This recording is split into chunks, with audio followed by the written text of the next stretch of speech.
market you open, the chairman will hear from us. In Biafra land, any market you open, you will hear from us. We lost 5 million people. And you can, if you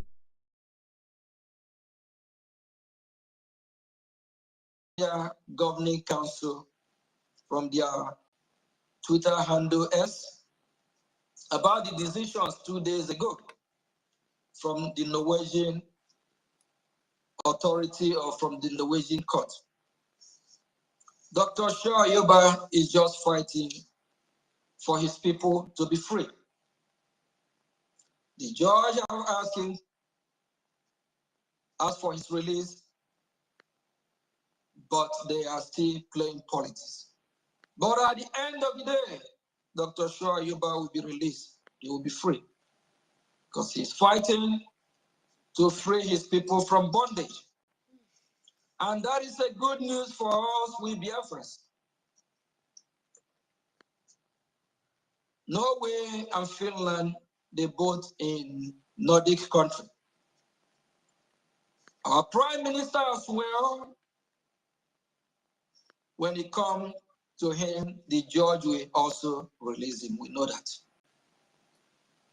Because if the Nigerian terrorist state have not come to kill Biafrans, have not come to Islamize Biafrans, have not marginalized us, treat us in all inhumane manner, our Prime Minister, Mazi Simon Ekpa, will not have taken the assignment to fight for his people. It's because of the killing that the Nigerian state have been killing Biafrans way before 1967. That is the reason why our Prime Minister, Mazi Simon Ekpa, say, hey, no, he will fight for Biafra.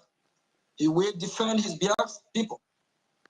If they stop the killing and let us go, all that will stop.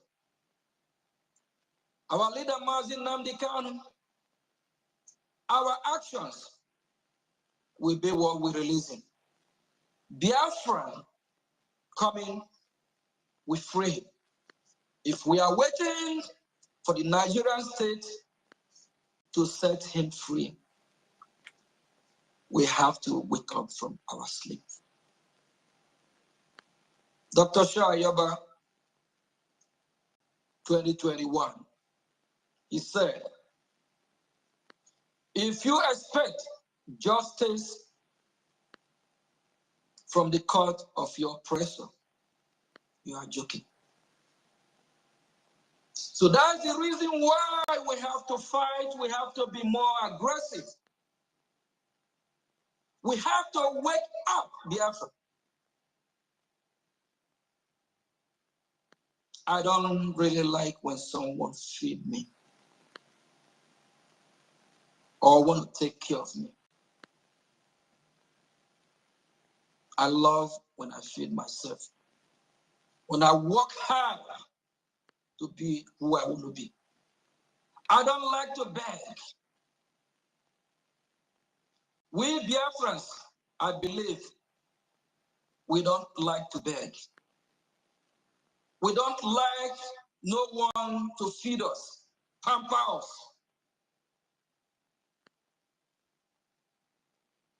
We need allies.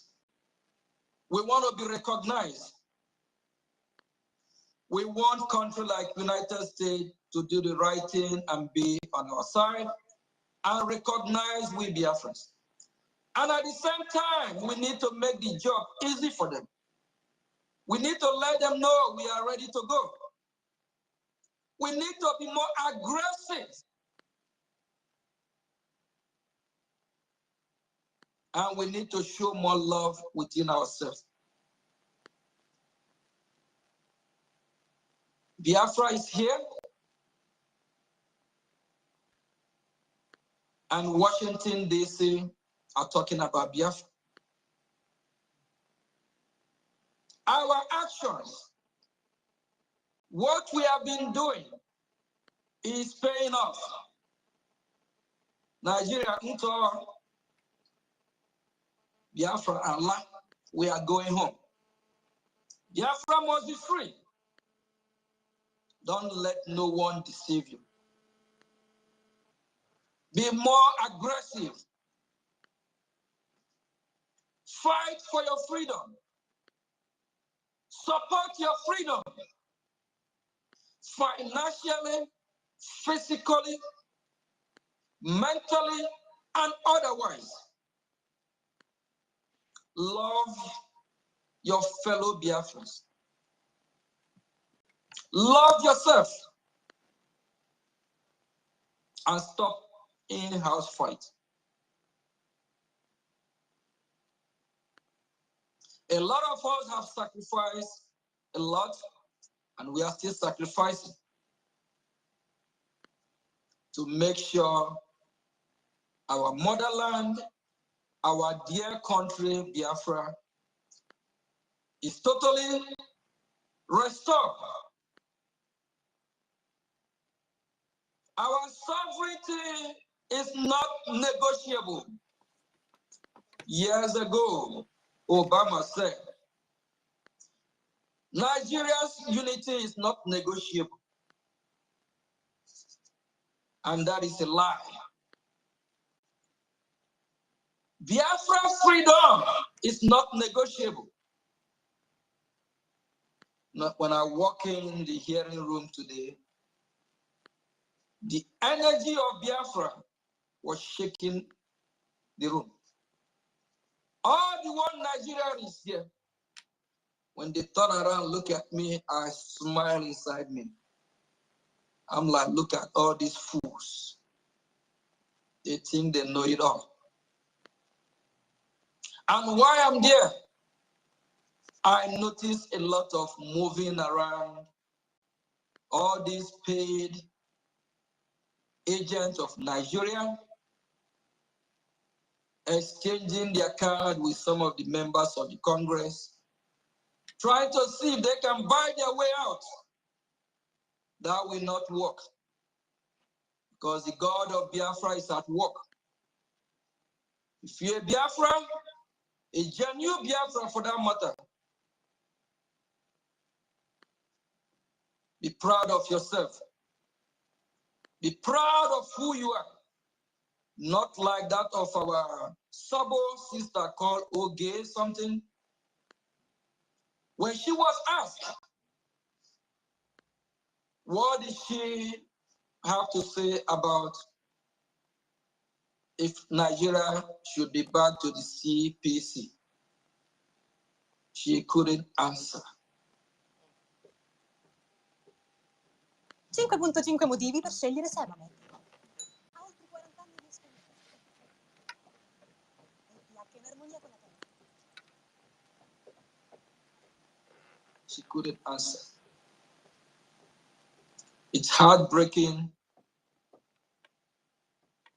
that some fellow Biafrans have sold their soul to the devil.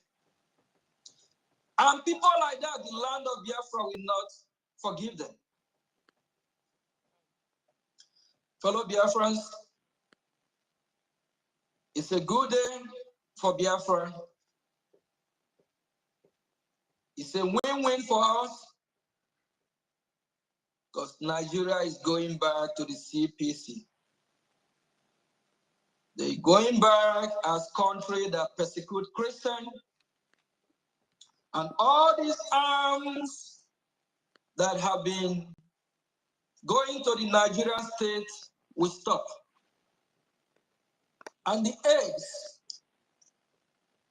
we will fight, do whatever we can to make sure that no eggs go to the Nigerian state. Because any aid they receive, that aid, they don't channel that aid to the proper reason why that aid was given to them. Thank you, fellow Biafrans.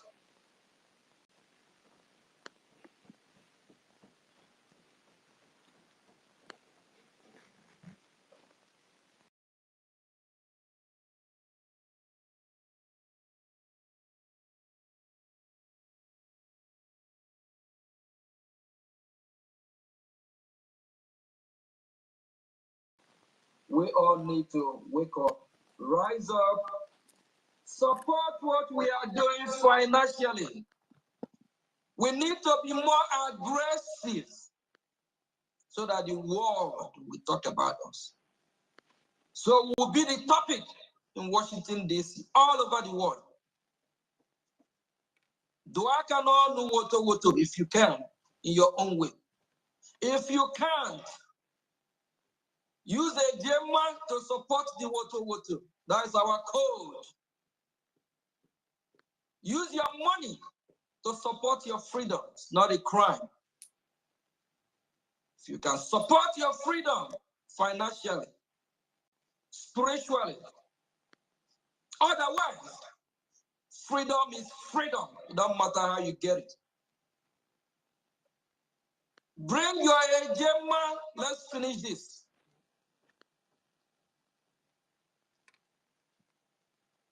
Can you imagine the richness of the terrorist country called Nigeria? Over 60 to 70% is from Biafra land. And this so-called useless terrorist country of so-called Nigeria, zoo, animal kingdom. Even animal world is better than that damn country, shithole country. A country where they have no sewage system. A country that have no good infrastructure.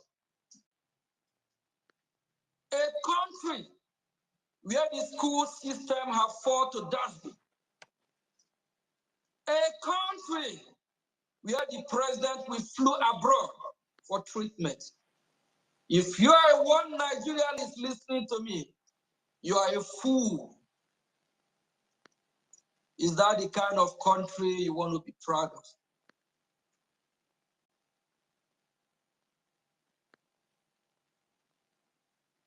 Please, fellow Biafrans, it's time for us to finish this fight. So wherever our leader is, Odumegwu Ojukwu, be proud of us, be happy that the journey, what he started, at the end of the day, we did not let it die off. So that Philip Efiam, our leader, we said, yes, I said it. If the Biafrans are not well treated, they will rise up again to fight for their freedom, for what they believe. And for all the saboteurs, stop fighting who is fighting for you. We have one common enemy, the terrorist state of Nigeria. Nigeria is enemy to the international community. If they are not, why is it that the United States of America want to put them back to the CPC as country that persecute Christians? It's just the beginning. It's an evil empire. Nigeria is a scam. We use the opportunity to plead with the United States of America. Please don't send no aid to Nigeria. Whether it's humanitarian aid, they will use that aid to arm the terrorists. They will use that aid to arm the terrorists, to fight the Christians and the Biafrans, of which, when you talk about Christians, Biafrans are over 60% Christian majority in that contraption. Thank you, fellow Biafrans. And honorable of information, please, if you can just briefly just play just few clips of the video before I leave, because I have another engagement, and some of the pictures that was taken today. We appreciate you all, Biafrans, have been doing the needful. Just like our Prime Minister Mazi Simon Ekpa said, why are you all fighting? Who is fighting to help bring Biafra? Why our enemies? Why are you all stabbing us behind? Why are you all fighting the lobbies? If you are one of those, that means you are one Nigeria. That means the CPC, you are among the CPC group of companies. Stop fighting who is working for Biafra. Thank you. Thank you. Honorable of Minister of Information, Mazi Sonia Barawa, thanks for all you're doing. Yeah, just please show some of the clips before I leave, because I have another engagement, and I'll be leaving very soon. Thank you. Thank you, IPM. I think we have played some of the clips at the beginning of the broadcast. Maybe that time you did not get it, but let's play it. So I do think that giving hope, sustaining the people during this period is important, but it's also important to correct the problem, because this is a man-made problem of extreme outgrowths. It's no way to run a country. So the beauty of CPC is that so I do think that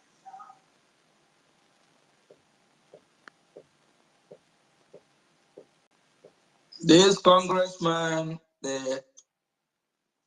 with their good judgment, they've done a good job today. They all recognize the danger of the terrorist zoo country.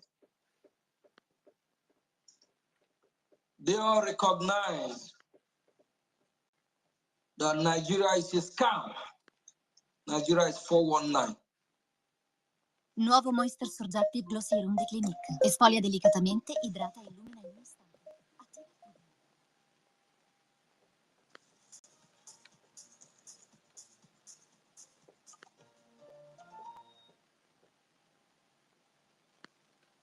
They all recognize the need Nigeria, why the need for Nigeria to be back as a country that terrorize or persecute Christians. This congressman is from my own district of Baltimore. We'll be connecting about the issue of freedom, about the issue of Biafra. Biafrans, we all need to wake up, rise up. All these congressmen and women, none of them say anything positive about Nigeria. If they are condemning Nigeria, why then are you supporting Nigeria? Why then are you not condemning Nigeria?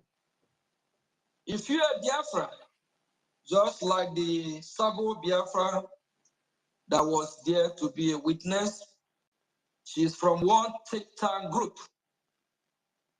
paid up think tank group, and this bishop here from, I believe, Kaduna or somewhere, fake bishop. This is how they scam us in our land. I'm a Christian. I'm not against religion, but over 99% of the religions, the Christian leaders are fake. They don't represent God. They don't. Thank you all from here. I salute the Biafra Republic government in exile. We are. Okay, guys, you're all welcome. Salute everyone. Good afternoon from here.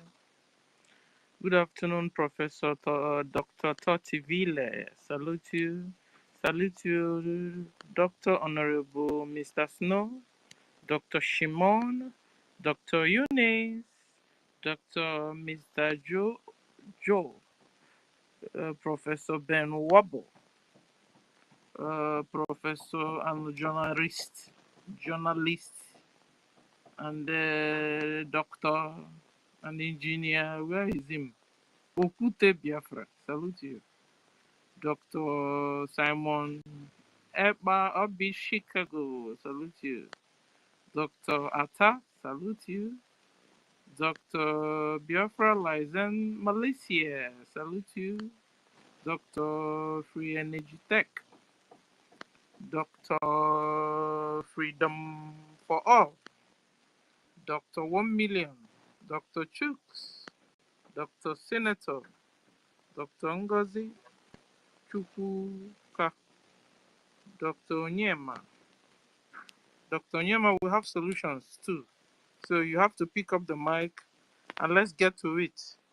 Dr. TJ One Door, Dr. Professor Massey 334, and Dr. Engineer Afam, Dr. Adams, Dr. Chukwudi, Dr. God's Mercy, Dr. Eze Chukwu Obani, Dr. Emeka, Dr. Evim, Dr. Dogu, Dr. Izudede, 18 is here, Dr. UC, you're welcome, Dr. Dabere, you're welcome, Dr. Nkechi, Mamia, yeah, Mamia, Dr. Mamia, salute you. Dr. Dixon, Dr. Attitude, Dr. Vision, Dr. O Ahucha, Dr. Ihu, Dr. Ubiora, Dr. Dyson, Dr. Dogu, Dr. Success, and the Dr. Oscar, Dr. Log, Dr. Ebest, Dr. Chinaso, Dr. Ikem Ochefu, Dr. Obi Eje, and Dr. Newban Shelley. Salute everyone. Your names, I love all your names here today. Salute everyone. Salute you. Dr. Sule. Okay, salute everyone. Good afternoon. You're all welcome. I know most of you are in the office. Pick up the mic and let's brainstorm. And the topic is, why is Nigeria persecuting Christians? Share it and let it go so that they will come and everybody will know that we are discussing it. Because Ugo Eberela na Mgbagbu, you know what I mean? Ugo Eberela na Mgbagbu. Ugo Eberela na Mgbagbu. They have killed us enough. And we can't continue just to keep our mouth shut and watch as they annihilate our brothers and sisters. All in the name of one Nigeria. All in the name of Islamizing Nigeria. And when you are hearing one Nigeria, why are they wanting to keep Nigeria one? Because they want to Islamize it. They want to annihilate all the indigenous people there. And these very minute people, this very, very small percentage of immigrants, they call them Fulani Mujahid Arabs. These guys are Arabs. They came into that geographical location and they dealt with the Hausas, like they chop off their necks. And in fact, till today, Hausas have never been able to lift up their heads from their hands. They colonized Hausas again.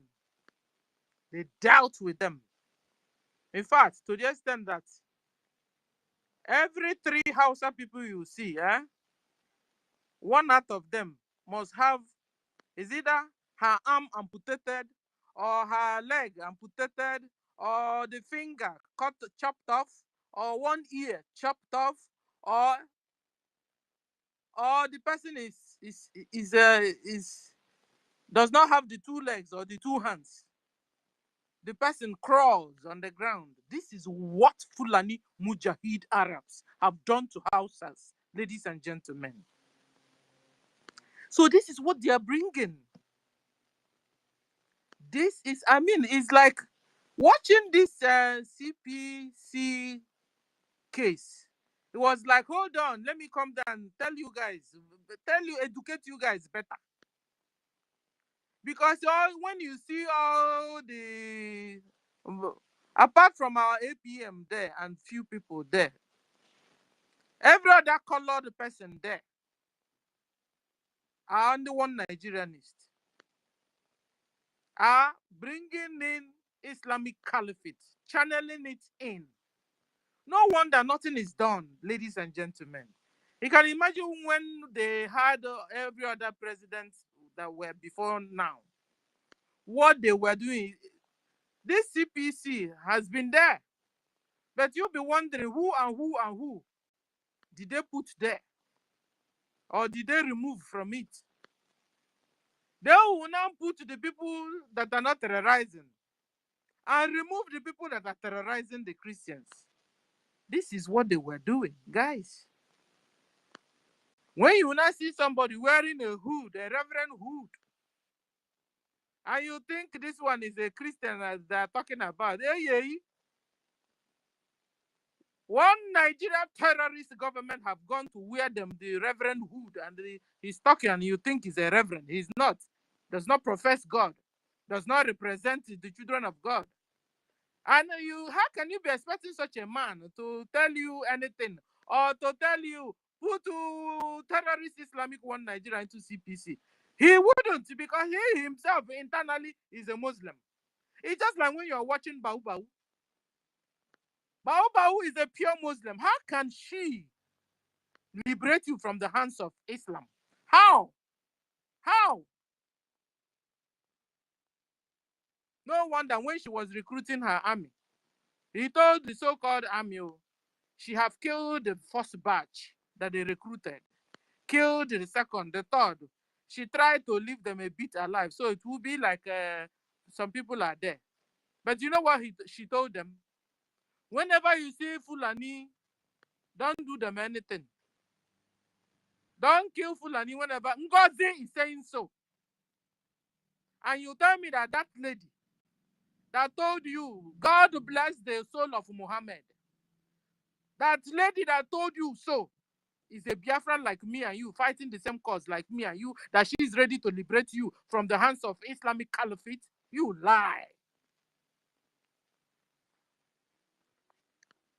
So that is what is going on, guys.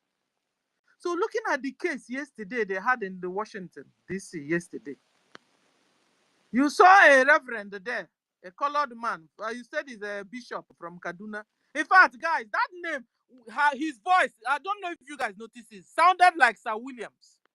Our own, there used to be our own Sir Williams. Guys, I'll have to play, we'll take time today and play it. Even without hearing him speaking, without knowing, I just joined the program yesterday.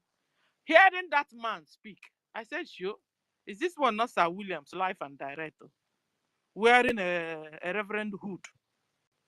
Sir Williams is supposed to be a lawyer. In fact, the way he was even tabling the cases, it was like a lawyer speaking, or an attorney speaking, instead of a reverend bishop. You understand? Before I now, later, now understood even that he called himself a bishop. Yet, in the public of IKOM, he couldn't defend the so-called religion he professed, he belongs to. He couldn't tell the world how Islam are dealing with Christians in Nigeria, in Kaduna, in Kanu, in Abuja, in Biafra land, in the Benue. He, as a bishop, couldn't say nothing. Like, they were now asking him, do you agree? So we put Nigeria back to CPC where it was before. He took the man time. I said, guys, this is not Williams. Guys, we need to play this and we must confirm this voice. I'm sick and tired of sabotage. And another one, a lady, a black lady that called herself. What's her name again? Is it okay? I'm sure our APO will like, what kind of okay is this one? Eh? She was talking something else entirely. Couldn't defend, couldn't discuss. As of somebody coming from the very particular geographical location they are discussing, she couldn't even say her mind because they are all bought. They are all bought up by Nigeria Islamic Caliphate. So the topic is going back. Why is Nigeria persecuting Christians? Why is it persecuting Christians? They are killing us in our millions. From 1967 to date, Islamic terrorist Nigeria government have killed well over 12 million Biafrans. From 1967 to date, they will send governors to Biafra land, governors that are Islam in disguise, and they will pretend they are Christians. Meanwhile, they are supporting Fulani Mujahid Arabs in massacring our own people, in massacring the so-called governors' people. That I even can bet you those governors are not 100% Biafrans, and they are not also Christians. They are Muslims. Soludo is a Muslim.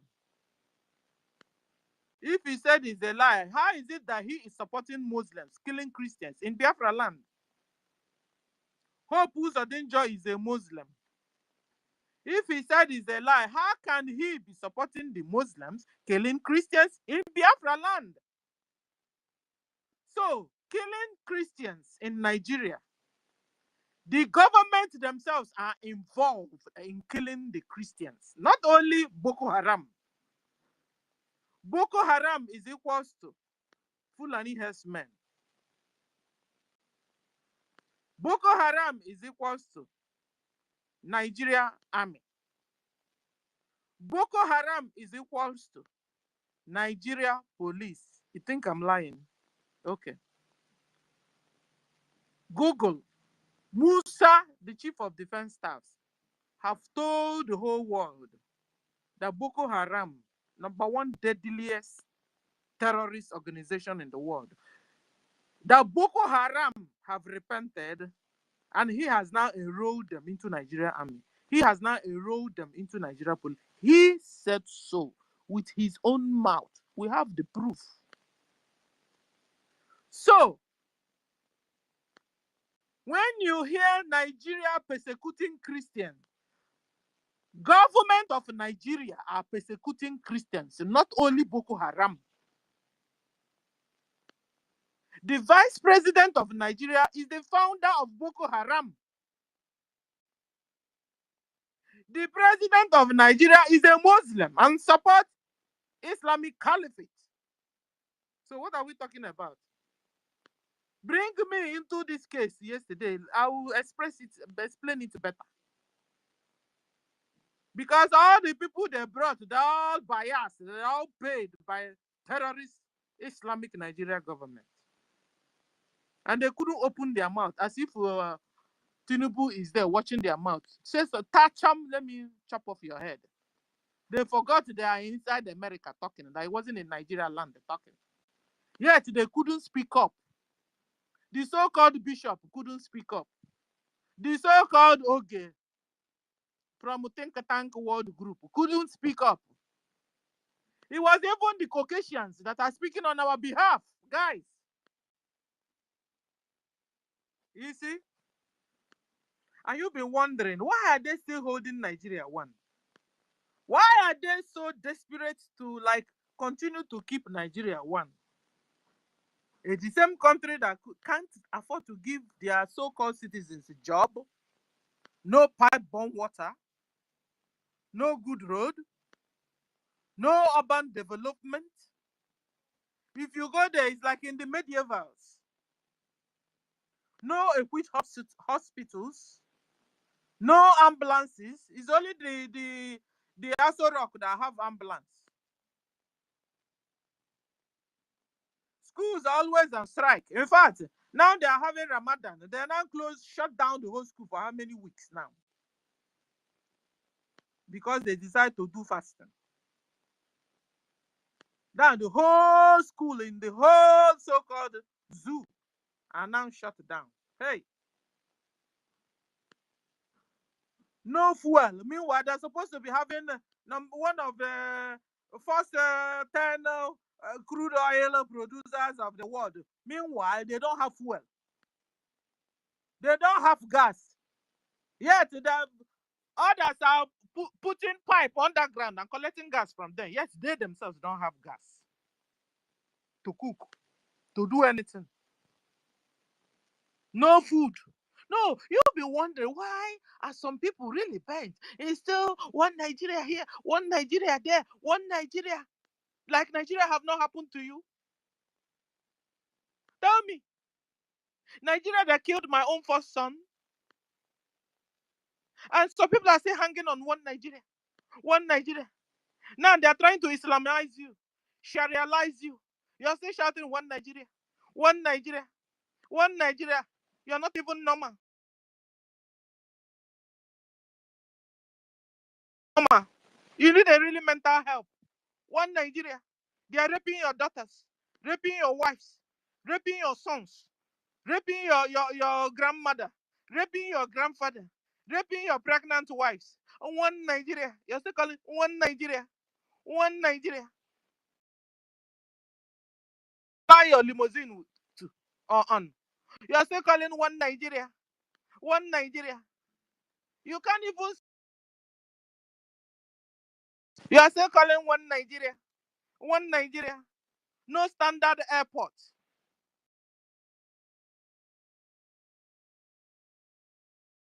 You're still calling one Nigeria. One Nigeria. No standard seaport. No fire service. Common fire service. That you are having an emergency now. You can't call any number. You are still there calling one Nigeria. One Nigeria. No security. They are kidnapping people every day, now and then, killing everywhere, bloodshed. The whole country is bleeding, like bleeding. I know you're still calling one Nigeria, shouting one Nigeria, one Nigeria. Continue, one Nigeria. No common old people's home, common old people's home, orphanage home, none. Rather, they are using the one they have to traffic children to other parts of the world. You're still there shouting, one Nigeria, one Nigeria.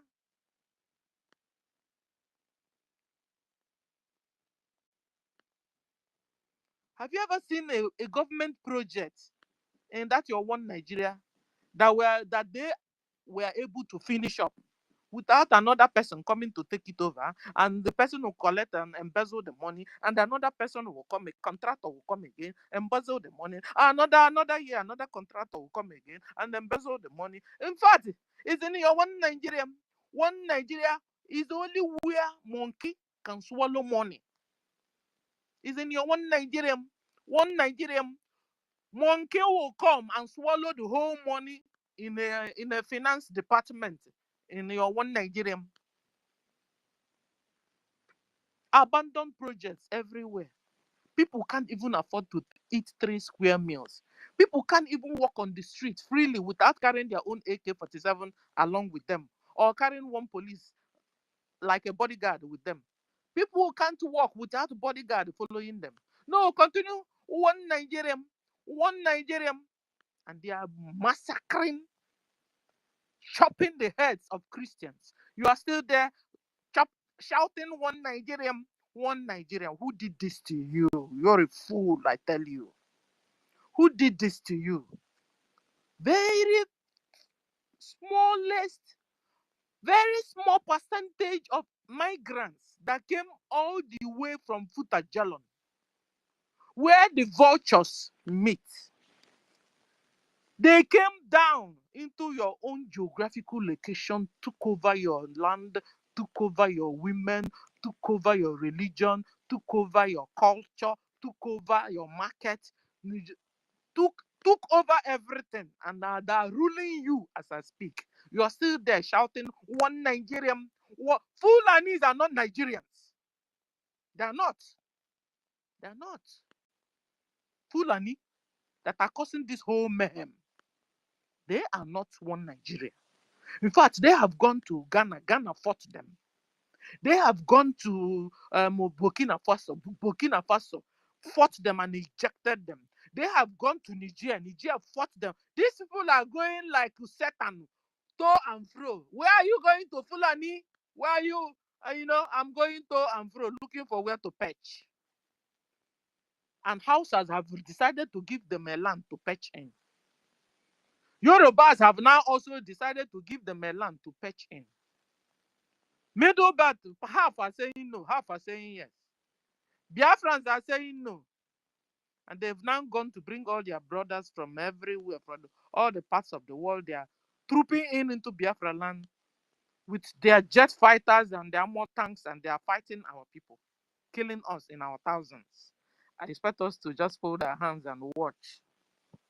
Pick up the mic and come and tell me why you should remain. In fact, maybe I should change this topic. Why do you want to remain being one Nigeria self? Let me ask you. Why? You don't have any reason. You're a terrorist. Terrorist. That's whom you are. That's why you're killing Christians. What have Christians done to you? Maybe we'll start there first. What have Christians done to you, Nigeria?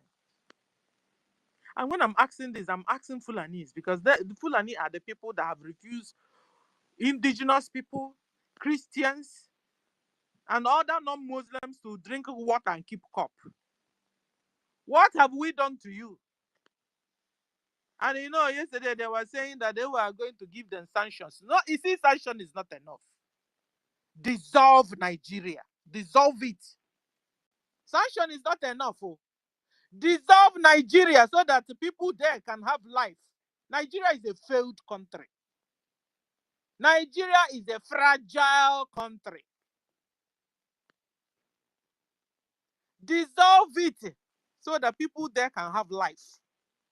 Because Fulanis will not stop. They are coming. And they are making sure they are pregnanting the indigenous people's women. And they are having this another breed you call Afonja, you call Baobao. And those breed will now turn around and answer our names. And you think they are Biafrans, you think they are Hausas, you think they are Yorubas. They are all Fulani genetic intermixed breed. And as such, all of them must go back to their fatherland, which is Futajalon, and leave us alone. If not, this fight will not stop. I'm talking to the Washington, D.C. now. If not, the fight will not stop. Dissolve Nigeria. Is not enough giving them sanction. You give them sanction like the other president was doing. Give them money, humanitarian.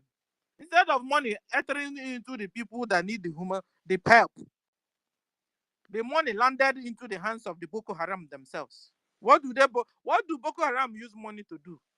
They use money to buy ammunition. To do what? To kill the same Biafrans. To kill the same Christians. I call it Biafrans because Biafra is more than 60% Christians.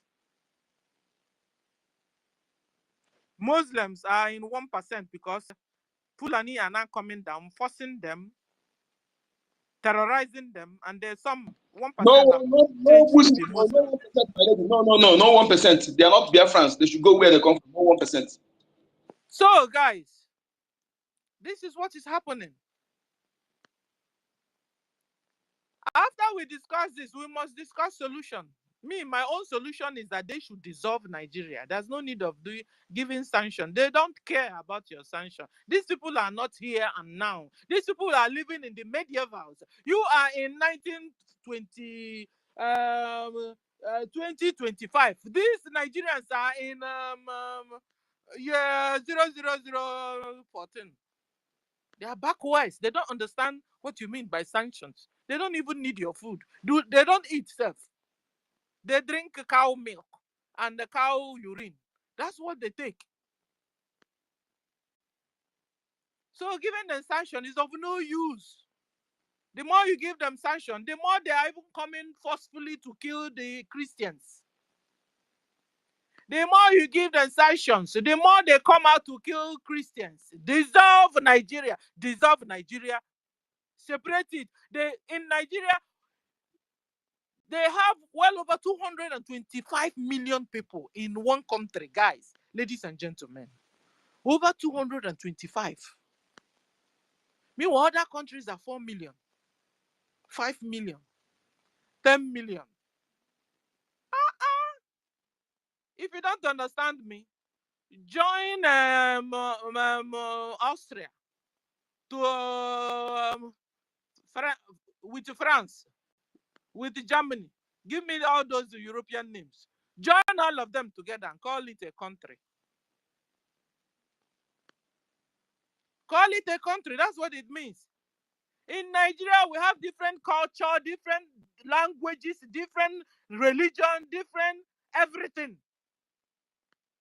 And that diversity there, very, very dangerous. And that's why, how can you? It's like a setup, like this British, they set this thing up so that they will annihilate people there. That's it. It's like a farm. Nigeria is a farm.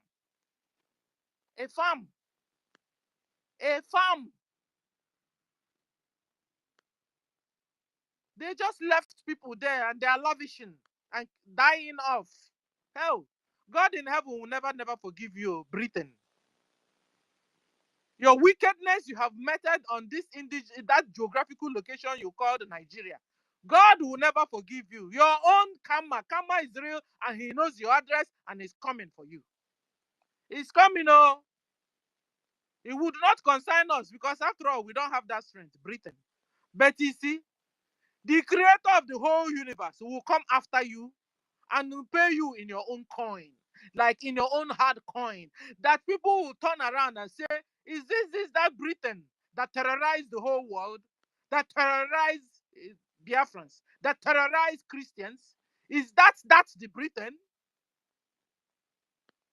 Your wickedness have gotten to the throne of the creator. And he's gotten up to bring you to your where you're supposed to be because of your wickedness. Well over 225 million people under in a country.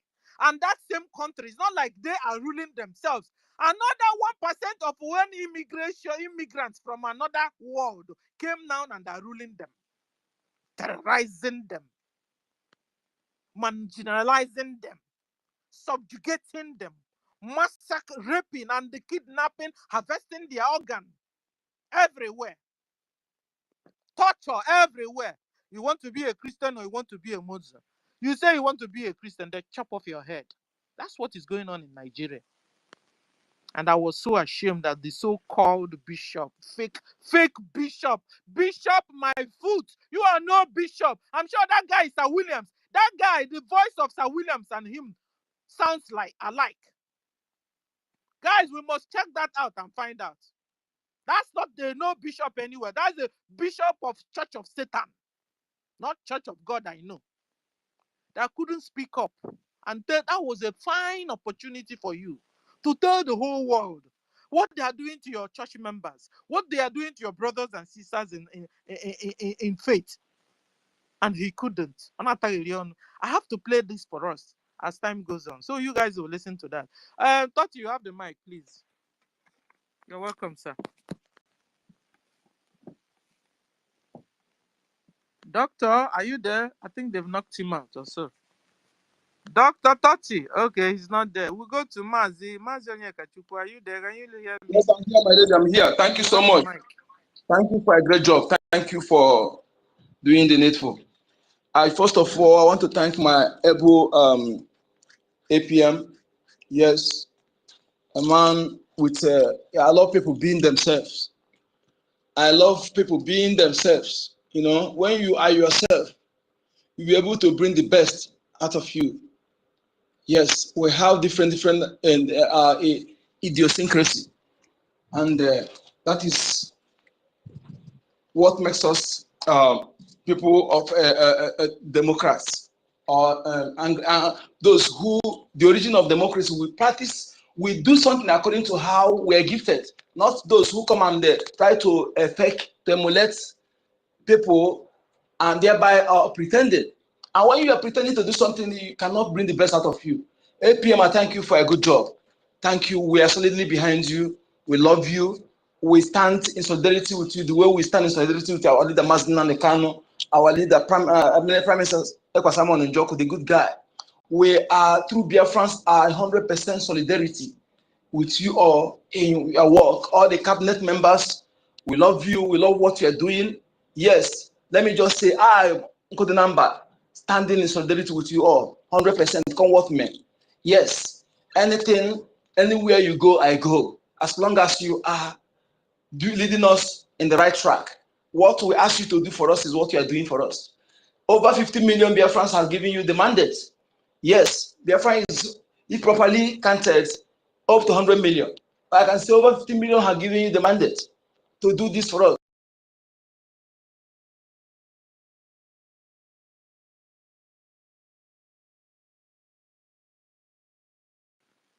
I can't hear you again. Oh, am I under attack? They knocked out my co-host. Guys, space at that. I will fall to Nune. I was going to keep co-host. Brian, any co-host? Near 30 co-hosts are not going out. Which we're back to him. He's not picking. I'm going to bring it down to space. I alone Joel.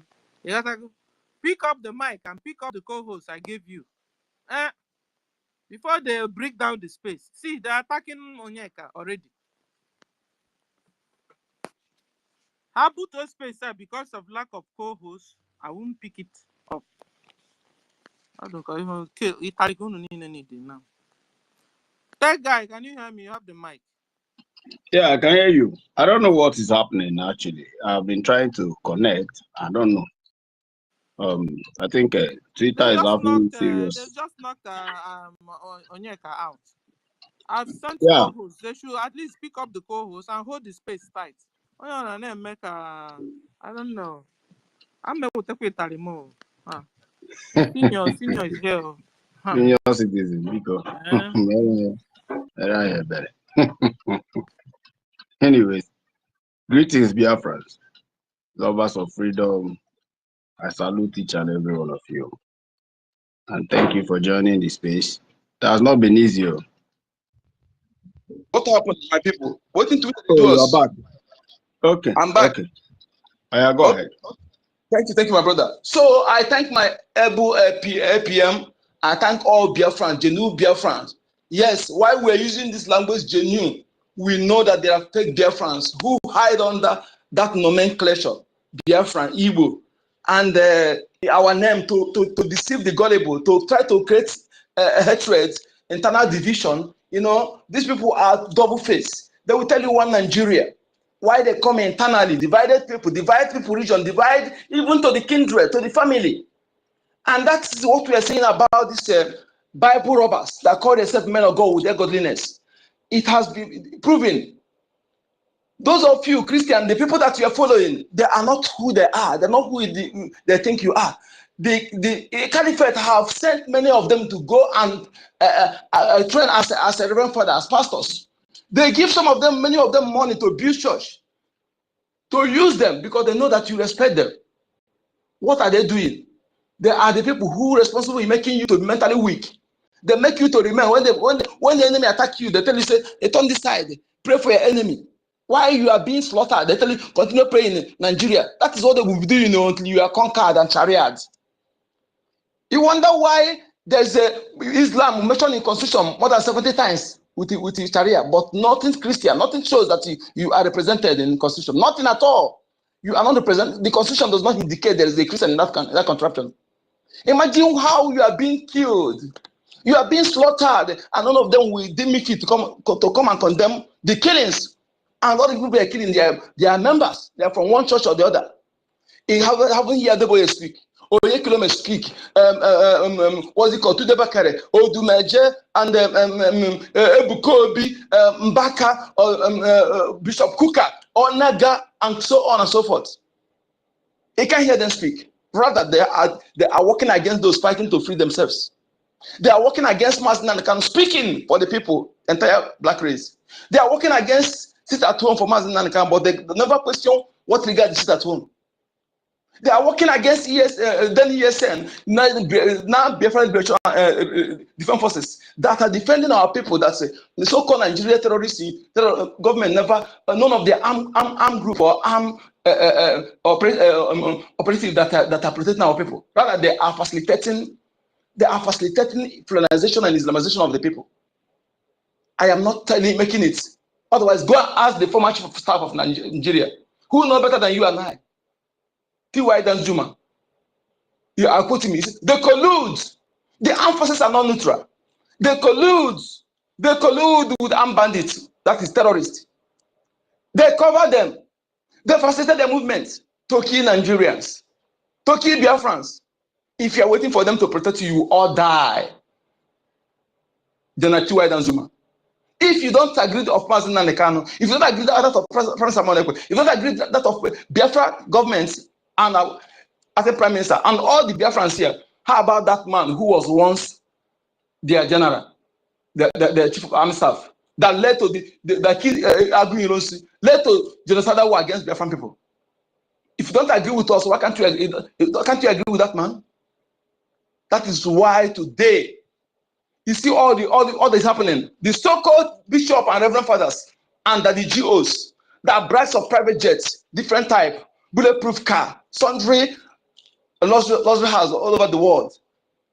They not deem fit to come together to speak against the killing, to speak against genocide, to speak against the kidnap of Mazen and Kanu, to speak against the ethnic cleansing, religious cleansing, religious war, religious jihad being perpetrated by Fulani Caliphate, Fulani invaders from Fitajelon.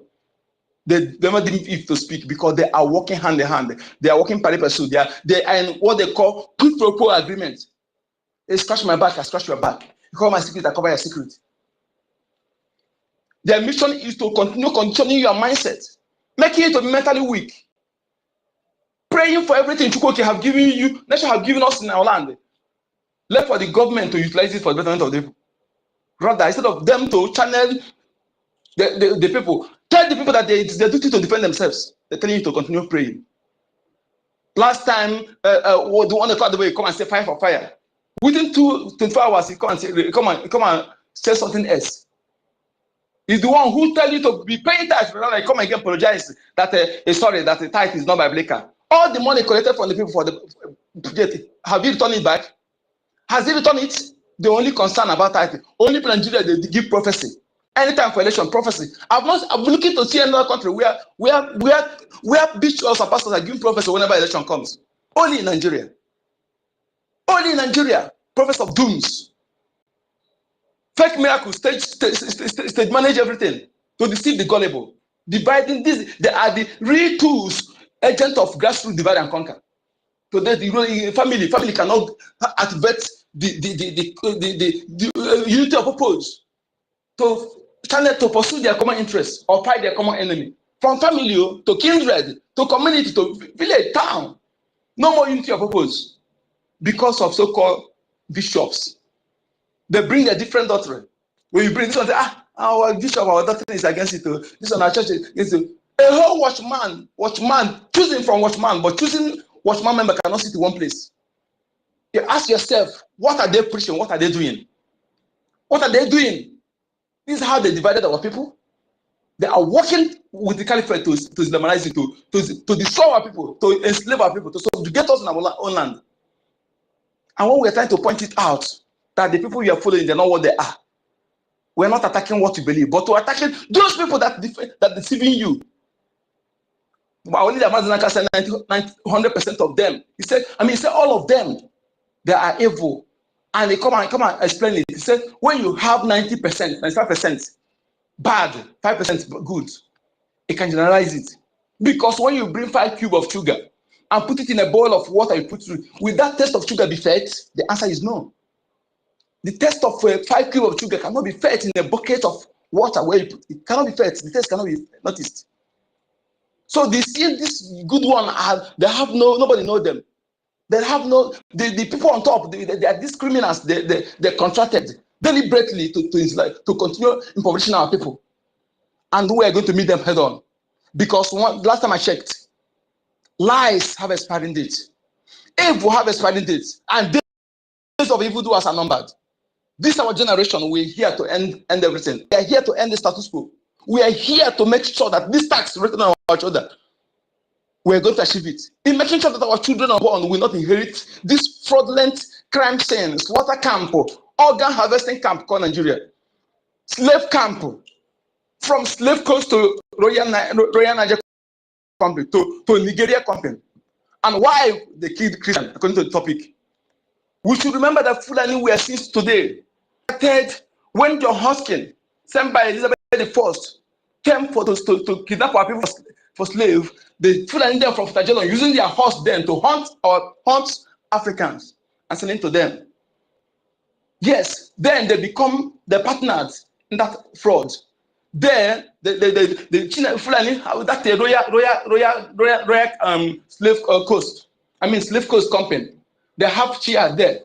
That is why they insist on this one Nigeria. I can assure you, if they succeed in what they're doing, they will change the name.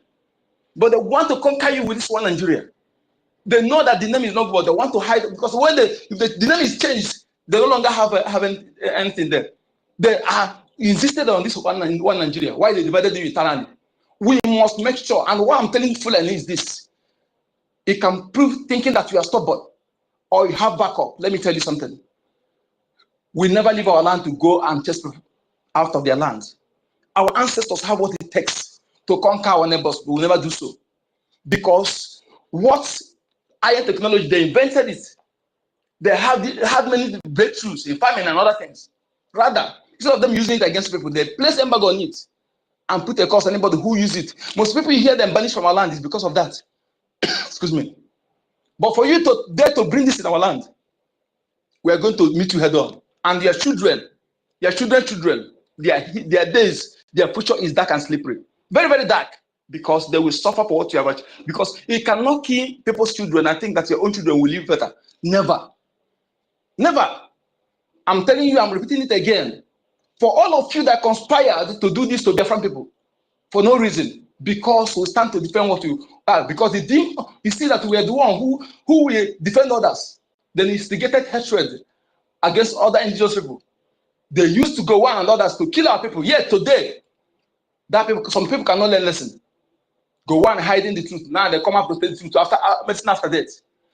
This life, Biafrans you see today, time is coming. The life of Biafran will be one of the most expensive lives on this earth. That anybody who dare, before you think of hurting any Biafran, you think twice. I'm assuring you this. You're killing Christians because you want to conquer them. Because you have used these nonsensical criminal pastors and reverend fathers that you planted working with you to make them mentally weak. Instead of telling them that it is your right to defend yourself. It is your right. More did he complain about? Did he speak any? More than 50 people, 50 Christians killed in the streets in Ebonyi State. Has Morka ever complained? Has he ever spoken about it?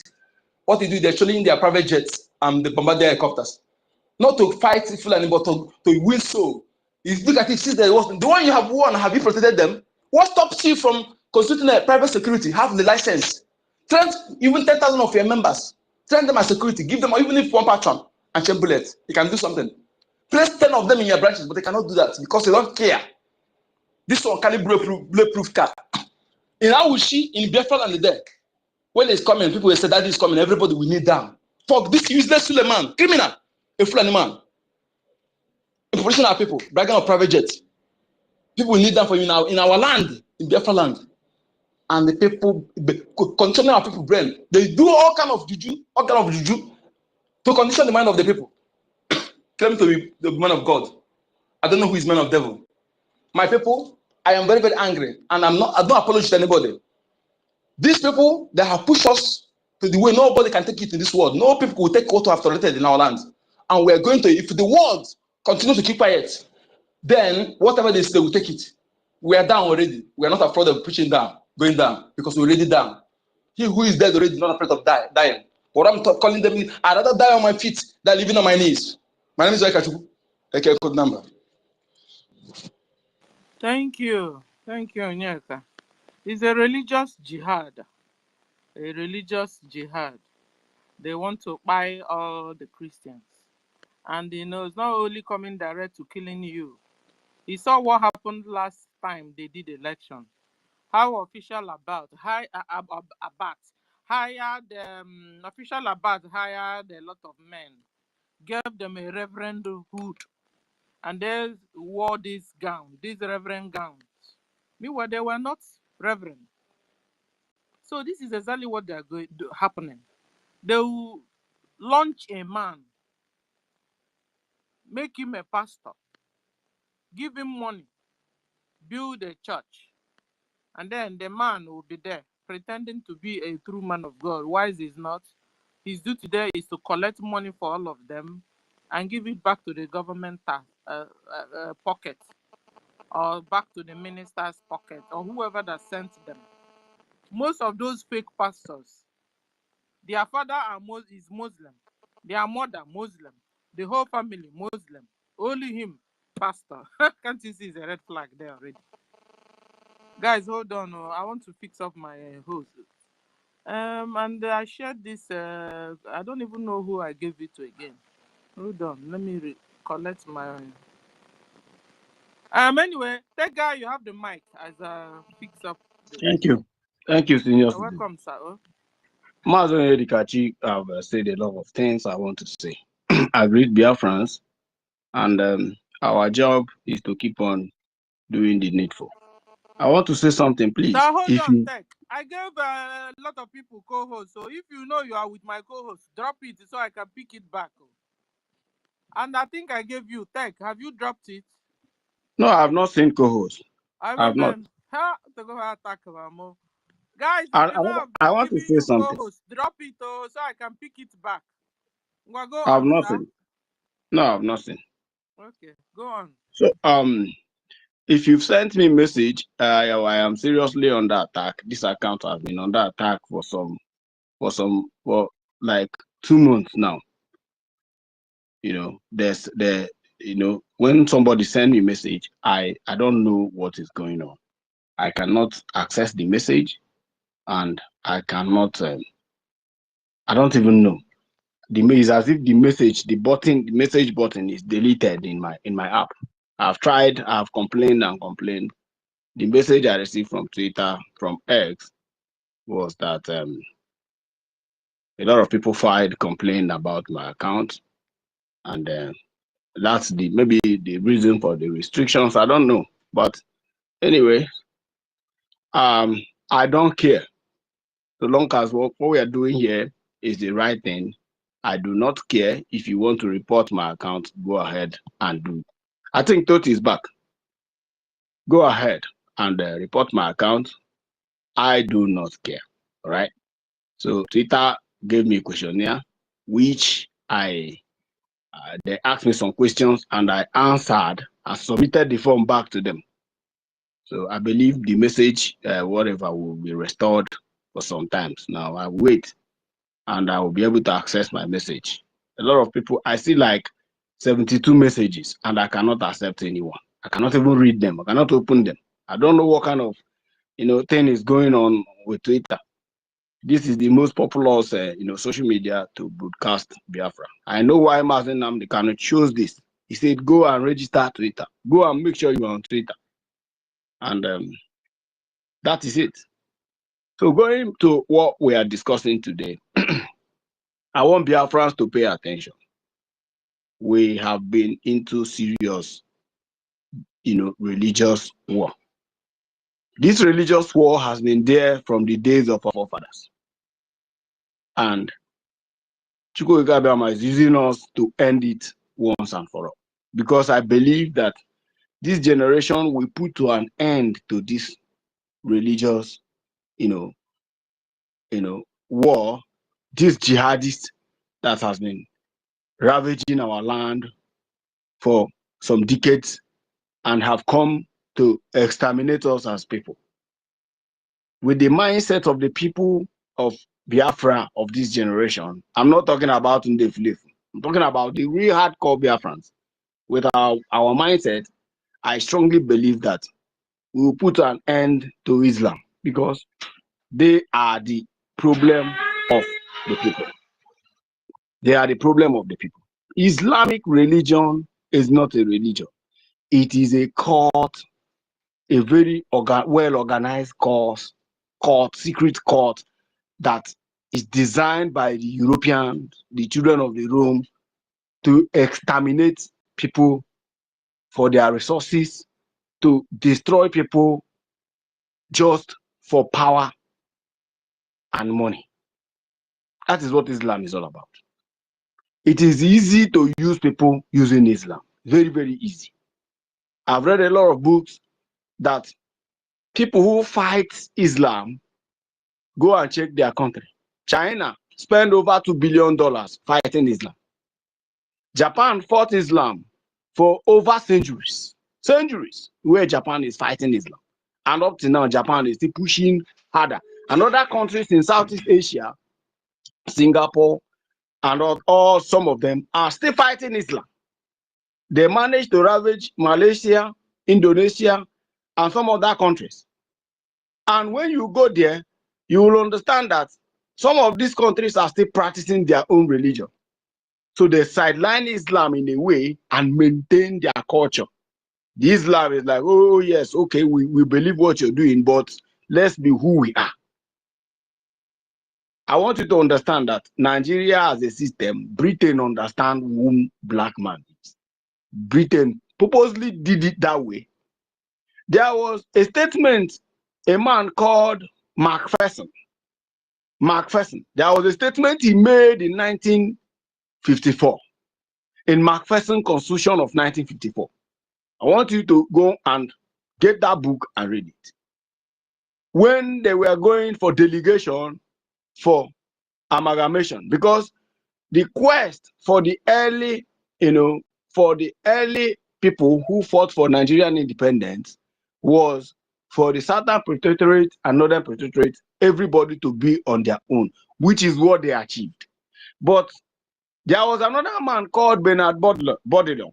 These are British high-level criminal lords. They call them Lord Macpherson, Lord Bernard Bodilon, Lord Lugar. This Lord means that you are enough to drink the blood of Africans before they give you that Lord in those days. So the man made a statement. He said that the unification of the Northern and Southern Protectorate is indefectible. When I grow up, I have to go and check the meaning of that English and understand what that man means. What is the name of this stupid American president, Barack Obama? Barack Obama made that same statement again in 2015. He said the unification of Nigeria is not negotiable. Now, Bernard Bodilon and Macpherson made that same statement. He said that what it means is, let me break it down. He said that anybody who is arguing not to unite Nigeria as one entity is the enemy of Britain, and such person should never be allowed to exist. I don't like giving wrong quotes. I think I will have to go and look for that book where I will quote it. I'm going to post it on my S. I'll quote that statement very, very clear so that you will understand. Now, the question is, the unification, is it doing anything to ordinary citizens of an African descent? The answer is no. What is it doing? It is promoting British interests. It is making British business to flow. It is making UK to grow stronger and stronger in economy. And that is it. Once you become a good medical doctor, UK is willing to give you all you need for you to come to Britain to practice. If you become a good IT engineer, they even have a visa, a very, special visa for IT specialists. They will say, okay, so you can, if you're able to solve this algorithm, do this interview and pass it, there is they will give you 5 years contract where you will then become British citizen. These are modern slavery. So everything they are doing is to extract the best in Africa, take your resources, destroy you, you use religion, destroy whatever is left of you, change your name, change your language, make Igbo language useless, that English is the best. And then and at the end, bring you to Britain where you will labor and labor, they will use tax and collect it from you. And when you die, they will return your corpse, where you are coming from. It is a program. It is a British program. It is a British program. And our people keep on holding on to it. Let me tell you what these Nigerian pastors are doing. They are specialized in money laundering. I have said this thing several times here without, I was a very good church goer, a very good church, a very highly religious. If there is anything like extremist in Christianity, I was an extremist.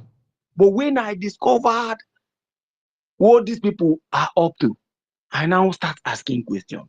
And in church in Nigeria, you don't ask questions. If you ask questions, you are in trouble. It's either you get suspended or they will tell you are Antichrist. Anybody you see they are calling Antichrist, that person is asking a very reasonable question that demands an urgent answer for the emancipation of their people. You will become an Antichrist. And they will now remind you that Jesus Christ said that this, and Jesus Christ says that. Every daddy GO in Nigeria come from a Muslim background. If they did not come from a Muslim background, they are coming from white garment background, which is also connected to British, white lodge, the Lodge of England. Why are we saying this thing? We need to detach our people. If you are listening to me, Nnamdi Kanu said it. I'm not the one telling you this. Nnamdi Kanu said it. He said, if you are a true Biafran and you still pay tax to a Yoruba pastor, you are a fool. You are a very foolish person. Look at the way they have turned the mindset of our people. You will see a Biafran calling Mazi Nnamdi Kanu a criminal. One called him a criminal. I said, what did he steal from you? Did he steal anything from you? No. Why? Why are you calling him a criminal? Because he's insulting that you are the boy. I said, he did not insult that the boy. He's trying to correct an impression. These are the people who will pray for a criminal to become a president. They know the truth. These men know what is wrong with Nigeria, but they have refused to talk. Old men, Agadi, old men that have refused to tell Nigerians the truth. You know why? Because they determine who becomes the president, because they work with them, they launder money for them, and all of them are in the same class. So long as you ordinary citizens don't talk, so long as you remain perpetually poor, so long as you don't make noise, it's okay. Jesus, God will bless you. That's all. That's all. Now, let me now tell you what is happening. Boko Haram, ISWAP, Lakurawa, and all the terrorist group in the north have united themselves together. All of them are one in accord. What is their target? They are coming for you. You that have refused to listen to Biafrans. They are coming. And if they don't get you because you are somewhere in Europe, you are somewhere in Asia, they are going to get your parents. The question is, what is the solution? What is the solution? Biafra. One Nigerian space have stopped. Why? Because anytime they open space, we will disguise ourselves and go there and tell them the truth. If they eventually give me mic, don't worry what I will tell you. By the time there was one I told him, by the time Fulani is done with your village, you will never ever come up here to pick mic. And it's not up to 2 months, Fulani attacked his village. And he was shouting and sharing the picture of dead bodies. Shouting online and shouting, please, people should contact the president to come to our aid. I now went on that day and said, did you remember what I told you in the last place? It has happened to you. Next person, please. It will get to all of you, one after the other. Because you have refused to tell yourself the truth and to tell people the truth. You have refused to recognize that you are a Biafran, and Biafran you will be forever. There is no way you amount of please Fulani that they will destroy you at the end because you are not one of them. You think time we create to enlighten our people about Islam? To tell I was brought up in the north. There's nothing you tell me about Islam that everything you think you know about Islam, bring it to me. I will explain it to you better. I understand Arabic. I understand Hausa very, very, very well. I am telling you the gospel truth. If there is anyone here who can speak Arabic to challenge me, pick up the microphone and challenge me, or speak Hausa. Pick up microphone and speak Hausa. There is nothing you tell me about these people. I know how they are well organized. I know how they are coming for Biafrans. We need to support this movement with everything we've got. Because if we keep waiting, okay, what about this? If now only me they donate? No, keep donating. Because that's $50 you're dropping, that $100, that $200, that $1,000 is actually meaning a lot. If you're paying $1,000, it means you're paying for about 100 people. Don't worry. Don't worry. The time to recognize that has not yet come. Because we need to support this with everything we've got, because time has come when Biafrans will prove themselves. And that is when NGOZI or Abufulani showed up. Thank God we have conquered her. We don't want to talk about her. We are going back to our roots of enlightening our people about Islam and how we are going to quench their quest for jihad. Please go and make your contribution. You know what to do. They don't advise somebody who is about to die. Two things await you. It's either you do the right thing or you die. Now we have chosen not to die. We say, no, we will not die. We will stand and fight this fight no matter what it takes. And how do we do it? With our money, with our voice, with our intellect. That is exactly what we are doing. And we're encouraging you that is in Lagos. I know some people in Mandelas, some people in Alaba International. You join this space to listen to us. And some of you will not pick mic. Why? Because you don't want anybody to track you to, in the zoo. I understand you. Please, all we need from you, we might not need your voice. Don't worry, they cannot track us because we are not close to them. But you, all we need from you is your support to this government. Forget about, just watch out and see how Fulani will run away from Biafra. They are too small. When we become serious, I'm telling you the truth, these people are too small to Biafra. They are very, very, very small. Thank you, my people. I see a lot of people want to speak. I want to encourage you. This is not a joke. We are coming to an end of an era of Janjaweedism. It is coming to an end. And the true light from the east will begin to shine. The true nature of who we are will reveal itself in due time. Our technology, our science, in fact, everything that Biafrans will come to light very, very soon. Just let us do the right thing. Let us not fail Mazen American. Let us not fail our prime minister. Let us just do the right thing, support the government. Because if we fail them, we have failed Chukwuka. If we fail them, we have failed Biafra. If we fail them, we have failed our grandfathers, our great-grandfathers. My grandfather died during the war.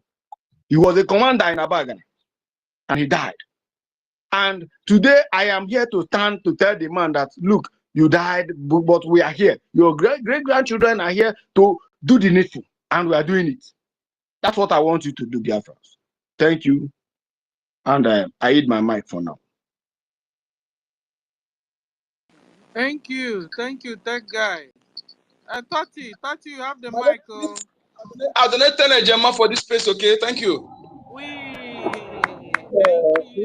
Stella, please, I'm waiting to enter the train. Can I say something, please? Onyeka. Yeah. I bought the train now. I will go off. Can I say something? Yeah. Who is speaking, please? Tati, you have the mic. All Is right. that Tati? Yeah, it's me. Yeah. Tati, please, can I excuse from you?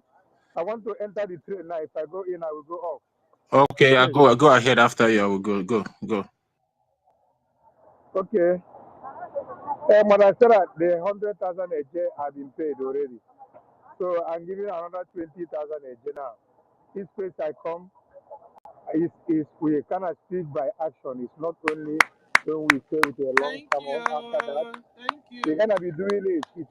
David said, I cannot give God I can't give God what does not pay me on my body. If you, as a Christian, you know what I mean.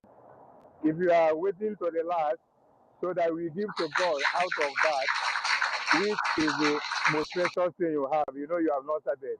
You have to give to Biafra, which is where we have to sow, since you understand it, our offering now, that which we pay you. As I'm giving it, I hope you guys are sharing this. you don't I share have it, all in the you world. might not No, save your but we cousin. It have might to be do your it village every day. tomorrow or your That's cousins. what I decided. Whenever I Don't keep know. Mike in any way, whatever, In before I a say anything, type, I go. So what I want to contribute is this. So I want to you ask you a question. you You guys, try so much on do space, your own part. on this, on that. I want to interact with you now. Can somebody in the zoo, can he be a co-host? I want to, before I say what I want to say, can somebody in the East be a co-host as you are looking, because that what made Why me to not? pick the mic. Why not? Okay. Now, why I'm saying this is that I'm doing something like in my house, this Elon Musk, this thing, they were like, for now, maybe by before next week, they are coming to Elon Musk, this, and they are coming to Mars something. The engineers is one of us even on this space that is helping me. They are bringing the people from Lagos to come to mountain. After mounting it, I've gotten so many things to my wife and they brought that in, the laptop, everything. So I'm now making my house so that light will not go off in my house. It can be able to be doing it. So when that time, I want you even tell her, I will link you up with her so that, because she loves to be even this co-host we are talking of. But if there is any disadvantage for her, you can explain to me so that you understand what I mean. That's why I'm putting it. I want The her to always. disadvantage is you be able to protect yourself. They don't hack it and trace you where you are. That's all. Yeah, and John, Particularly homeland. another thing again, she need to have a strong VPN if she will be doing that, because she needs to protect herself, because it's very important. Because whatever we are doing here online, the Nigerian terrorist government are monitoring everything. You understand? So you need to make sure that she's well protected. So that's my opinion for you. Yeah. Thank you, Tony. Because somebody who is helping me doing all this, getting the laptop, everyone, is one of us here, but I will not call his name. But the engineer we don't have in the East, because this Elon Musk something on space. I don't have anything to do with the Zoo network. So no matter that, they cost a lot of, but the engineer that we do it, I know by tomorrow or next day we finish it. So whatever that is here, we have to be enlightened, and I would like to link her always somebody here. I know that we cannot trust anybody in this, but even when I tell her, whatever, my mind choose you, I can introduce you to her so that whatever you can be able to, you understand, because every day we learn. So that this issue of co-host, this and that, or all those days, if there is any instruction or anything that you can give to her, tell her this is the way, because she'll be able to learn to follow the way. So this is what I want to submit. Stella, thank you so much. I will go off now because I'm boarding train. I just closed from work now. Thank you. Yeah. Thank you, John. Thank you for your funding that you gave.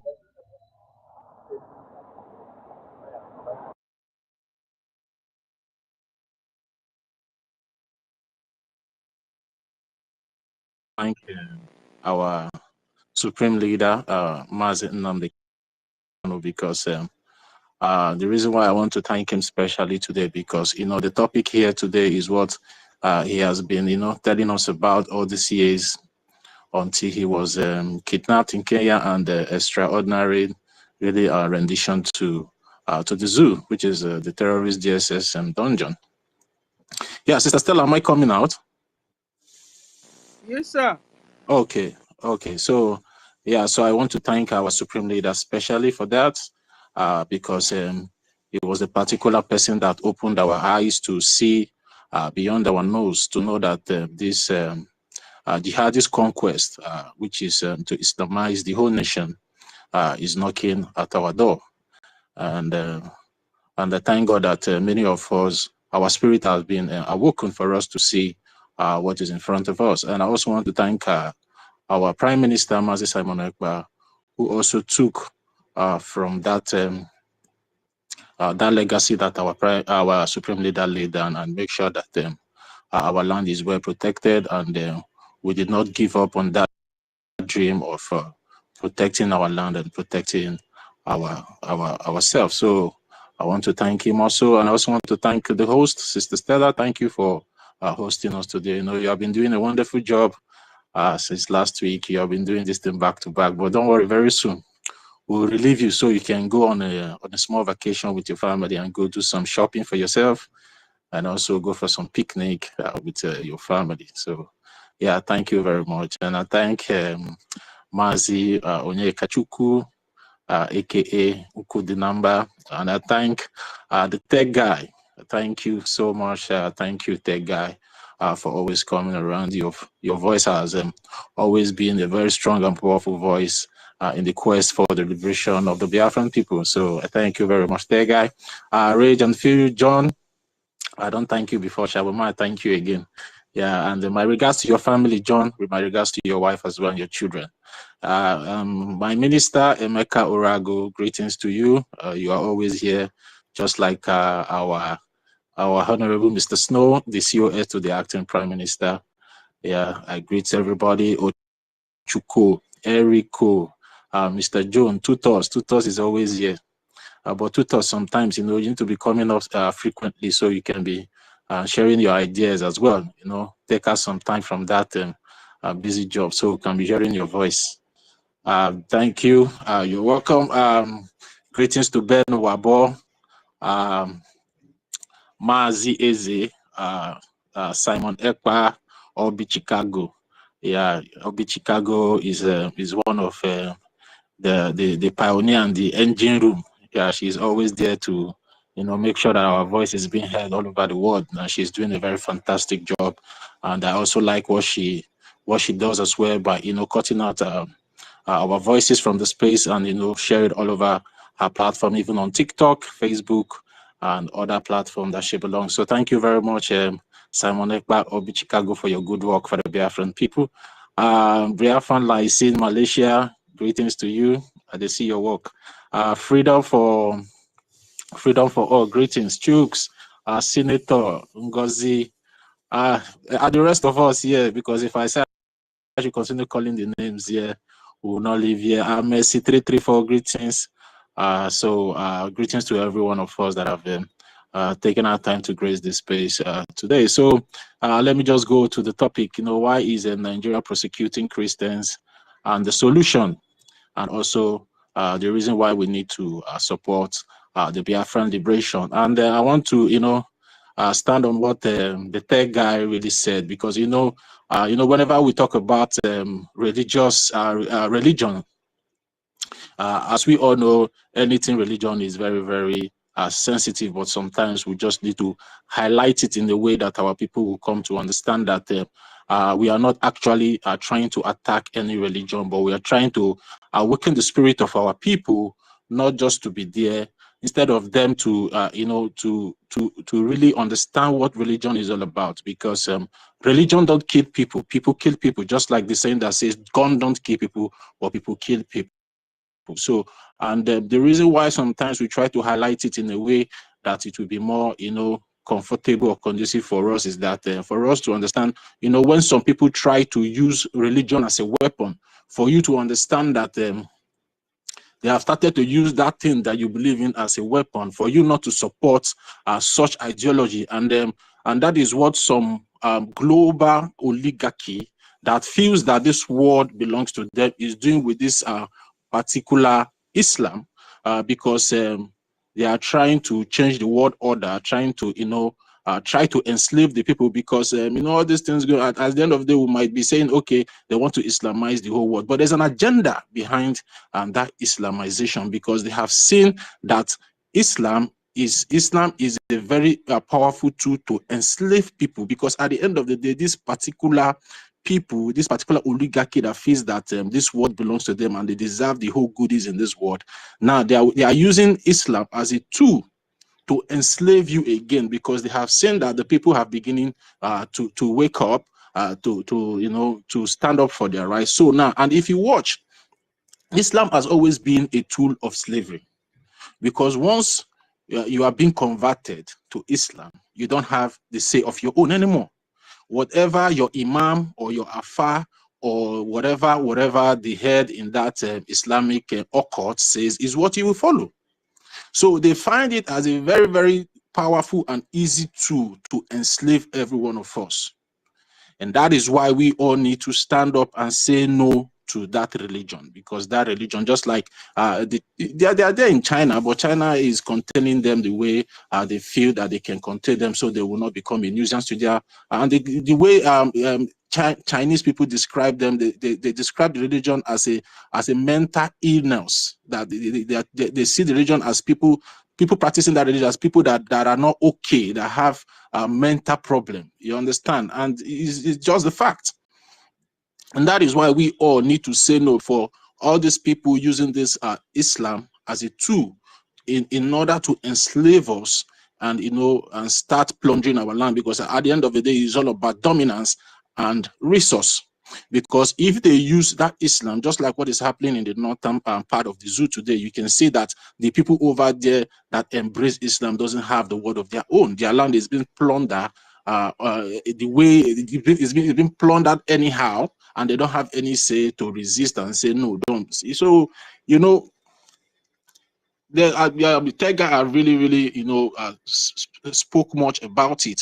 And this also goes to some of us here that are Christians. We should be very, very careful when such thing, because most of the reverend and the pastors are not falling. They are like falling to the tone of these Islamic people. That is why whenever Christians are being killed, you see them, they keep mute. They don't say anything. So now is the time for us, some of us that are Christians here, to start speaking to our pastors, to our reverends, start asking them critical questions like, 30 Christians were killed in Hamufu. What are you saying, Pastor? What are you people? These are the kind of questions we need to start asking them, because without us, there will be no church. This is what we all need to understand. Without us, there will be no Christianity. That is what we all need to understand. So we need, as a Christian, we need to start, speaking to our reverends, speaking to our bishops, speaking to our pastors, for them to start rising up, because their own voice will also go a long way to make this job that we are doing very easy for us, because at the end of the day, we need everybody. But if we keeping quiet and these Islamist terrorist people keep encroaching, at a time it will be very, very difficult for us to push them back.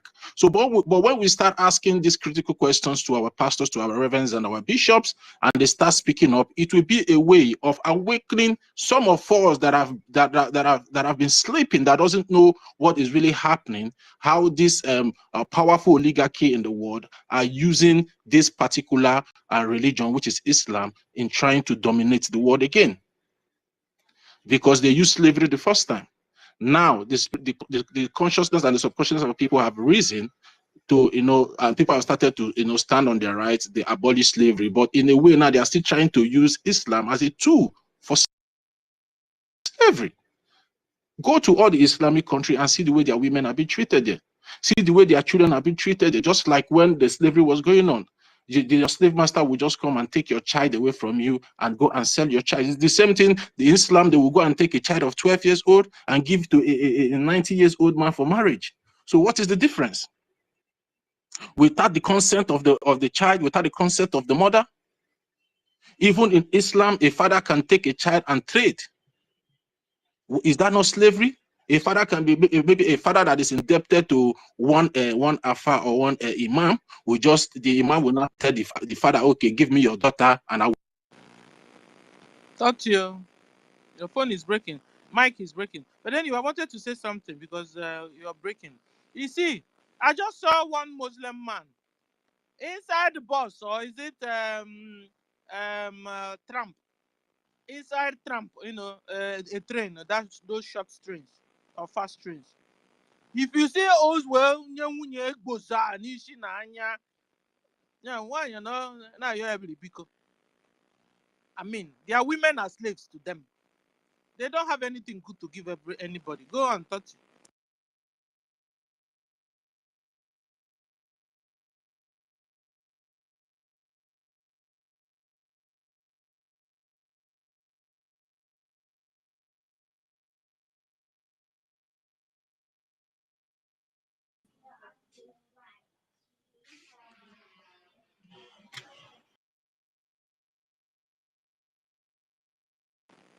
Touchy, go on because your mic was breaking. Anyway, I think he's busy. I don't have to support my co-host. Okay. Rage, are you there? You have the mic. Rage. Ude wo nwa Chineke. Ade here. You know what Chineke. Yeah. Rage has Igbo. That's cool. Go on. I don't know. Good afternoon, great Biafrans. I greet you, my big auntie, Auntie Stella. Big auntie. It's not your auntie. I greet you, baby. Oh my God. Yeah, right. You can say good afternoon, ma. Yeah, great. Say good afternoon, ma. Good afternoon, ma. Good afternoon, my love. Good afternoon. How are you doing? Fine. All right, thank you very much. Greetings to you, great Biafrans. To all our mothers, Auntie Stella, Helen Peters, Rita Alex, and all of the mothers that are fighting so much for us. I greet you all. Maximum respect to all the Biafra mothers. And I would really want to say a very big thank you to all our leaders for standing firm and standing strong, for breaking the records and setting new records. We cannot thank them enough. Thank you very much for all that you do. And to our lovely leader, Mazi Nnamdi Kanu, we greet you, sir, our Prime Minister, His Excellency Prime Minister Simon Ekpa. We greet you so much, sir. And to our acting Prime Minister, we are seeing your work, the silent achiever. Thank you very much, sir, for all that you do in Washington, D.C. And to our beloved brother, Elias Gerasulis.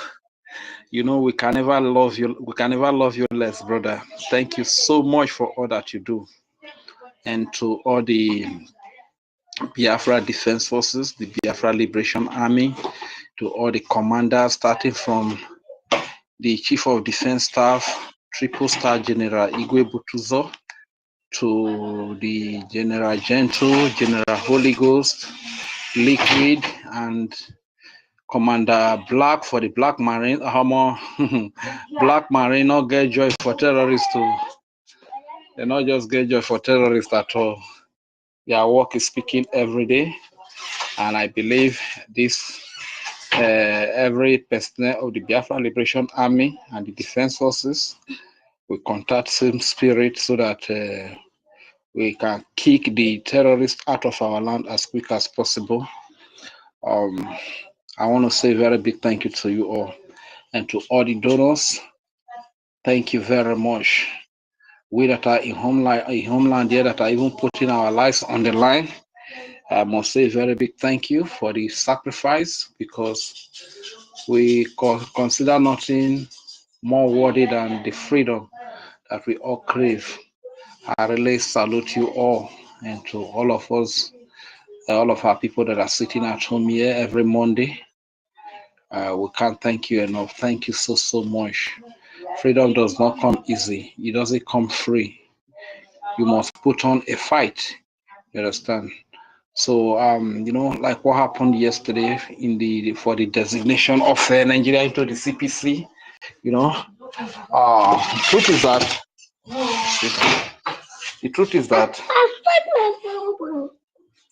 is that if you really want to fight insecurity, if you want to fight terrorism, you can fight it headlong. You understand?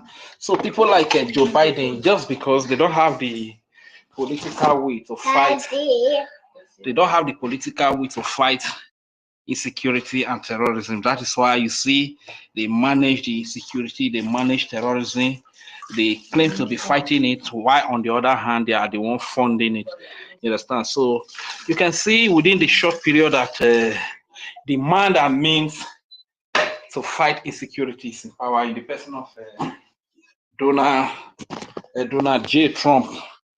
You can see the result. You can see the evidence. You understand? Unlike the previous administration that claimed to be fighting against insecurity, whereas it's sponsoring the insecurity on the other hand. You understand? So this is what happens. So honestly, Donald Trump is just a godsend, and I believe he's going to bring safety to the world. once again in this second return. And my fear is that all these elections, they always last for four years. You understand? So after 4 years, what happens? That has been my greatest fear. So It's if also they my could hear, fear. Oh. That's why I wanted them to go. If there's any help Donald Trump will give, let him start already to be giving it already. you understand? Thank you. So, and what I really want to say is that America should not just wait until the tenure of Donald Trump expires. They should try to look for.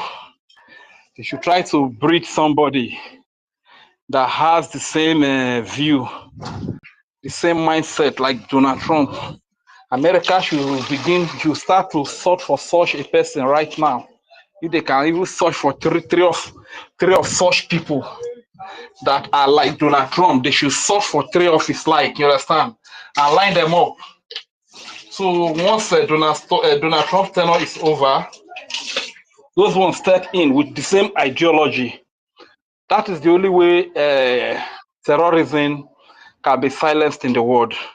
That is the only way terrorism can be silenced in the world. Otherwise, if we just hope that within 4 years, after Trump's tenure is gone, the evil people begin to come back like Obama and Joe Biden. His lives begin to come up again.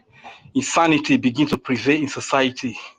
Insecurity, terrorism everywhere, because they are benefiting from it. You understand why they are deceiving people that they are fighting terrorism, yet they are the ones sponsoring the terrorism. So it's very, very quite unfortunate. So you can see the heart of a man that is fighting for Christians, because Christians, especially here in Africa, especially in that place they call Nigeria, Christianity just, especially those that are practicing it. Christianity is a very beautiful religion. I believe in Jesus, but those that are practicing it here may not be majority of them. They don't really know what they are doing. You understand? Because they are not different from politicians. The so-called pastor in Nigeria, they are not different from politicians. You understand? All they are interested in is their stomach, their immediate family. After that, every other person can go to hell. You understand? And when you see Christians being killed and no notable man of God with their private jet and their affluence and wealth speaks about it. You understand? It's quite unfortunate. Just look at the bishop in that U.S. conference. Yes, it was yesterday. Yes, that was yesterday. You know, this cowardiceness that is in them, liveredness, cannot really allow them to speak. But I just thank God for the one that spoke. Is it the bishop of Makodi? Thank you very much. And I also want to, I don't know if he will hear me or if he will hear us from this place, I will still advise him. For now, let him just stay away from Nigeria for now, you understand? Because if he dares come back here, they go eliminate him, you understand?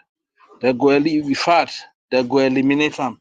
So my advice is that he should just rather stay back there wherever he is first. Let him stay back there for some time. But even like this one that he spoke up yesterday, even his church self is not safe again in this place, you understand? Because what happened now, the government is going to collaborate with the terrorists, the Fulani terrorists, and they will raise down that church and commit a lot of havoc in that societies. You understand? But it's good that he spoke up, and it's good that Nigeria is designated into the CPC once again, because that is where they actually belong. This is exactly what they do. Even it's not only the Fulani terrorists that are persecuting Christians, even the government of Nigeria is persecuting Christians a lot. Look at what Soludo is doing now. You get? So these are the things. They are persecuting the Christians a lot. And the majority of our people as Biafrans, we are Christians. Most of these Christians that you hear that they will kill in Kaduna, they kill in the north, they kill in the west, Yoruba. They are our people, they are Biafrans. Look at the killing that happened in Owo. Was it not in Catholic? How many Yoruba people are going to Catholic church? Most of the people that were killed there are our Igbo people, our Urobo Isoko people, our Biafran people. either from Calabar or any part of the Biafra region. You understand? Because majority of our population, we are Christians. See that we are Christians, we are Jewish, or we are traditionalists. You understand? So, like I've rightly said before, all my stay in data, I never really saw anything called Islam. It was when I traveled out of Nigeria that I began to see them, because then, being in data, going to Zoro, you know, we used to have a pocket of them in Zoro. And, you know, when I traveled out of data, and I began to see that these people, they come in mass and they knock their head on the ground. I was wondering, who are these people? You understand? So, but then at home, the few that we used to see, we used to call them Ogalu Benevenu. You understand? It's so kind of people can understand the meaning of that. You understand? So these people, they just want to use jihad to conquer everywhere.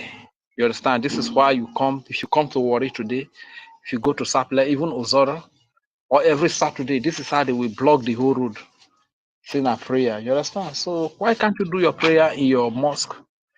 If Christians are doing their prayers and they come and block the express, will anybody take? In fact, it is the government that will even unleash the military, police, and everything to kill all the Christians, drive them, flog the hell out of them, out of the road.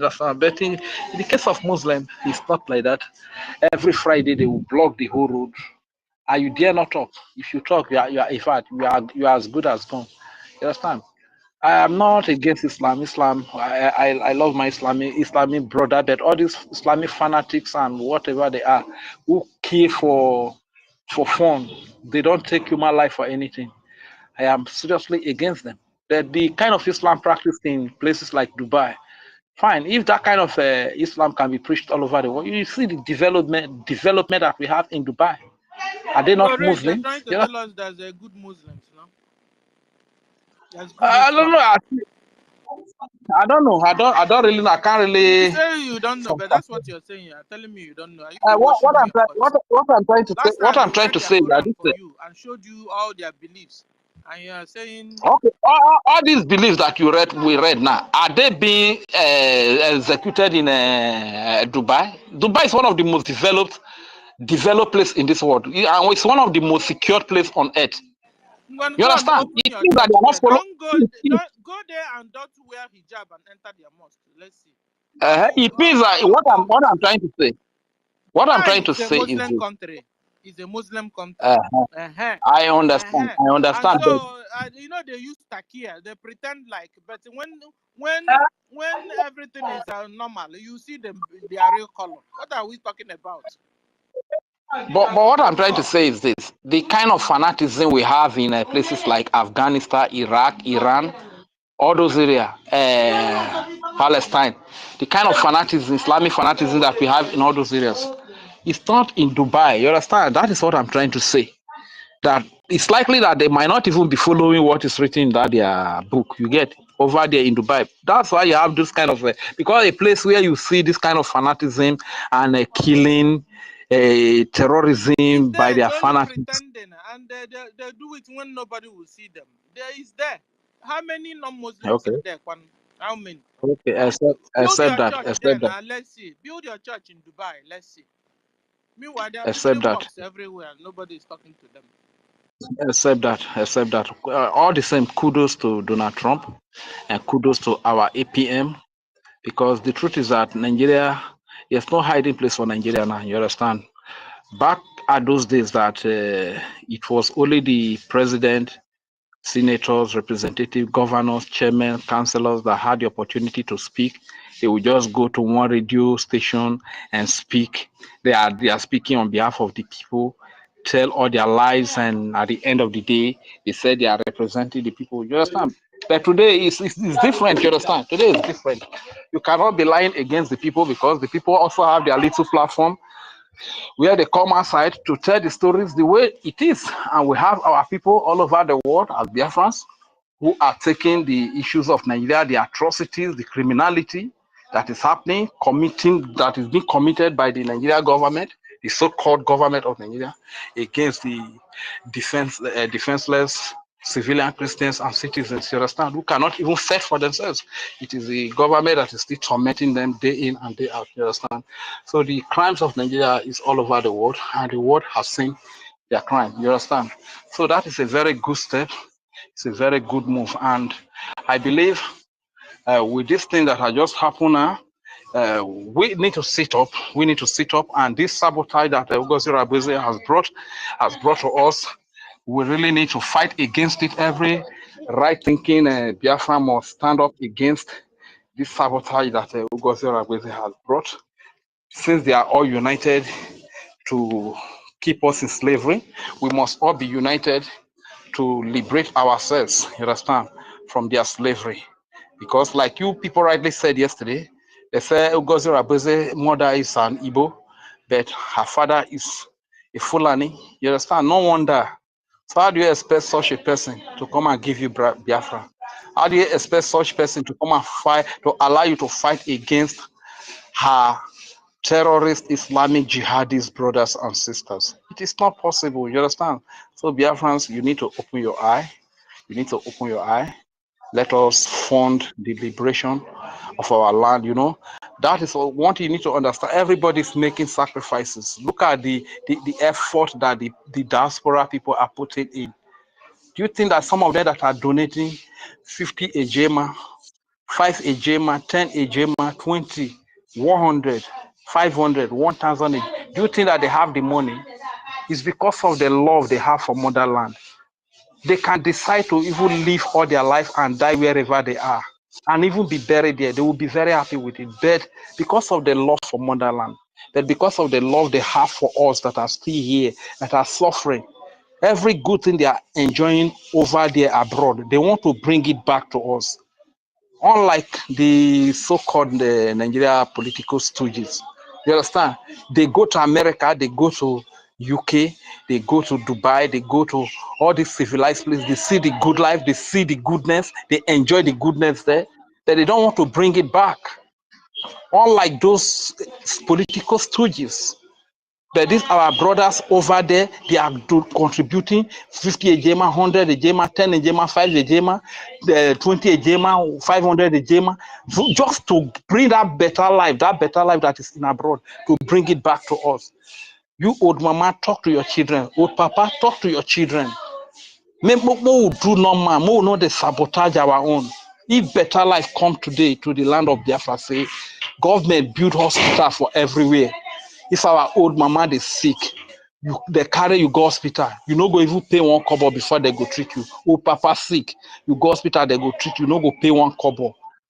It's for the betterment of everybody. Today now, if you get small sickness, if your children don't get money, you don't die with that. Even sometimes when you get the money, because the government don't know what they do. Facilities when they're supposed to treat people, they don't get them. Even though say you get the money, if you borrow the money, your person will still die. The moment you could now learn Nigeria, you will say person that is very lively, use her own leg, waka go hospital. You understand? That my wife, whenever I think about that woman, so I be like no zero everything, make we zero everything, make everything start afresh. You understand that kind of thing? A woman that was just pregnant because she was having high BP.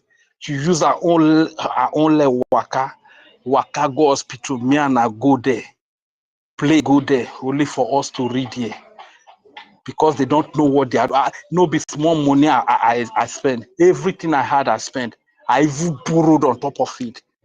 Yet, they did a kind of operation. They did not do a proper operation. Whether they forget something for a I don't even know.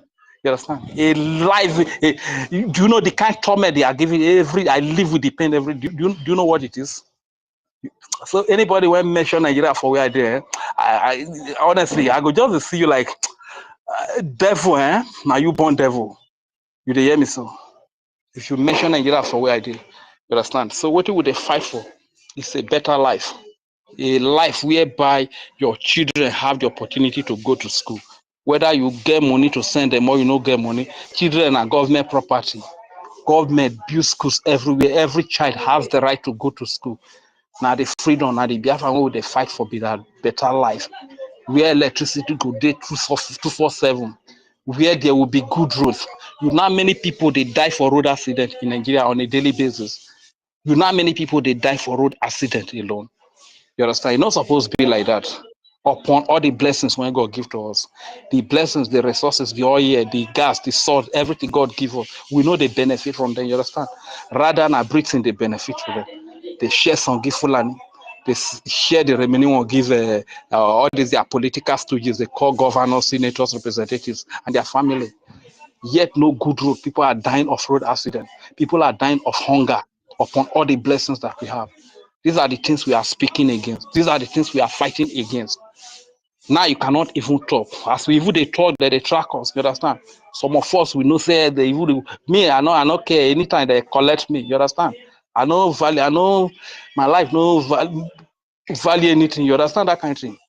So anytime they collect me, bye be that. Wanna continue. Wanna just continue the freedom, get out of our people. You understand? So this is the path some of us have chosen. So anybody when they track, go ahead and track. Anytime you collect me, I say bye to the world. Let my brothers continue and get freedom for our people. You understand? So what are we trying to say? Let us stay united because the people that want us dead are very united. No matter their color, no matter the language they speak. Right from Britain to the Fulani to the politicians, they are very united. To the Bubago terrorists, Agunecheba terrorists, AVG terrorists, Kasawana terrorists, they are very united to kill all of us. You understand? Why can't we be united to defend ourselves? Why can't we be united in funding our defense, in funding our liberation through the Biafra Republic government in exile that has brought us this far? The only freedom for our leaders, Mazi Nnamdi Kanu, is the freedom of Biafra. The only freedom for thousands of Biafrans that are in different prisons today all over the world is the freedom of Biafra. Once Biafra comes today, those people will gain their freedom. You understand? Let people get this understanding. You understand? Because when he never reach you now, it will be like people are telling story. If they not kill people for your village, you go think that people are just telling story. If they not kill people for your family house, it will just be like people are telling story. Look at the pictures that Koiki was showing on this thing. Was it yesterday or 2 days ago? Those are human beings. So those are human beings. So as somebody go tell me, say government did for that kind of place. These people na mama na born them. They carry these people for 9 months inside Bele. See what terrorists did to them. These are the things we are speaking against. So my people, let's not relent. Let's not waver. Let's not draw back.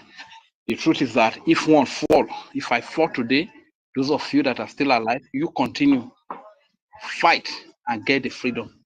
You understand? So this life self doesn't really mean anything to us when they for here, when they for homeland here. You understand? It doesn't mean anything to us. If they want it so badly, let them come for it. Collect them. You understand? People will still stand up when go still speak for this freedom. And at the end of the day, don't disappoint as many that will remain. Don't disappoint those that are dead. I am here today still living. That is why I can speak. I am not disappointing those that have died. I'm not disappointing. Rich, our APM is here. Sir, we salute you, sir. You're welcome, sir, to the space. Okay. Let me drop the mic for our you. Yeah, Rich. Hold on. Sir, you're welcome. You have the mic, sir.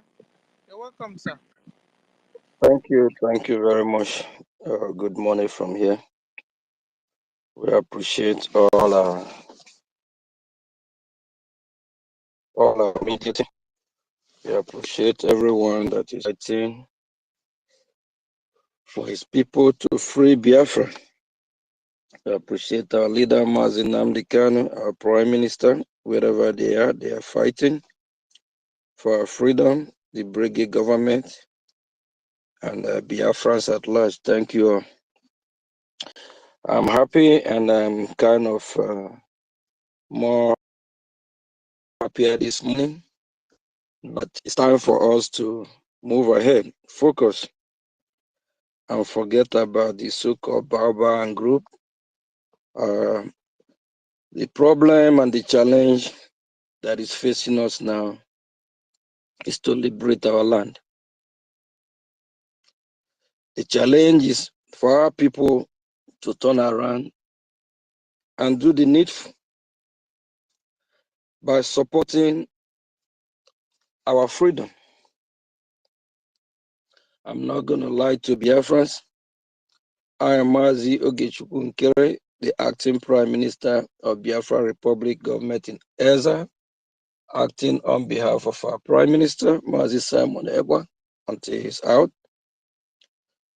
The number one thing that gives me joy is this fight that I'm fighting to free Biafra.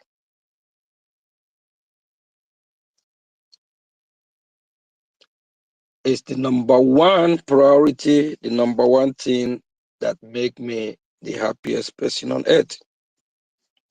Because I'm happy doing it. It makes me realize that I'm not selfish. I'm not self-centered. It's not all about me. It's all about humanity. It's all about the love of God. If you love God, you will love His creation, especially His creation like people of Biafra that are not terrorists. This is the best thing ever happened to me, that I have ever made up my mind to.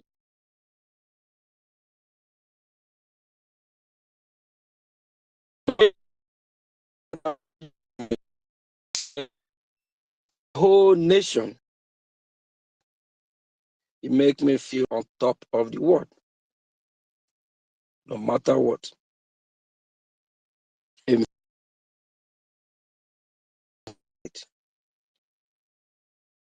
Because I know I'm doing the right thing.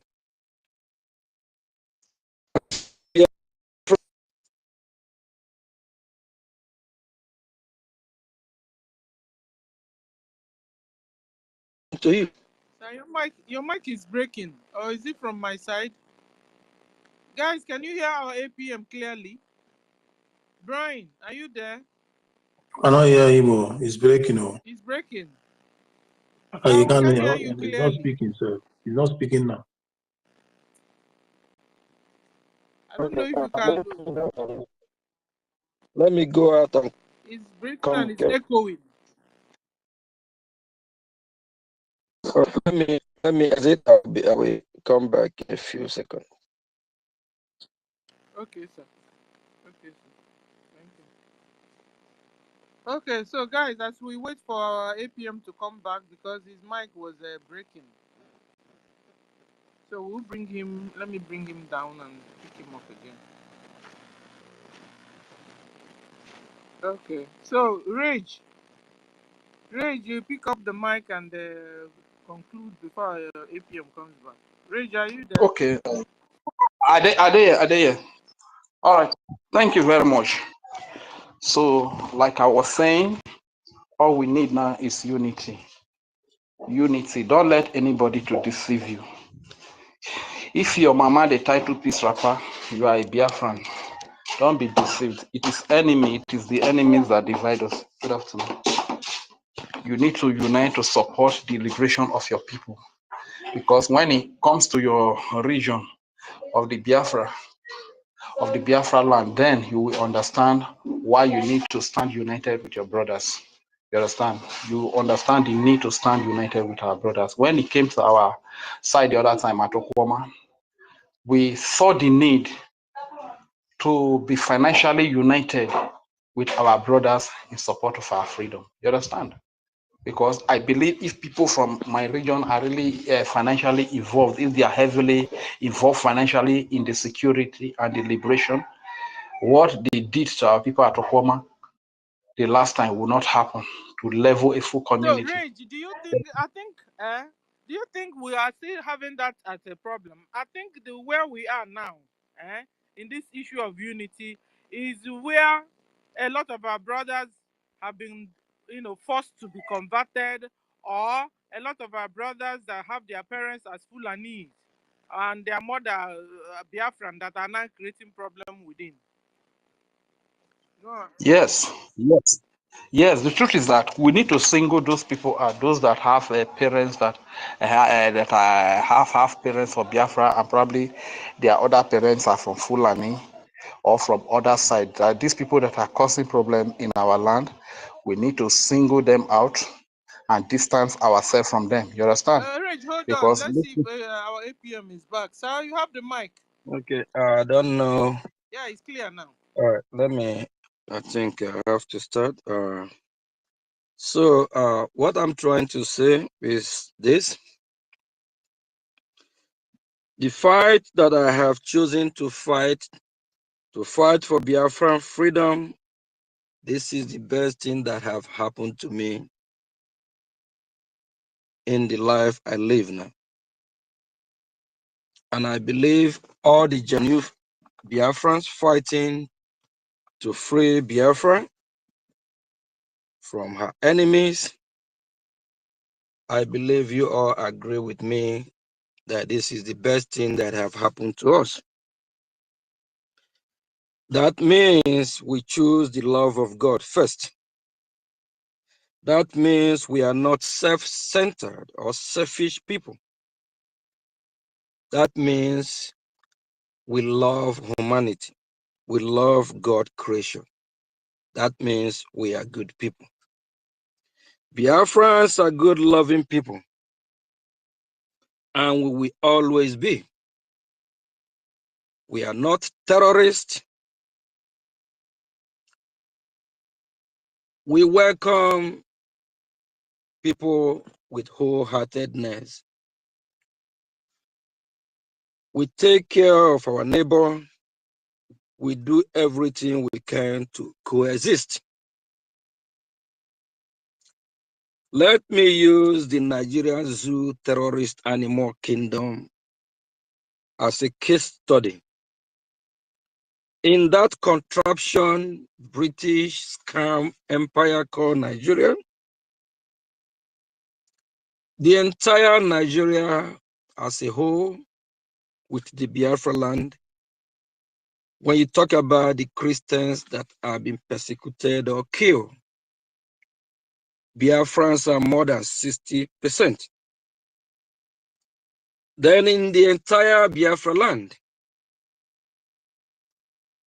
Christians in Biafra land are more than 80%. So when we talk about killing of Christians in the so-called Nigeria, Biafrans are more in number. It's actually Biafrans that Nigeria been persecuted.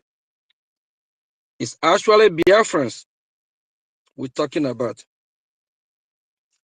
The hearing yesterday, if Nigeria should go back as if they should designate Nigeria and put them back in the CPC among countries that persecute Christians, it's actually about Biafra, because Biafrans are the Christians Nigeria is persecuting.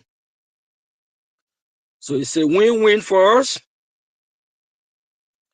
It makes the job easier for us in Washington because we have condemned that useless country shithole Nigeria as much as we can. And a lot of members of the Congress, they have gotten the message. They might not come publicly yesterday calling Biafra Biafra because they have not yet voted and recognized Biafra as a country or a nation until when that happened. But they realized the case of Biafra. They realized Biafrans are the Christians that have been persecuted. So this is the way to start the game. If you all just think the CPC, they're trying to designate Nigeria, it's all about just killing of the Christians. It's more than that. It starts gradually. First of all, Nigeria needs to be condemned because they are evil empire. And I believe everyone will agree with me even the Finnish authority. I believe some of them watch what happened so that they will know that our Prime Minister Mazi Simon Ekpa, the reason why he's fighting to free his people is because Nigeria persecutes his people. So it's a win-win. You know, it set the stage to talk about the issue of Biafra. And it also exposed Nigeria as a terrorist state. And it makes many Congress men and women more comfortable and receptive to Biafran cause. Because Biafrans are Christians, not Muslim. Biafrans are Christians and the Nigerian become a misleading terrorist state. It's a win-win for us. So what do we Biafrans need to do now? We need to let them know we are ready to get in our new nation. We are ready to celebrate and have our own country, a country that is flowed with milk and honey, a country that will be pure, a country that will work with international community like the West, a country that have the ideology of living like normal people, not nomadic people, a country that loves education, innovation, a country that want to be part of this global community, a country that want to compete. Even in the Olympic, we will compete among nations. The past Olympic, to show the failure of the terrorist countries, Zoo, Gota, Shidho, Nigeria, you found out that while United States of America is grabbing gold and silver over 100, China, Canada, Japan, name it. Why other countries, the real country, you know, we have fake countries and real country, and we have some countries that is called cut and join, a country that is calm like Nigeria. Why the real countries are going home with golds? Why the real countries athletes are celebrating the gutter shit hole zoo country terrorist Nigeria? They went back home with nothing because they can't compete, because they never a country that you cannot travel for all the one Nigeria list. You all know how they scrutinize you, vet you before you can leave that useless shithole country called Nigeria to any other country, starting from the embassy, from the zoo country, Nigeria. You see how they ask questions. They make you show all kind of proof because they know, the world know you are coming. Whoever is a one Nigeria is coming from a terrorist country, shithole for that matter.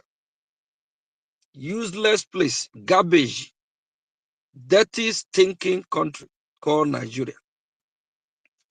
And without their useless green and white passport, anywhere in the world, in Europe, in Asia, once you lift that useless passport,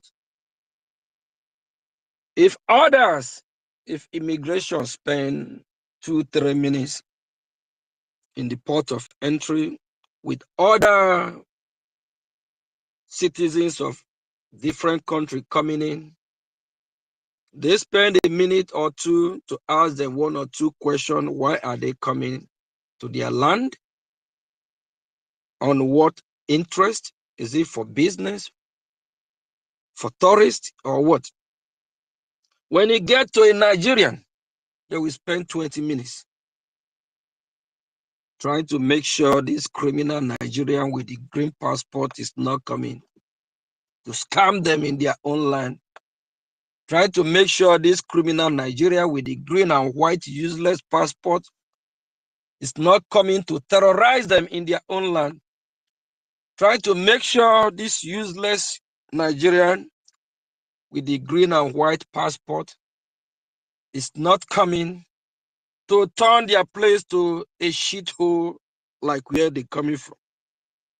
That's why a former presidential aspirant called Iran boy of the British dying horse empire called P2B said that Nigeria breed criminal, and this useless idiotic Obi well know that Nigeria breed criminal, and he still want to be part of the same Nigeria. Not be juju be that. The criminality that Nigeria breed, our citizens have touched some of these people like P2B, and one of the useless Oge Onobu, I believe she's one of the Biafrans that the Nigerian terrorist state have been able to bought over. These people will not see Biafra and enjoy Biafra because they are not Biafrans. We disown them. Please, this is time for all the accountability group that don't trust Mazio Gechukwu Nkere no more. While they are sleeping, snuffing like a lazy dog, I'm getting ready. I put on my shoe, buckle up, put my tie on my way to Washington, D.C. While some of them are sleeping, snuffing, I'm working for Biafra. I love it. All the accountability group, while I'm working for Biafra every day, putting hours, financially, supporting spiritually, and otherwise, the accountability groups, they are nowhere to be found. They have gang up, set up their net, waiting for Mazio Gechukwu Nkere to fall in. They fail on arrival because the land of Biafra, the God of Biafra, will protect me, will protect all the genuine fighters fighting to free Biafran people from bondage. Biafrans, we the genuine ones know the kind of mess we found ourselves. It's worse than a lot of people think. That's why we are fighting. That's why our leader Mazi Nnamdi Kanu till now, he refused to give up because he know the danger if he give up the fight. Our leader, our Prime Minister, Mazi Simon Ekpa, likewise, refused to surrender because he know the danger. No retreat, no surrender. Forward ever, we will fight and we will liberate and free Biafra from her enemies, from the occupier, from the British company called Nigeria. I hope the British authority, they are following the event of what is happening. Century ago, Great Britain is untouchable. Great Britain ruled the world. What about now? Great Britain is about to be swallowed by the same terrorists that they breed. Great Britain is about to be swallowed by the jihadist terrorists that they be supporting for years. The same terrorists that the Great Britain supports to terrorize the Biafran people, to kill the Biafran people, is about to swallow the Great Britain. They are there already. They have conquered so many cities, whereby in Great Britain today, you have over 17 mayors. There's some city in Britain that you can't even preach and talk about Jesus Christ. It's already been conquered by the jihadist, terrorists, extremists, Muslims. What are we learning from this? Our leader, Mazin Namiskanu, prophesies about it. That if they don't let Biafra go, Islam will overrun Great Britain. The citizens of British, you all need to rise up, condemn your government, condemn your leadership, tell them to start doing the right thing. If not,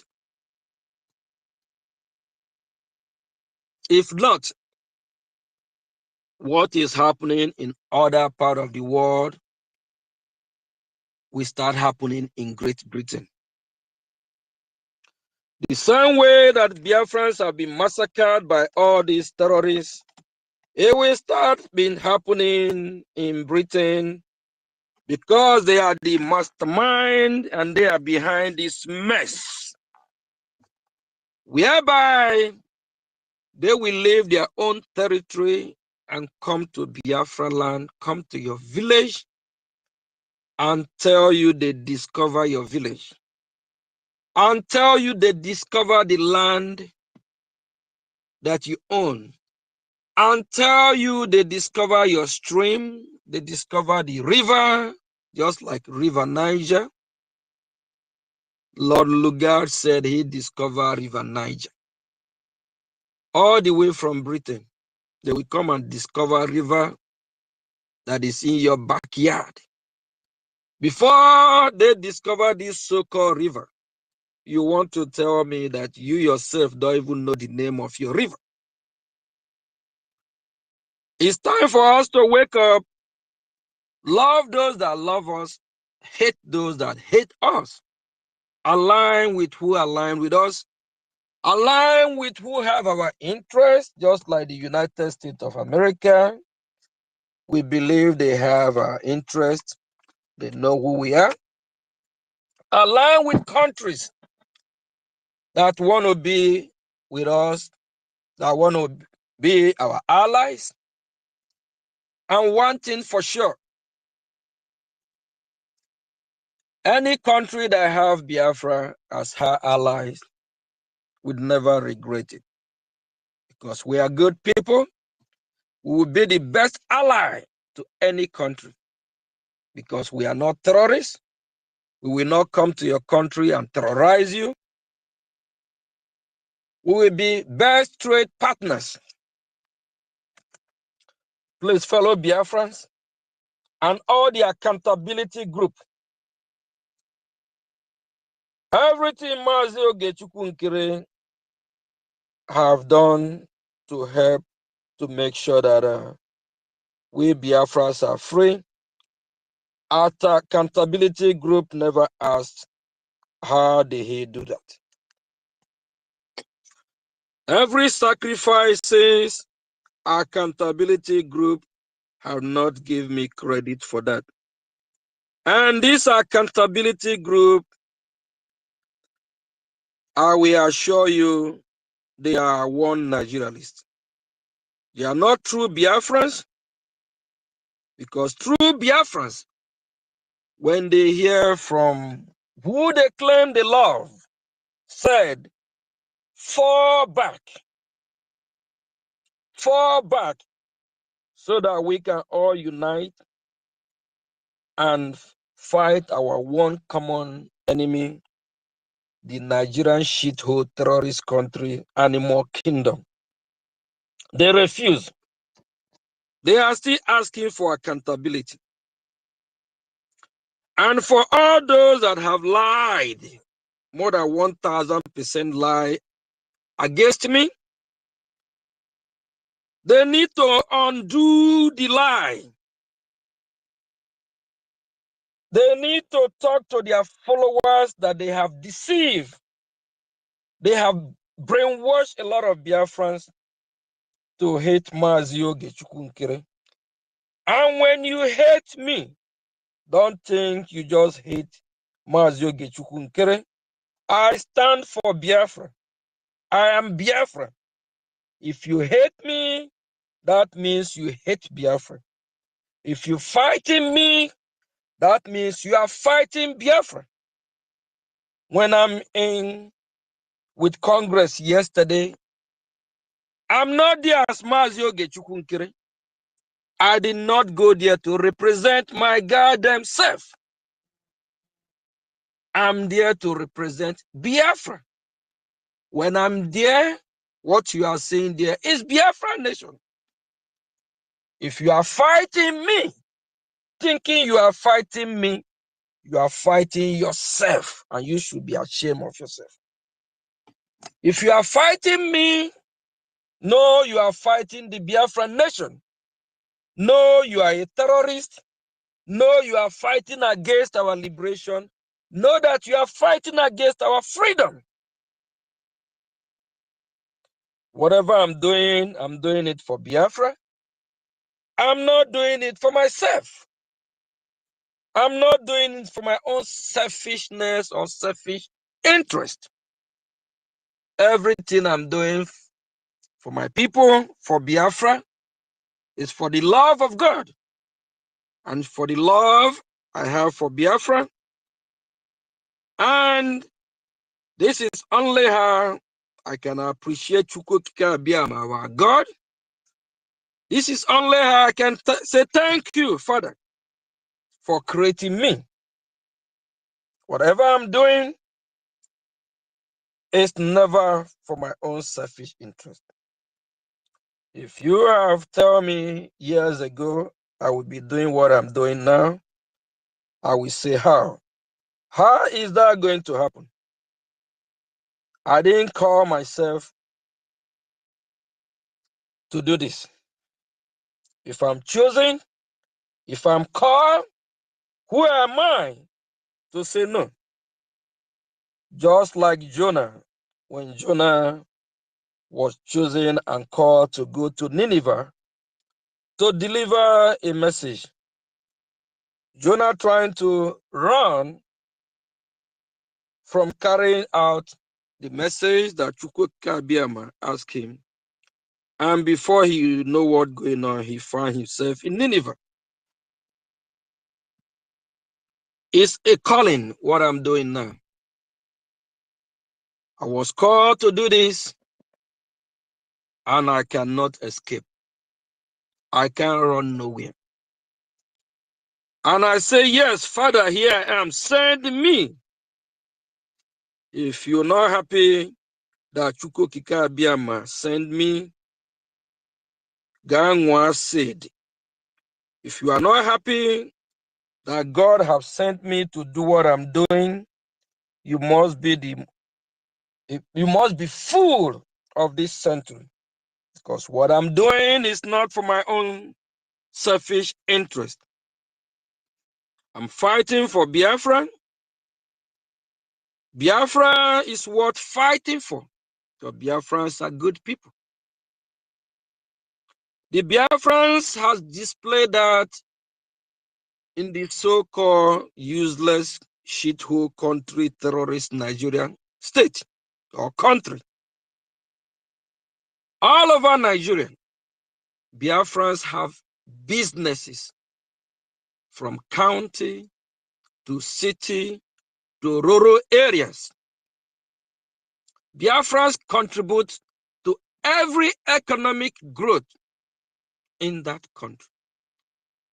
Biafrans travel far and wide. Biafrans made Nigeria.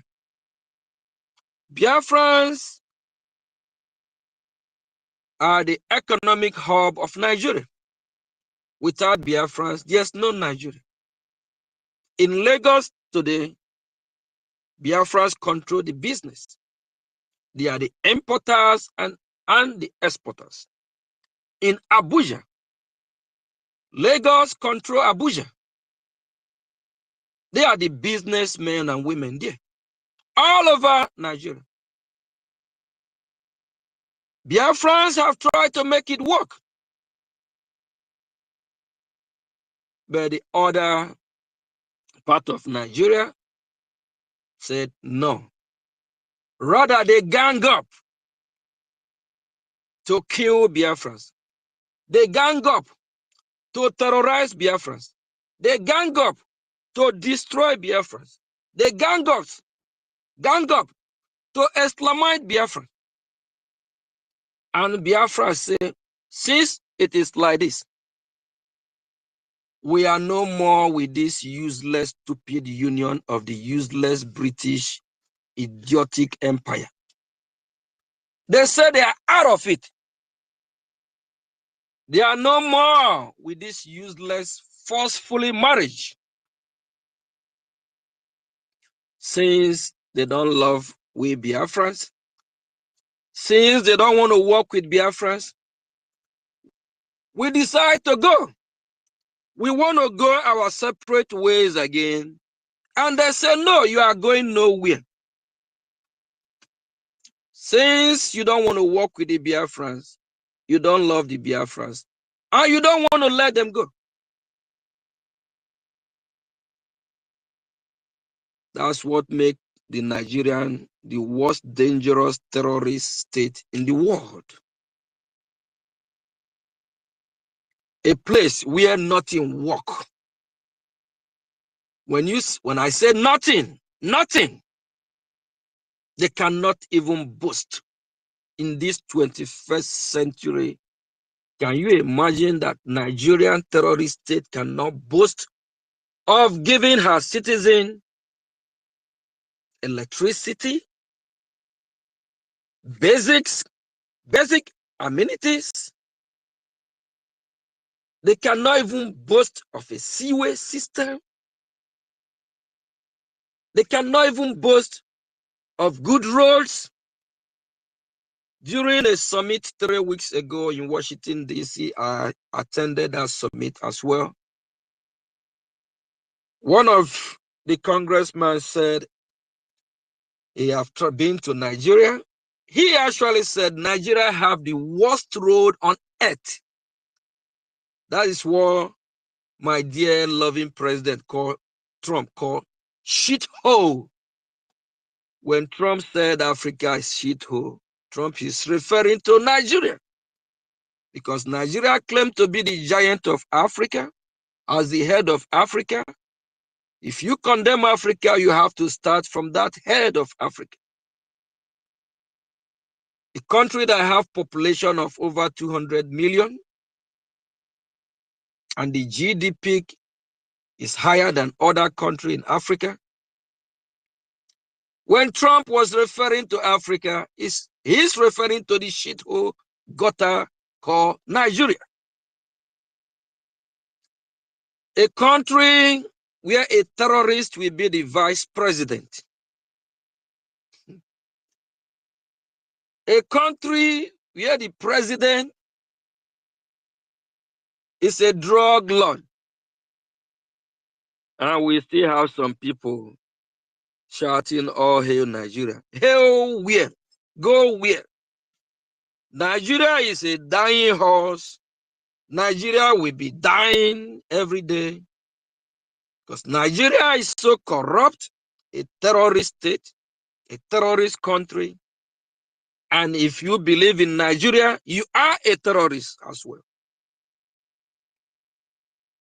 It's a win-win for us that the world now know that Nigeria is among the countries that persecute Christians and for the Finnish authority and Norwegian that is holding Dr. EFIK-IBIBIO, and our Prime Minister that is on so-called questioning in Finland, it is good for them to know that this country that they are supporting is a terrorist country that kills Christians. If either one of these countries refuse to do the right thing, what is happening in Britain today, just like our leader Mazi Nnamdi Kanu prophesied. I am going to prophesy, Mazi Ogechukwu Nkiri, that if the Finnish authority, if the Finlanders refuse to do the right thing, release our leader, our Prime Minister Mazi Simon Ekpa, Russia will come back and Russia will invade Finland. Russia will invade Finland. Mark this date. And Russia will conquer Finland. It will also happen to the Norwegians. Since they decide to support the terrorist countries, the terrorist state that is killing its own, they better do the right thing. Because what goes around comes around. We Biafrans are fighting to free ourselves from jihadist terrorists, from a terrorist state, and any state, any country in the world, that supports a terrorist state, aligned with a terrorist state, that country as well will receive the treatment of terrorism. They will receive a treatment that the jihadist terrorists will also terrorize them.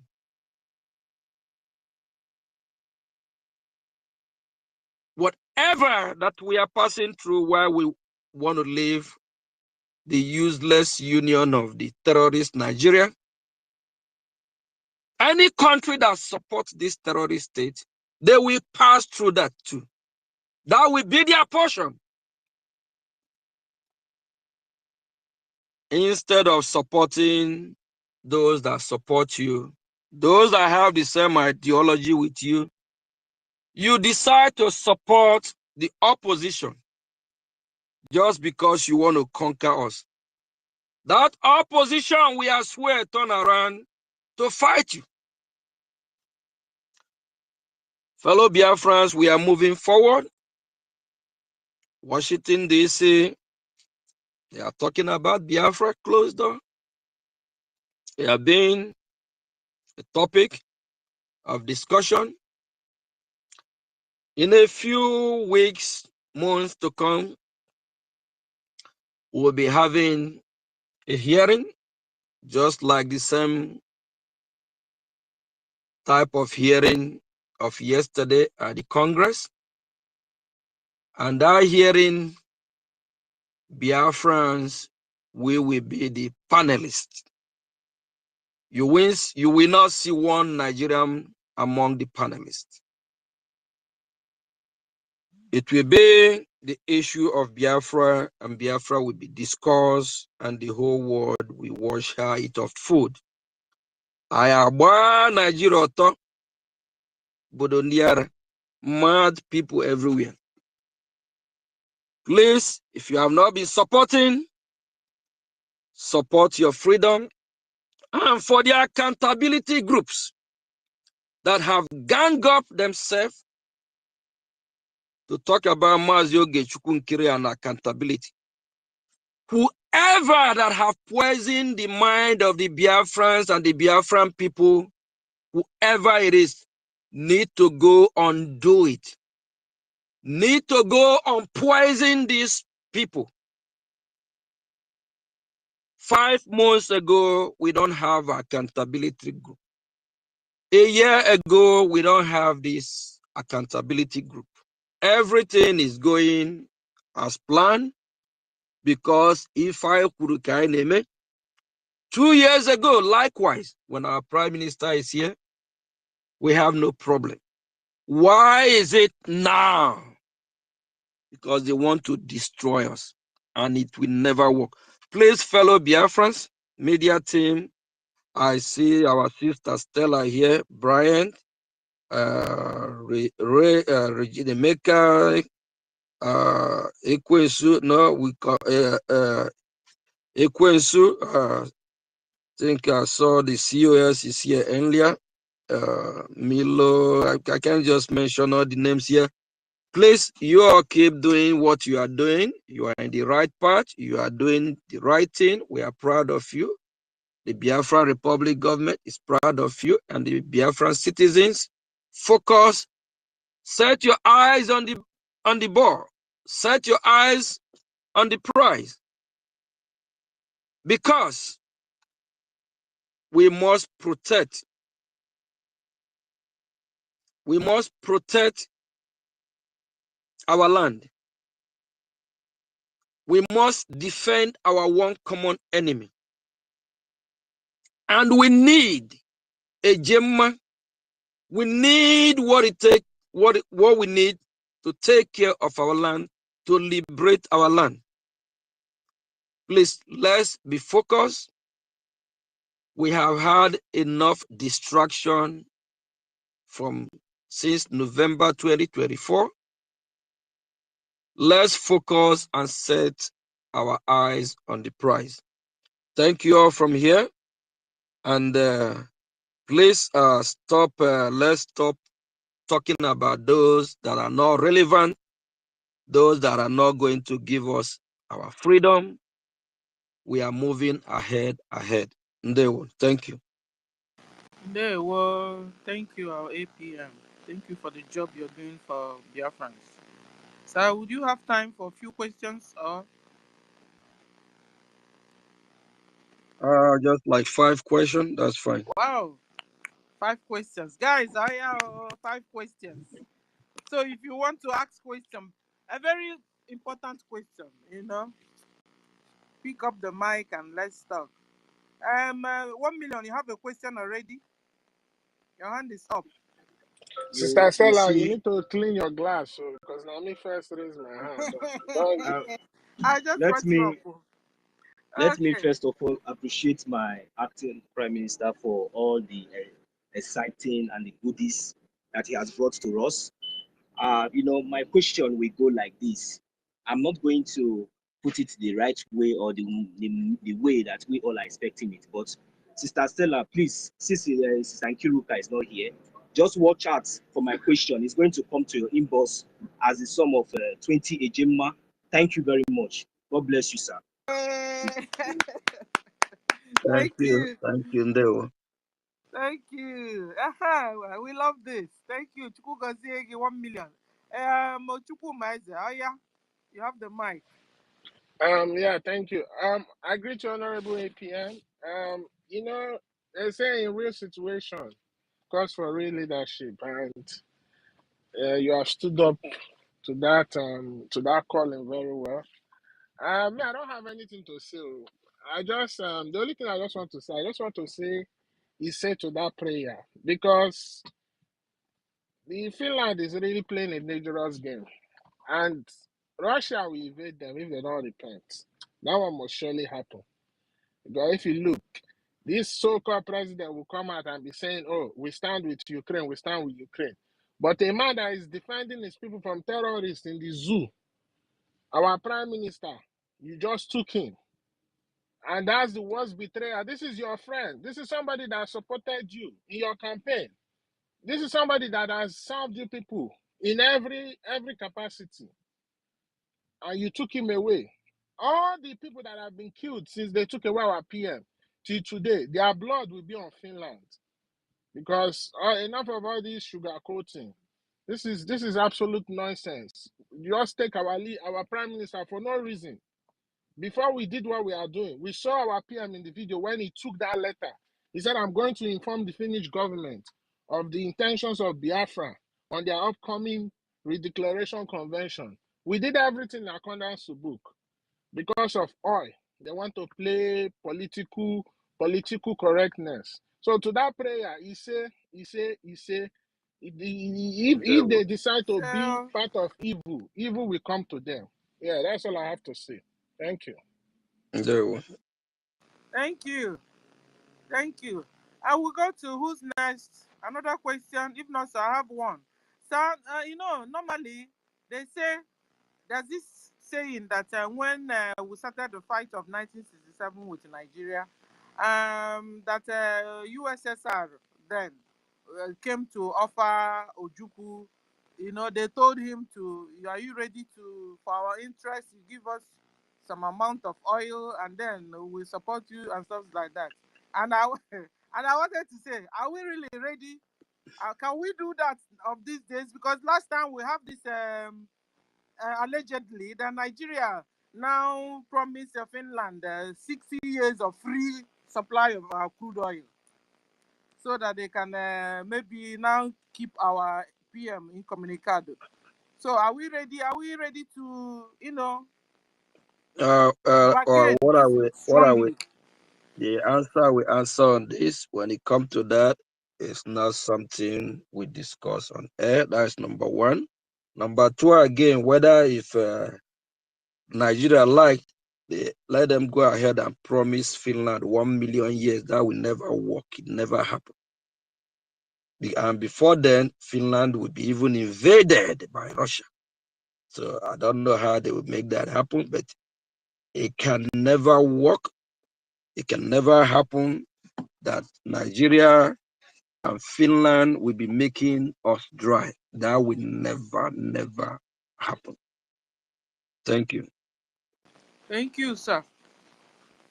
Let me bring people up. And another question I wanted to ask, since last time you told us that DPM of One Nigeria went to Finland on Wednesday. You didn't, is there you didn't tell us any other thing, anything came out of her going there, sir? We didn't hear anything again from you, sir, concerning her trip. Because one of our sisters confirmed that instead of her speaking to them in her house, that she was inside the car, that it means that she really went to that Finland. So I hope our PM is good, that it's not Our PM is good. We have means of communicating with him better. If the one Nigerianese woman, if she didn't go to Finland for her own interest, she'd be going to Finland, visiting that region since last year, months before our declaration. So she have her own agenda, she have her own interest. She's not fighting for Biafra. She don't have Biafra people interest at heart. You heard her last week when she was running her mouth, telling the Biafrans in former Enugu citizens that if they have problem, they should go ask the Enugu government, the same government that we have, the same government that are not working for us, the same government that are not part of Biafra, the same illegitimate government. And she, in turn, asking the Enugu citizens to go ask the same government that is not legitimate for their, for security or for help. Why is it that after the amalgamation of the useless contraption country called Nigeria, over 120, 30 years ago till now, why is it there is no security? Why is it there is still insecurity? Why is it after 100 years, nothing is working, nothing is in order? Why is that? It's because Nigeria is never a country. It's because we are not one people. I made this clear to a lot of the congressmen yesterday. And I also let them know that if you want to solve the problem of the issue of what is happening in Nigeria today, it's not about providing aids and all that. If you want to solve the problem, I use snake as an example. You cut the head of the snake. That's how you kill snake. So we need to go to the root of the problem. We have never want people with the jihadist terrorist state. So her issue, I don't really want to talk about her. We have moved forward. We don't want to validate her. She's not part of what we are doing. And please, whoever is listening to her, just desist from it. Don't waste your time. Don't be fooled. We can see that she's fighting against everything that we believe. For her to even, as a so-called leader that she claimed, for her to tell her citizens, oh, if you need help, I'm not the one to help you. Go to the Nigerian state. What do that tells you? And you remember there's a time, when the same devil that they worship, when that devil want to expose them. Sometime last week, when she was saying that very soon, she and her gullible followers will be returning to their Nigeria country. But she is a one Nigeria. So she always gonna expose herself and let the Biafran people know that she is a one Nigeria and that she's not fighting for Biafra. Thank you. Thank you, sir. One more question. Mimi Venture, you have the mic. I want to ask a question, Stella.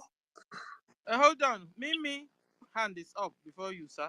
Mimi, are you there? Yes, I'm here. Good evening from here.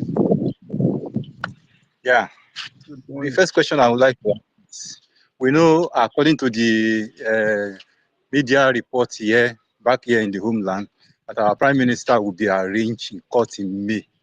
So I just want to ask our APM if there's any arrangement in support of that, or to the government representative will be there. That's just the first question.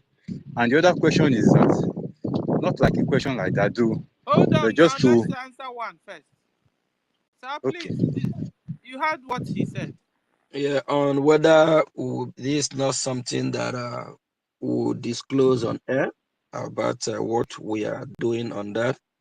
Okay. Yeah, we won't disclose that, but our Prime Minister supposed to have been released. Is that Jezebel that trying to see?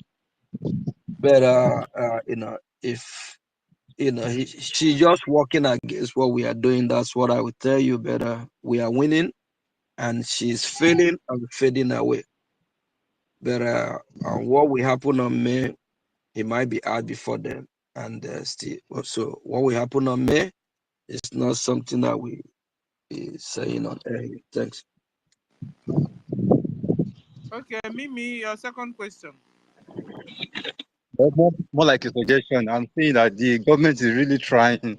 Please, I don't want our government to abandon them on ground. They should keep funding them.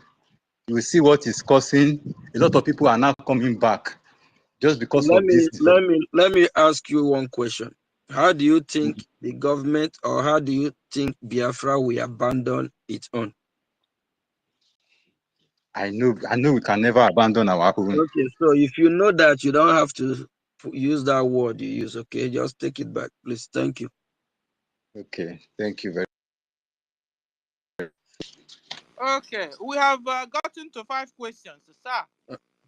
Thank you free very to much. go, or should we give you more? Is there any of my other hand? I have not asked question. Yeah, My Brian APM wanted acting to Prime ask. Minister. Brian, Thank you have a you. question. Yeah. Thank you, my acting Prime Minister. One more will go. Yeah. Thank you so much, sir. We Biafrans appreciate and we believe in you. I just wanna. It's not just a question. I just wanna feel as in we just wanna have a test of how you felt. Understand? Because we know the the burden on your shoulder is not just the burden that rests on your shoulder is that of more than 80 million Biafrans, understand, and you are carrying it perfectly, and we know. So, my acting prime minister, what I'm trying to find out is that, was there any time during this call, as in during this period you are called, you felt that because initially you are being the finance, understand? Now you are heading us. Was there any time you sat down and said, "Wow, I never thought this mission is too heavy like this. I never thought that it's too very heavy." You never thought that it was what you expected to see. Was there any time you thought about that? I know that, and that was a good question. Even before being the acting prime minister, I have a burden on my shoulder already. So, and I'm used to it. And as somebody who work hard, and since I was called to serve before being the acting prime minister, I'm already prepared. So that's why even our prime minister, where he is, he actually know everything I'm doing. He know what I can carry. He know what I can't. So it's not I didn't know what happened going to happen, but when it happened, somebody have to step up. So even if anything happened to me now, I believe somebody as well is still gonna step up and buckle up. So we keep moving. So we are forward ever. So it don't matter how the burden is burden, whether big or small, it's all the same. So you just have to adjust yourself, your schedule, everything you do. You have more responsibility. You step up. So it's all about, just like when you're driving a car, you move from gear 1, you change to 2, you change to 3. So it's all about changes within the body, the way you think, the way you reason, your schedule wise. If you used to have like 10, 20 hours for yourself before, you walk around the schedule of the event, what is happening. I love what I'm doing. I'm happy that I step up doing what I'm doing, because we cannot let this ship sink. We'll make sure we sail to our final destination. Thank you. Thank you, sir. You're now free to go. Thank you, Very sir, well. for answering our questions. Thank you, and God bless you for Thank the you. job you're doing for Biafrans. God bless Thank you. you all. Please focus and leave the breakaway group alone. Let's focus on what we are doing. We don't want to be distracted, please. And Okay, again, sir. or anyone asking for accountability, ask them question 5, 6, 7 months ago when our PM is here. Why are they not asking? And the third one, whoever that have spoiled the mind of our people, whoever that have corrupt the mind, I don't care whether it's from the media, I don't care whether whoever it is that spoil, corrupt the mind of our people, lie to our people about me, that person need to undo it before that person contacting me. Because our people, before they get to where they are not like this. Some of them that are genuinely supporting before, somebody corrupt the mind. And whoever corrupt their mind need to uncorrupt our people mind. Because Biafran land need to be protected, and Biafran land, we need fund to do that. And whoever that, based on their actions, and a lot of Biafrans have been massacred, killed, that person need to remember and know that they have to undo and do whatever they can do for the land of Biafra to forgive such individuals. Because some of these people, what they have done to Biafrans, what they have done to our land, some might not be forgivable. They have to really work hard to be forgiven. Thank you. Thank you, sir. Thank you. God bless you. Okay, guys, we move with our topic on. And who have not spoken to the topic? Yeah, Emeka, you have the mic. Okay, all right. Okay, thank you, my sister. Stella, thank you, Brian, Rage and Fury, David and Co. Well, I'm very grateful to the acting Prime Minister for his speech, and that's quite inspiring. And I just wanted, anyway, there was no need, but I was just imagining. Hello? Emeka, Yeah. You know, yesterday we were hearing that if Nigeria continues to do what they are doing, they will be sanctioned. Do you think sanctioning is a solution to this thing? You're sanctioned by the United States, isn't it? Yes, sir. What you mean is these jihadists taking everybody for a ride in Nigeria. Is that what you mean? Yeah, you didn't watch the CPC. No, I was not able to watch that. Okay, nice. Okay, hold on. I'll play a little for you guys. Okay, all right. Hold on, guys, because yeah, the sanction will affect them. Do you want me to go and talk on it? How sanction will affect them? One. Okay. So the sanction will really hit them depending on the areas they want to sanction them. For example. Yeah, for example, not giving them money anymore. Yeah, I'm coming. It's not about giving them money. For example, the major source of income of Nigeria is oil. They'll ban their oil from being exported out of the zoo. Ban countries from patronizing their oil. Understand? They can even ban for their airways from entering other countries, and they are gone. If they are going to do anything, it has to be them. No, they can't ban oil coming out of zoo, but they can ban oil entering to America. Them, you know? No, they can. What I say is, Nigeria oil being exported out of Nigeria. No, not going out. It's they will not. They won't buy, but every other person can buy, but they won't. Yeah. I say ban. What I'm saying, yes, ban. You cannot ban somebody from leaving. They don't have that power, but they have. Listen first. Listen. Mega listen. Do you know that? Do you know that Iranian oil was banned? Do you know that? Trump did it his first time. Trump did it the first time because that is the major avenue of getting money, and that brought down their economy. This, like for example, now look at it. If you're being allowed 10 barrels of oil, 3 million barrels of oil a day, they can reduce that 3 million to 700,000 barrels of oil. That is the way it is done. Understand? They will limit your option. They will limit your.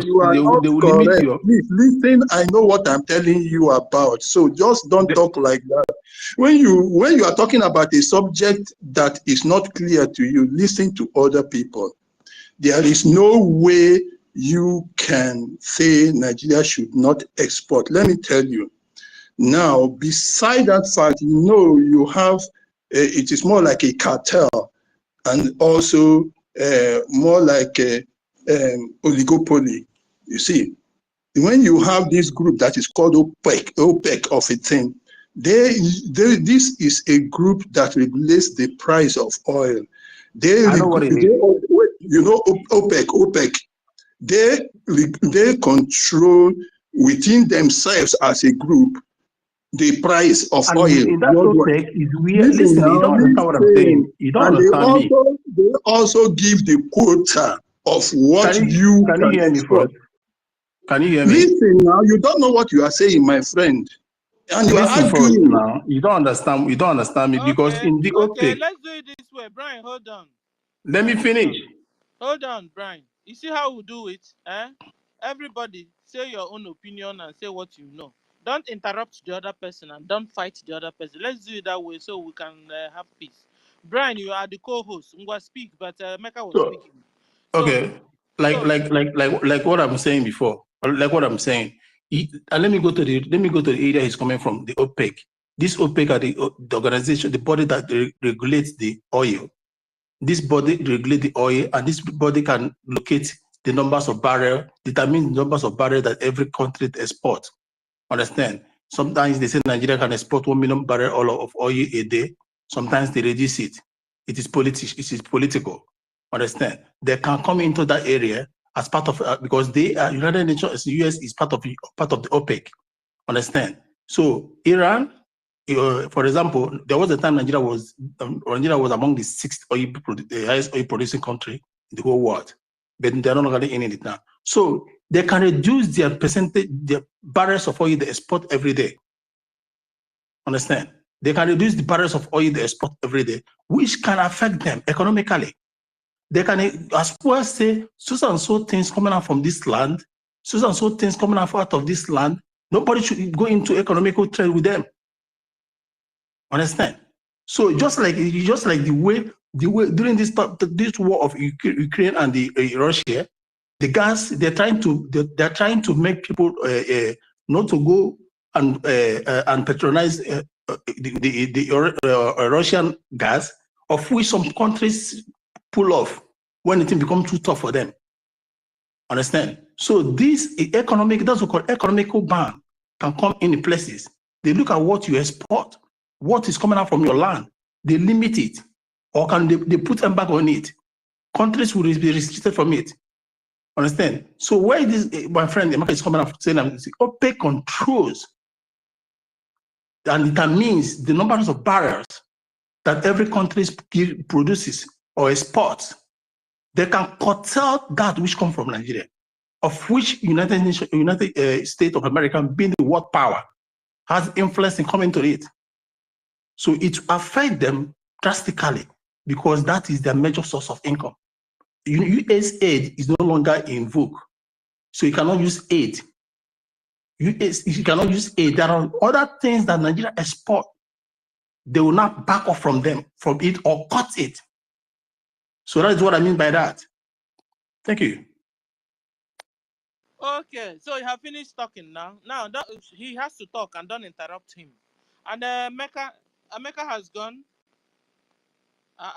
Who removed him? He was left by himself. Oh Jesus. Emeka, where are you? Come back. I needed to hear from you too. Give him mic. Give him mic direct. He's not there now. I'm seeing him. He's there. I'm seeing him. If he's there, give him mic. I can't find him. Okay, Brian, why you today do like NGOZI? Like say you sabi everything. This is Brian. No, it is not about study everything. When it comes to there's a field you know, there is field you should know. If I talk, you Google it. Understand? There is field you should know. When it comes to this OPEC or this, I'm a geologist. That is per se. So I know trade. Sister Stella, welcome Brian, our co-host.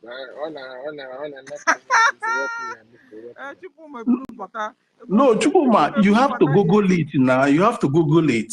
Whatever you say, Google it. So Emeka is not here anymore. Okay, I'm sure he will come back. Maybe he's gone to confirm what he's saying very well. Because, no, he just said the truth. I am. Who is knocking everybody all out here? Nami, you won't call. Okay, so Senator, you have the mic. My question is this. This, what do you call them? They said that if Nigeria refused to, do what they're supposed to do, that they will soon begin to sanction Nigeria. So I'm saying sanctioning Nigeria, will it solve the problem we have on ground that Islamic terrorist Nigeria government are massacring Christians? Sanctioning them, can it solve it? Who said so, please? I'm asking you, can it solve it? No, but I mean, who said they can sanction Nigeria? America. Okay. Yeah, but they just do it to punish the country, was it not what they did to Cuba and even to Gaddafi that time? So it's all like that. Even that Africa cannot export food in quantum. Africa has the highest food in this world, but they cannot export them. That is like a sanction. They tell you, they even made us to produce what we can eat only. And they that learned from us how to produce weed and all that, that took weed from us, they are now to ship it from from a Western country. We have weed that we carry really. now. Yeah, because they don't want us to supersede them. We have everything. If they leave us, we will just overshadow them in everything. They know what we are made of. They know who we are. You know, that is why they are doing all these things. Me, I just join on and now. Say, I hear that way when I talk about the petrol, you know. So I just say, make I suppose saying so that thing where when talk, where Brian talk now, so it be right from Imo River, time Imo River. Thank you. I will speak later. I won't sleep a bit. Okay, so. You know, sorry, Stella. Like what Senator just said. Now, that's what they call in the world when it comes to economic and GDP. That's what they call purchasing power. Understand? The American has it. That is why if your company has not gone into America, you're not making headway. And if your company has not gone into China, you're still not gonna make headway. So they have that purchasing power and compiled with their with the world power on them, so they can do anything to scatter the economy of the zoo if they refuse to play by the book, they refuse to play by the law. So they have it. They can.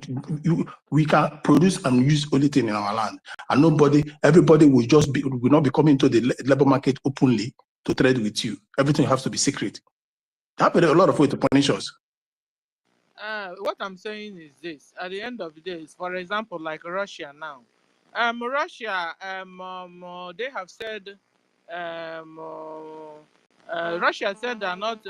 Is Russia said or Europe said they are not buying anymore? But these two people are no more buying gas from each other. Does this still stop other people from buying gas from Russia? No. No, you know, people, they're like when it becomes like Hungary. I want to use Hungary as an example. When it becomes too unbearable for them, they pull off. Even German, they still buy, but when they go to Europe, you know, say they see, we agree. You for where that's what they call the transactional politics. When it becomes unbearable for you, you find a way to buy through third party, not direct. So Germany buys through third party. You get that?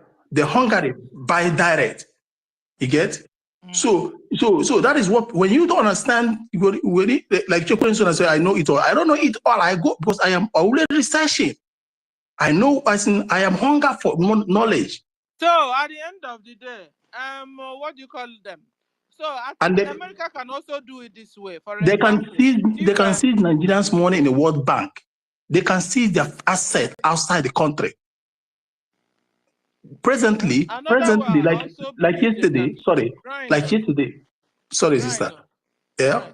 Another way I believe they can also do it, Americans, is maybe when they now sanction Nigeria of oil, maybe they will not target the people that are going down from the back door to buy from the same Nigeria. That's what I told you. They will go black market. Those ones. So they will go black market. Fear of their own sanction won't be able to reach out to Nigeria anymore to buy more or crude oil, thereby all following towards what America sanction is. Okay.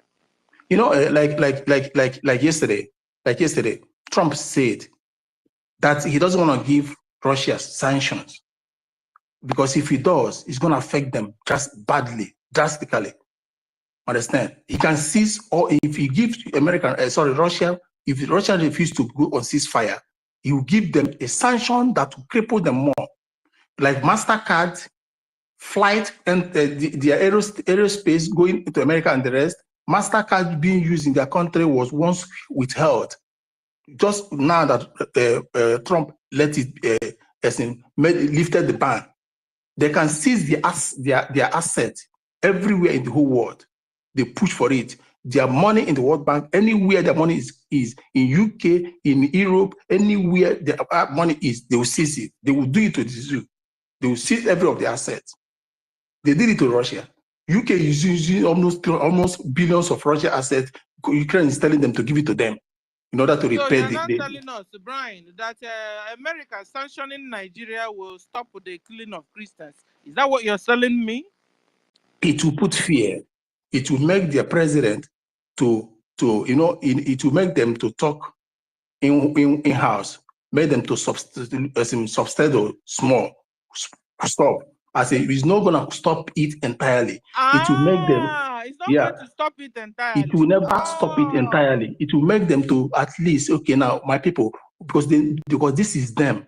Stop killing, stop acting openly. Police, do as if you are trying to hold people accountable for this. Understand? Eye service to the world. They will be waiting for Trump's time to go off, so that next regime will favor them. Brian, next regime will favor them. What can America really do to stop Nigeria killing? Not halfway, not back, but what can America do to Nigeria now?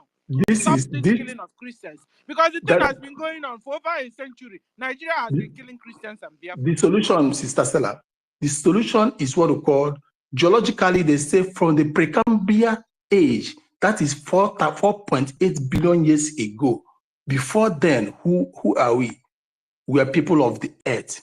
So we cannot, in any way or form, live under anybody because we have existed.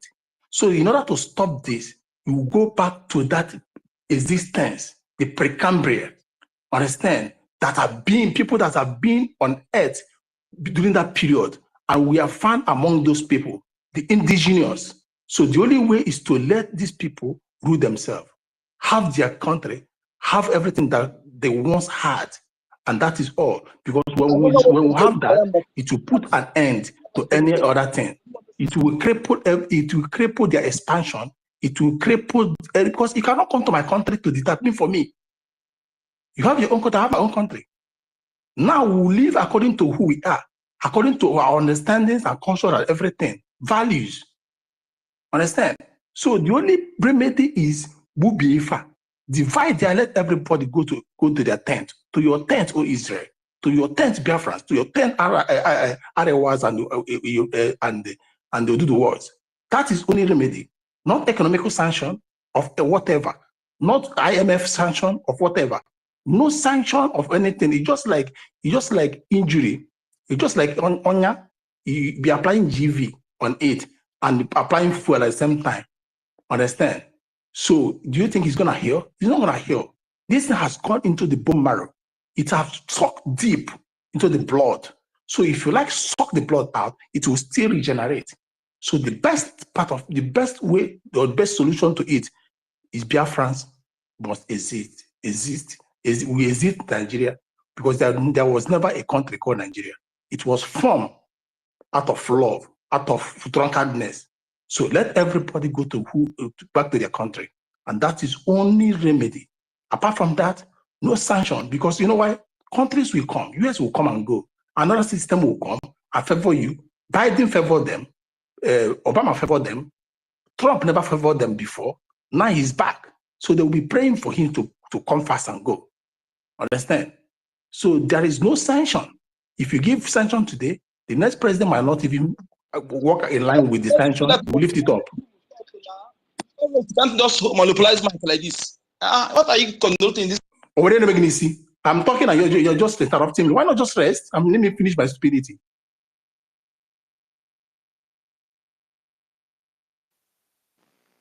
Okay, thank you.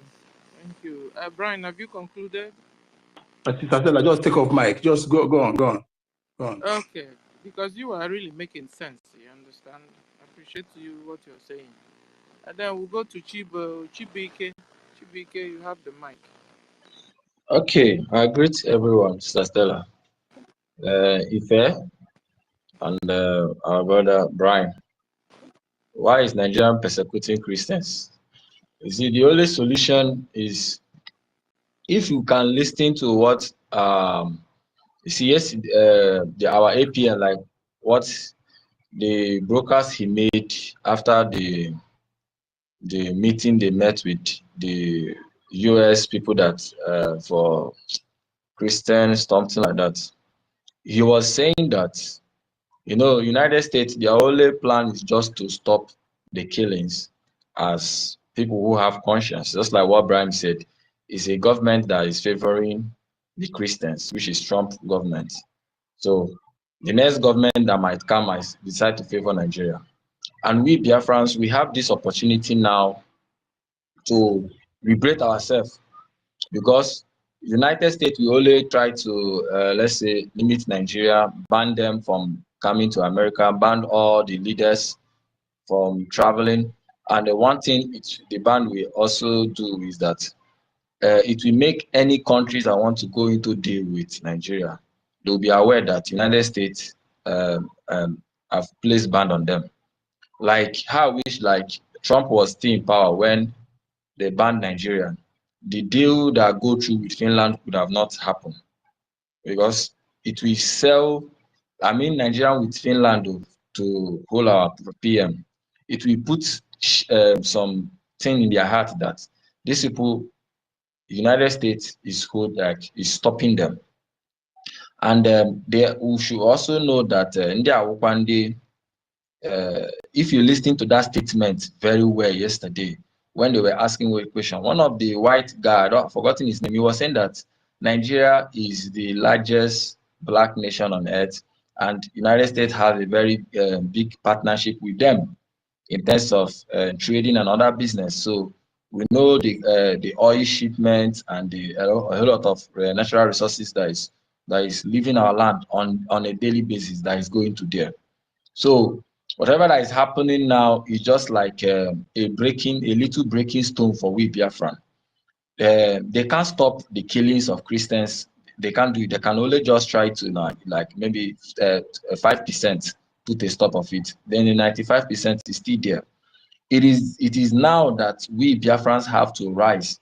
You know, once we fund our liberation, our men will hit them hard. Once we hit Nigeria hard, like example, Imo State government have been taken by the Biafran Liberation Army. Hold on, no, you said once what happened? Once we, the Biafran Liberation Army, we hit Nigeria hard in our land, as Onaipa and Ghana, as this, they are deliberating about whether to ban Nigeria because of the terrorist killing. And in Biafran land, we started hitting them. Our Biafran Liberation Army maybe taking over Imo State government house, man the flag, and the news will be hitting straight at US departments. And again, look at what is going on in our Navy, how they are hitting the Cameroon warship. It is happening there. Once this kind of things happen, that is the only way they can stop Nigeria finally, because the news will be hitting. Now they will start getting the understanding that actually Nigerian government does not have full control of the natural resources. So their only ban is just to stop the terrorists going. But for them, for those mineral resources and those oil shipment and all these things, they will still finally turn to us to start making this with us. I don't know whether you're understanding what I'm saying. Well, what I'm trying to point. So you mean giving Nigeria, America, giving Nigeria sanctions? So will it stop the killing of Christians? No, it will not stop. It will not stop. It will not stop. The only. Can you hear me? Chibike. Sir? Sorry. Stella, greetings from here. I'm Brian, everybody in the house. One of the most important things is stopping Nigeria from supplying, stopping America from supplying Nigeria arms. That is one of the most important things. Giving them arms, because that arms they are supplying to Nigeria, they are giving it to Boko Haram to kill innocent people. He's talking. I'm not hearing anybody. Stella, can I go there and bring me up again? Okay, because if he's talking, remove Onye Nkuzi and put him down. Let him relax more. Remove him. So Chukuma, always ready to fight. Chukuma cannot even see you on X, but you can't see a Quincy now. You can fully put Quincy. You can't see a Quincy. Well, let's get to this discussion, please, because it's very, we need to understand. That arms is the most important thing first. You understand? Because if they are not getting arms again, they will not see the one they will supply to these their killers, all these herdsmen and all these things. So that giving them arms, like all these jet fighter and all those things they used to supply them. Once they stop them, the remaining one they have in Nigeria, chasing them out of our territory would be more easier safe, because But have they mentioned it was arm they were supplying? the Because at the end of the day, what they are will, saying that they are giving them money. They are giving them money for don't humanitarian, Stella, and that the money doesn't arms get to the need. arms is involved. That is one of the most important things. What are the killers, the herdsmen? What are they using to kill people? It's the arms now. Yeah, but if you listen to them yesterday, they were not saying that they are giving them arms. What they are saying yesterday was that the money that they are sending for humanitarian that turn around enters into their wrong hand, Boko Haram hand. They've not even agreed themselves, Americans, that they are sending that what Nigeria is receiving from them are ammunitions. You understand? Yeah, see, you know this, it happened before now when Trump was on seat. You understand? They returned it back again when Biden enter power again. You understand? So the thing, one of the most important thing is to stop them. Once they ban them, that arms is more important to me, not all any other things. So that arm is the most important thing. If they stop Nigeria, if they stop Nigeria from receiving arm from US, that is the most important thing. Because as it stands now, all the arms they are giving them, you know how it do. Every day you see, they will tell you that this is ex-military. They catch him from for supplying arms to the terrorists. What are they doing? It's the arms they are giving them now. So stopping that arms is one of the most important things. So it will be more easier to knock Nigeria. Thank you. I'm very busy first. I'm coming. Thank you. I understand what you're saying, and I hope they also understand that their ammunition is finishing in the hands of Boko Haram in Nigeria. I hope they know that. That is why when we see this news, we always tag them. You understand? Nigeria would not like to say it, but when we see all this news, if you see all this news, just pick that news. The date is there, everything. Tag them. You think all this tagging? You think they don't see it? You understand? You would think they are not seeing it. All these things, tag them. Continue to tag them. One day, you will know that they are seeing everything that is going on. But Nigeria is Sister, hiding it. But we Biafrans, we are not can supposed to hide. We're can supposed to I be come in here? exposing everything that Nigeria is hiding. We will be the one to expose it. So that is why it's important. Everybody must continue to post all those things. Tag Trump, tag everybody. Anything you can tag their army, tag everything. So because this is our Tag work. also his small son. That boy is brilliant, and he follows news. Baron Trump. In fact, he's even sharper than all of them there. Be tagging him, he's getting the whole news. Okay, yeah, thank you, Ife. Let Thank me you. say something, please. The most important thing is placing an arm embargo on the zoo, just as if I said. Once the arm embargo is placed on the zoo, and they will designate them as a country of particular concern. Any country that will want to do anything with the zoo will have to be doing it from the back door. And from the back door, it's going to cut down. Let's say if the zoo is supposed to be getting like 100% supply, it's to like 40%.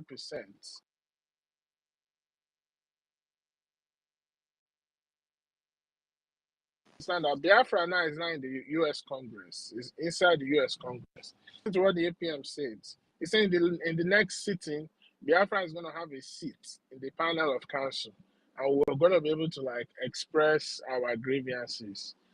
Another way I think that the sanction we do is what they will do is they will sanction all the political elites in the zoo. Those of them that have properties outside and have money outside, they will sanction them. They will freeze their accounts.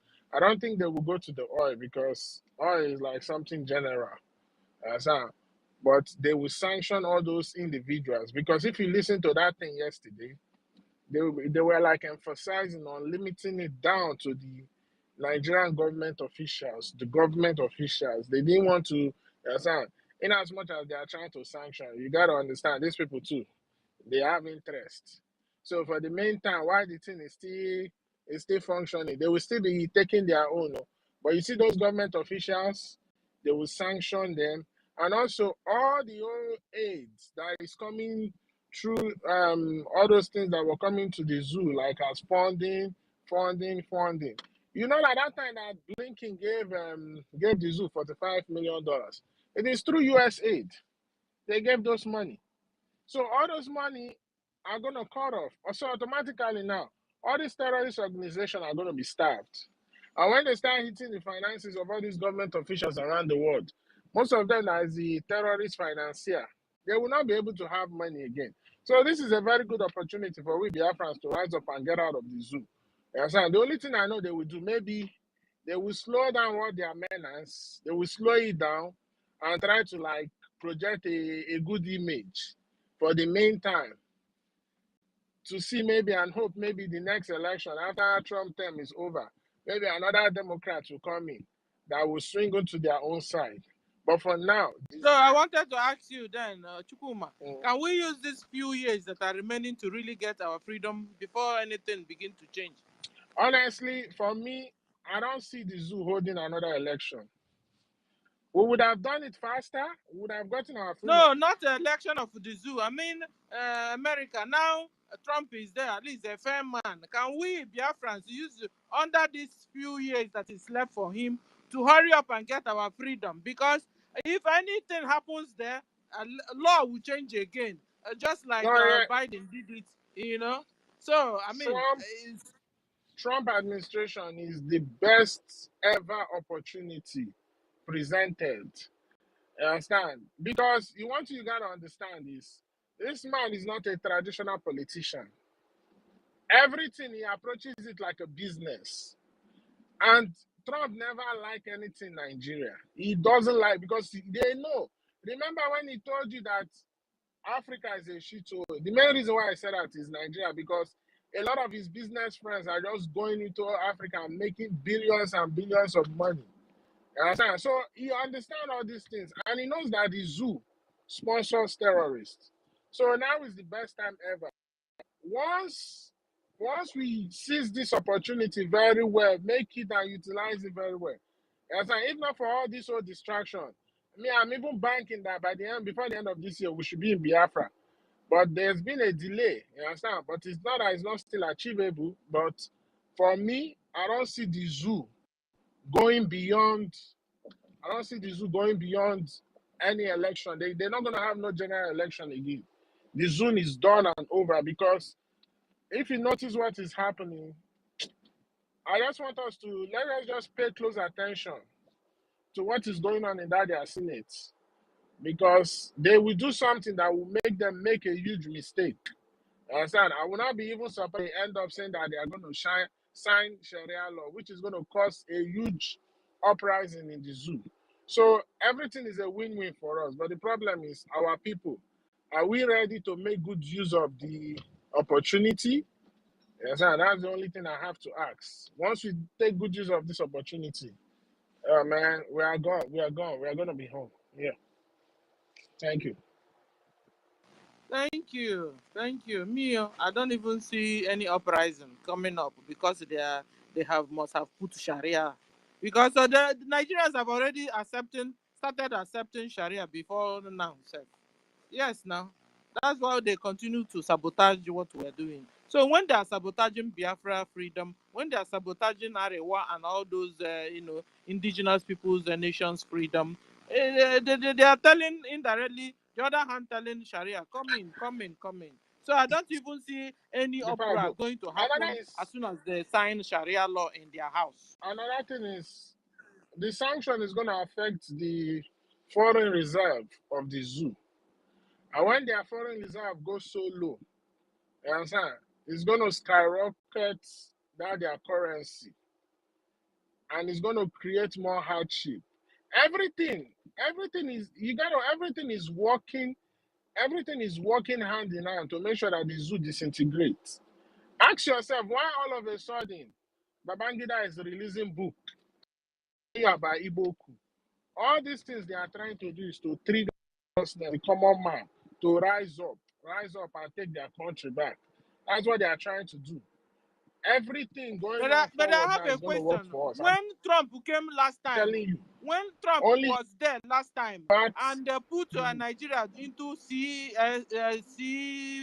CPC or whatever, did anything change? I don't honestly those ones I don't really care. CPC, whether I put them, it doesn't matter. What's going to matter is number one, most especially that arm embargo. Once he hit them, that's a good thing. And once they start they start investigating, because if you listen to that hearing yesterday, he says that the CPC will enable them to carry out investigation, and start looking into the problem of why the terrorism keeps growing. So America is going to start carrying out their own investigation. And the good thing is, like I tell you, Trump is a different politician from every other politician. And this time around, even the UK understand that they don't have any say in Washington. They cannot influence anything in Washington. Trump administration will do what he wants to do. So whatever they decide, they will carry out. So the UK holds no power to be like, oh, no. And don't go, this is our former colony, or this is our under Commonwealth. No, other things is not going to happen anymore. Because this is a different man that is in the seat of power. He doesn't look at anybody's face. Even here in America, all of them, all the old so-called traditional politicians are crying. They are always crying about Trump, he's doing this, he's doing that, he's breaking law. By the end of the day, everything he's doing, is he not working? He's working because he's come to clean out the whole house. So this is our opportunity. We got to make good use of it. Yeah. Thank you. We go to David. David and Nana.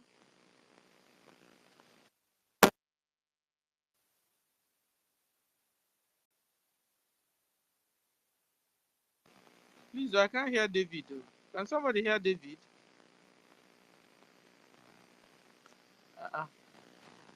Brian, can you hear me? Can you hear me? Sister Stella, can you hear me, please? Yeah, Ife, can you hear me? Yes, now. Okay, and thank you so much. Thank you. I appreciate you, Sister Stella. Ife, I appreciate every one of you. I appreciate our leader, Mazi Nnamdi Kanu. I appreciate the Prime Minister, Mazi Simon Ekpa Njoku. And I appreciate our acting Prime Minister. That man is doing a lot. That acting Prime Minister, Ogechukwu Nkere, is doing more than enough. And I ask if he even have time to socialize, because he is actually putting everything that he has in this our liberation. And that is very, very commendable. We really appreciate what he is doing. When we are at war, David. I know what I'm saying now. I know. I know we are at war, but it is not easy. He is just putting everything, burning the candles, the two ends. I appreciate him. See his works, his actions speaks louder than the words. And this is quite unfortunate. People are not seeing that man for what he is doing, but we, the Biafran people, we are always seeing him, and we commend all his efforts and what he's doing for the Biafran nation. I also commend the cabinet members who are supporting him assiduously, who are following him bomber to bomber, to make sure that everything works out for good for the Biafran nation. We appreciate you, cabinet members, and every Biafran that is putting his or her time and his resources to make sure that Biafra issues are resolved. Thank you so much from the bottom of our hearts. Yeah, wonderful people and lovers of freedom. Sister Stella, you asked a question. You said, why is Nigeria persecuting Christians? And what is the solution? For those of you who are still Nigerians, of course, we cannot hear. Can you remember how long you have seen anybody coming here to defend Nigeria? Can anybody remember? Even in the spaces. It's been a while.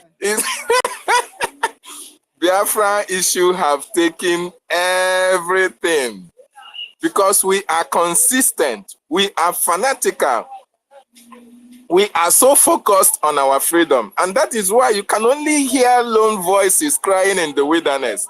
Nobody is hearing Nigeria again. Nobody is defending obedience and all the rest of it.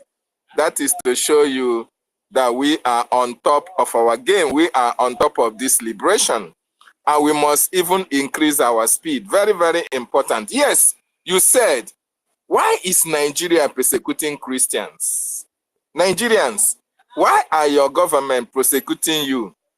You see, Nigeria was supposed to be a secular state. But then now the Islamists, the Muslims now come and say that, oh, they are even higher in population than the Christians. And that is a very big fat lie. And the reason why they are persecuting Christians, the government of Nigeria are persecuting Christians, is first of all because they are in government and they are in the hierarchy. They have the presidency, they have all the security apparatus, and now they feel they have the upper hand in order to convert the remaining Nigeria into Islamic State. So the reason why you as a Christian, you are being persecuted, the reason why you see them beheading pastors, the reason why you see them ransacking communities and killing mostly Christians in Kaduna, in Jigawa, in Sokoto, in Niger, in Benue, and all the other parts of Nigeria is because the Muslims, the Islamists want to take over Nigeria. As a matter of fact, Nigeria is now regarded as an Islamic state. So in Islamic states, they abhor Christianity. They want to take over Christian religion. They want to trash anything about Christianity in that contraption called Nigeria. And that is why they are killing Christians right, left, and center. So the reason why they are mostly killing you, Christians in Nigeria, is because Nigeria is #1 an Islamic state. And every other religion that is not affiliated to Islam, more importantly, the Christian religion, they are coming for you. They will behead you. They will kidnap you. They will ask you to denounce your faith. And if you don't do that, they are going to kill you. They are going to take you over. And another reason is because you allow the Muslim ticket. Your president is a Muslim. Your vice president is the founder of Boko Haram and as well a Muslim. So how do you now expect Muslim ticket to protect non-Muslims? It is not going to happen. So the best gift they can give you is Islam. So if you are a Christian, you are an antagonistic religion to them. And that is why they have to do away with you. That is why you see every day, you see abductions, you see killings, you see ravaging of communities, you see kidnappings, and the victims of all these atrocities are all Christians. So the reason why you are being killed in Nigeria is because Nigeria is an Islamic state, and they want you to accept their religion or you die. It is a two-way, you have just two options, either to accept or you go to hell. I mean the worldly hell anyway. So that is why they are persecuting Christians, and Christians are keeping quiet. The other reason being that those who call themselves Christians, those are the GOs who should be protecting their so-called Christians, are not speaking out and are not fighting for their flocks or their congregation. So if Adeboye, if David Oyedepo, if Kumuyi, if Pastor Chris, if Ebukobi, and all the rest of all these the GOs in Nigeria are not fighting against the killing of their members, so the Islamists will have a field day. So the other reason they are killing you is because your GO is not speaking out. Your GO is only concerned about the tithe you are bringing to the church, to buy private jet, live a better life, and leave you to your own, to your faith. They ask you to buy olive oil to protect yourself, while they are using the same military that the Nigerian government terrorists are sending to kill you, they are using them to protect themselves. That is very, very bad. And what is the solution? The solution to all these killings is for you to come out and advocate for a separation, total disintegration of that contraction called Nigeria. The solution is, if you are a Biafran, continue to advocate for Biafra nation. If you are an Oduduwa as a Christian, rise up and advocate for Oduduwa nation. If you are an Arewa as a Christian, rise up and advocate for Arewa Republic.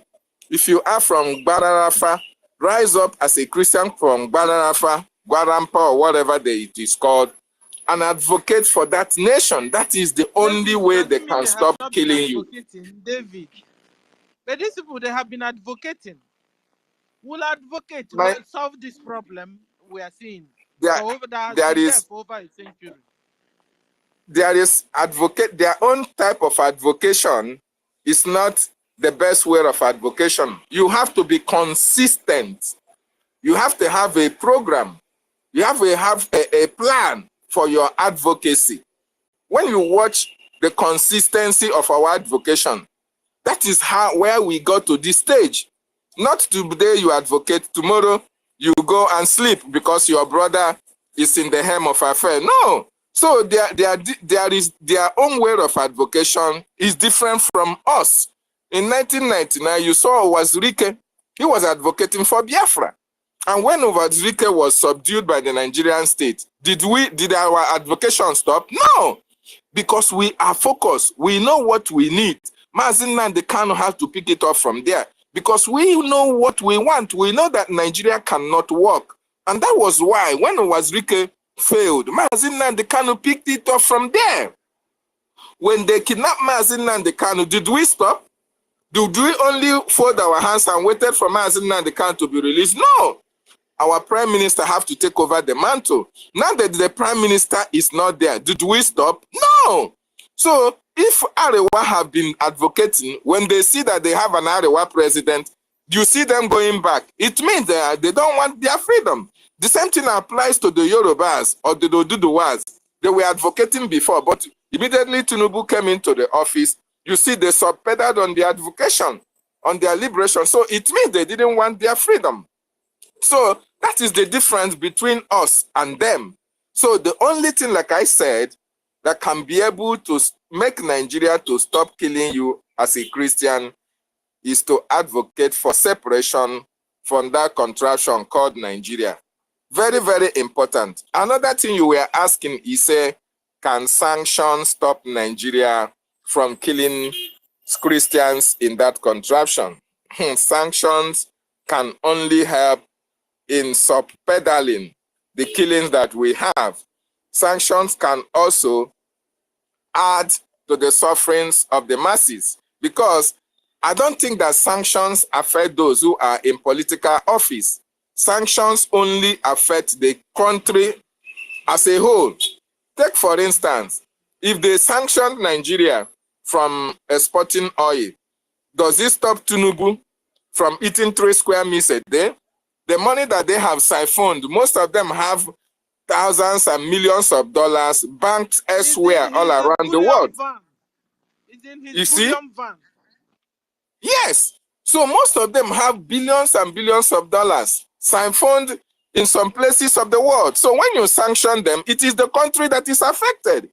The citizens will have to pay for the sanctions. So there is other ways. I mean, sanction will help, but it will not stop the killing of Christians. Very, very important. Just give me a minute, I'll come back. Thank you. Okay, because you were telling us that Nigerian citizens elected their president, that is now the people that are governing them, that has become a Muslim ticket. And I've been wondering, when did Nigerian citizens determine who governs them? No? When have they ever determined or voted for who that governs them, or that will govern them, or that governed them? Never. So ticket coming up. Huh. It's not Nigerian citizens making no.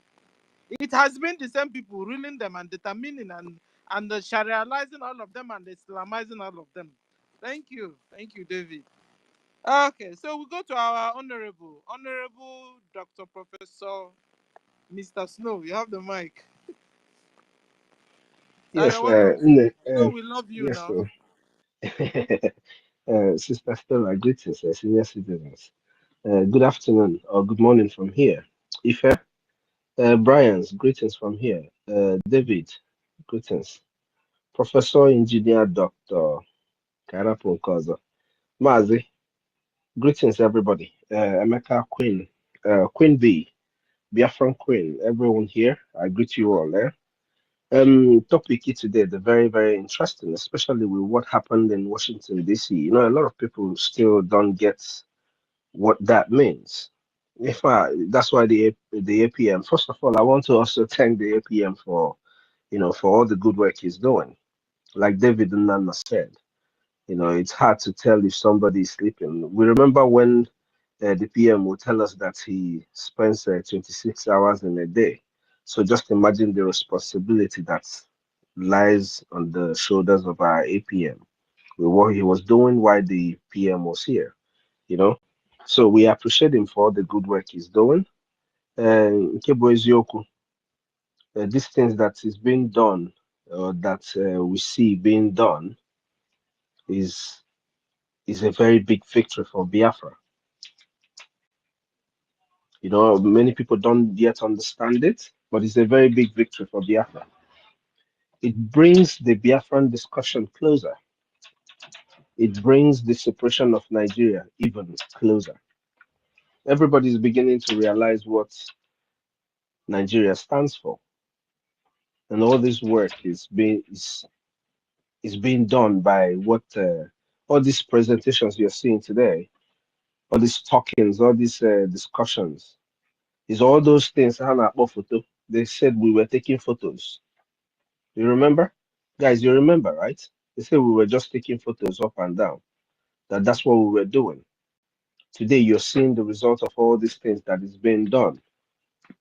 It is because we have remained consistent. Now, how is this going to help even the whole Nigerian geographical location? You see, Nigerian relationship with terrorists is very, very evident. You know, by the time they start digging to start blocking them from all these things that we're having the conversations about, I don't want to go back to everything. What is going to happen is that we are going to help all the people involved who want to know what we have been doing, is going to help them understand that Nigeria does not just support terrorists. Nigeria recruits terrorists and kills the people who are defending themselves from terrorists. Like the young man pointed out by the bishop, is there in the news. The man that was defending himself and killed a Fulani terrorist. And what happened? They sentenced him to death for defending himself and killing someone who came to kill him. What does that tell the world? So by the time they start looking into it, they will start realizing that these terrorists, the people killing in the north are ragtag wearing terrorists. They get captured, right? Because the military will defend, their terrorist military will try to defend themselves. They will say, yes, we have been arresting some of them and we've been killing them. The ones you arrested, where are they? They were recruited back into their military. Now, where are they working? They're killing people, wearing their uniform and killing people in Biafra land. So everything is going to boomerang on Nigeria. It doesn't matter how anybody wants to. It doesn't matter whether they want to call it they want to find a fancy name and describe what they think is the solution. The only solution to Nigeria, like the lady said, the other lady who does not know what she's saying, there are points from what she said. She said that the Nigerian problem is deeper than just the religious issues. This is more like a conquest. What you have in Nigeria is a conquest. Now, one of the men who spoke said that Fulani has to be designated as a terrorist. What is this going to do? It is going to separate Fulanis, just like Onyendo prophesied, that when we are done with Fulani, Fulani will not have a place to stay. It's going to separate Fulanis from the indigenous people in Arewa land. That is what is going on, because they are going to designate Fulani as terrorists. You know, it's not the crime they are committing is not being committed by bandits like they call it.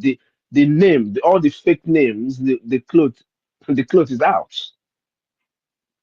All the fake names they wore it, bandit or cattle header crisis, whatever they've called it, all that name is out of the window.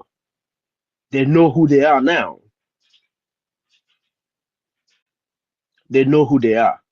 Now they've brought up their own this thing just to deviate a little bit. Erufai said that, oh, P2B won election in 2020. Can you people imagine these clowns? Now they want to start distracting the indigenous people in Nigeria. I'm only saying this because of the indigenous people in Nigeria, because somebody said they did not stay consistent. I think David Nana pointed that out. They didn't stay consistent. Now they are Erufai is talking all this nonsense because they want to create another political party. That is how Nigeria keeps getting distracted from the real thing. Look at the conversation that was had, and we're the only people talking about it on the space. Anyway, why would they talk about it when they don't even talk about the people who they are killing in their land?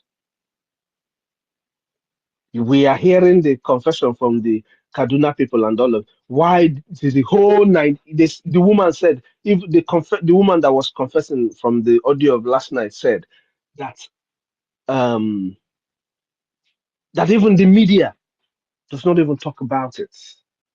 So everything is very clear right now.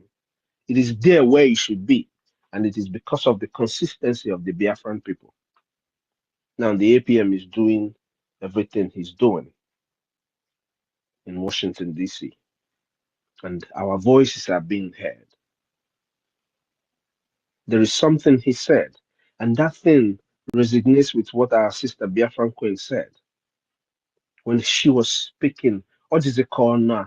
Konona no Kahanibo were the conversation, because it goes directly to what she was saying. There are people that have been misled in different ways. Those people that did talk to all these people that misled them, just do the right thing. And those that have been misled, please, it is time that we stay consistent in the defense of our land, because that's the only place our freedom is going to come. No, you see all the work that is being done in Washington, D.C. It is the part the government is doing for the Biafran people being in exile. What is the job of the people that are in homeland? What all of us that are in exile, we are doing what we have to do. Now it is time that everybody put their hands together and secure our homeland. The question is, how much of your territory are you controlling?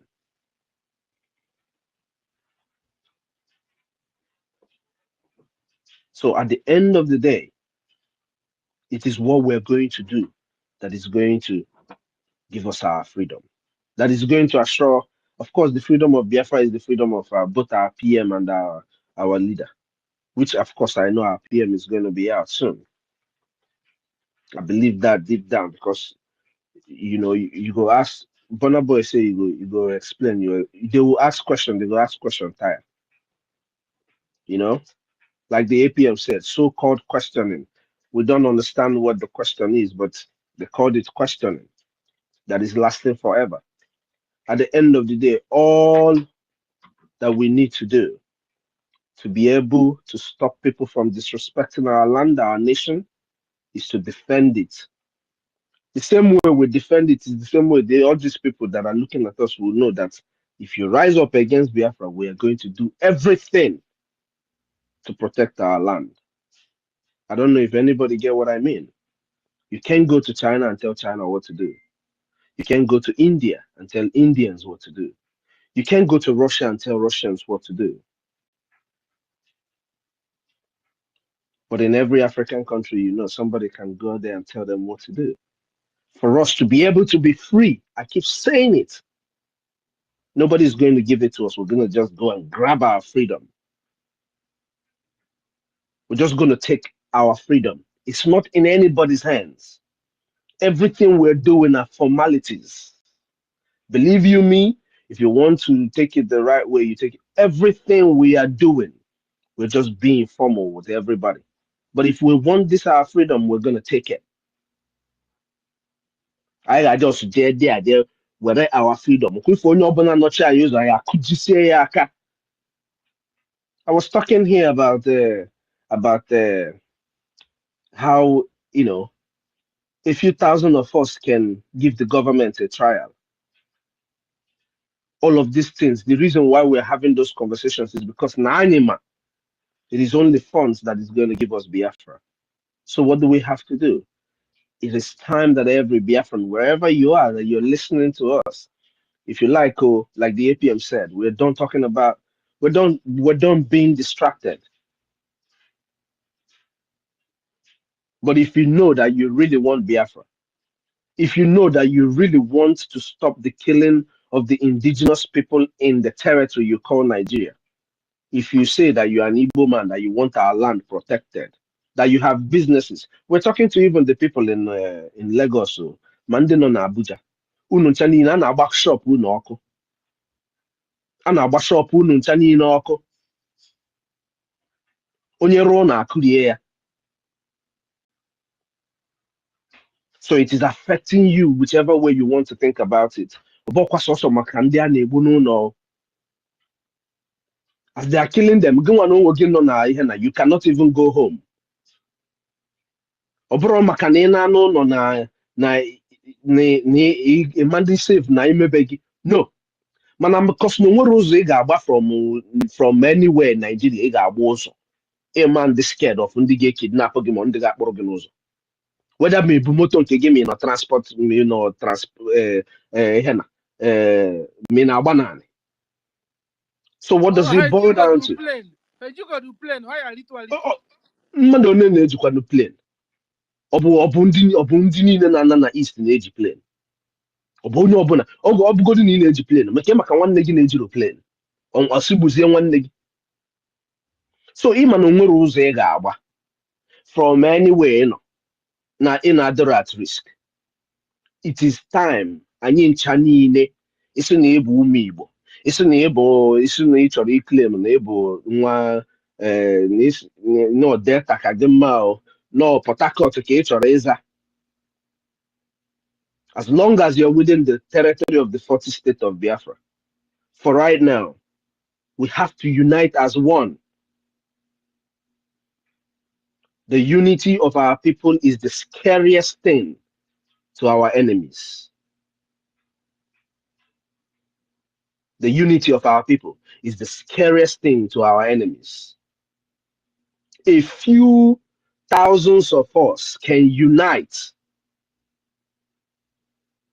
No need to know a few people there is our PM said he was 50 in one or to Onyendu. He made it very clear to Onyendu. You want to tell me that Sister Stella has not proven to be a true Biafran? Now David Nana has not proven to be a true Biafran? That our archive has not proven to be a true Biafran? That our sister BIAFRACOIN, Korita, Mecca, or Chuko, who is it you want to tell me that has not proven to be a true Biafran? So we have already had over 100 men working assiduously to get Biafra. Now we have gotten Biafra. It is time we stand up. Stop whatever is distracting you. Let us defend our land. If we don't defend this land right now, I promise you, I know that there will never be a generation that will come that will not fight for it, but I will never leave it for my kids. You heard Rage and Fury's daughter speaking saying hi today. I tell you the truth, if this generation failed, another generation would do it, but not my generation that will never fail.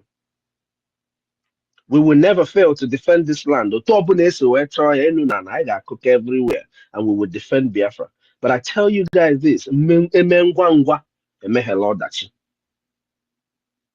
if it is for this Biafra, we go do am, we go bugaram until we finish everybody. Shebi they don't tell Solu, they say, I they look am. You know, be say you they go market, they confuse our people in Onitsha. Ndị Onitsha ga-atụta nwa ego ga-make sure now that whole territory will be defended and protected. But Soludo is walking around and confusing them with all his allies and friends.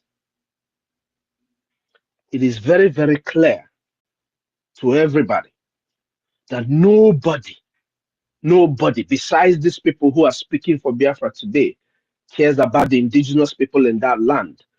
Check back how many years ever you want to go back to. We have been the only people that not only are we fighting for our freedom personally, we have always demanded for the fair treatment of every person in that very geographical location. Whichever way, even when we get angry and cuss at them and do all of that, we have always wanted the security of everybody in that very whole geographical location. It is time Biafrans rise up. Mefa Ekosime. Ndị nọ n'otu Ọnịcha, ndị nọ na Alaba Lagos, ndị ebe ọbụla ị nọ na Lagos, ebe ọbụla ị nọ na Kano. So otu ị ga-esi wee mụ onwe gị align with the Biafran government nke nọ n'ụlọ. You can pay your taxes in any way, in any shape or form. Ndị na-agba ọkada na banye, ndị na-agba keke, ndị na-eme ihe na ọkwa unu nwa ka a nara 20-something billion in a space of 3 months. Ihe a ka Nigeria na-arụ unu, ezuru aka unu from the sweat, from ọrụ ị na-arụ, arụte ego ị ga-eji wee feed your family. Ọ bụkwa na fuel dị cheap. But this is what they reported in their news na a na-arụ unu, na a na-arụ ụmụnne gị. At some point, a na-anakwu ma ndị na-ere pure water tax n'Enugu. It's time we all rise up and do what we're supposed to do.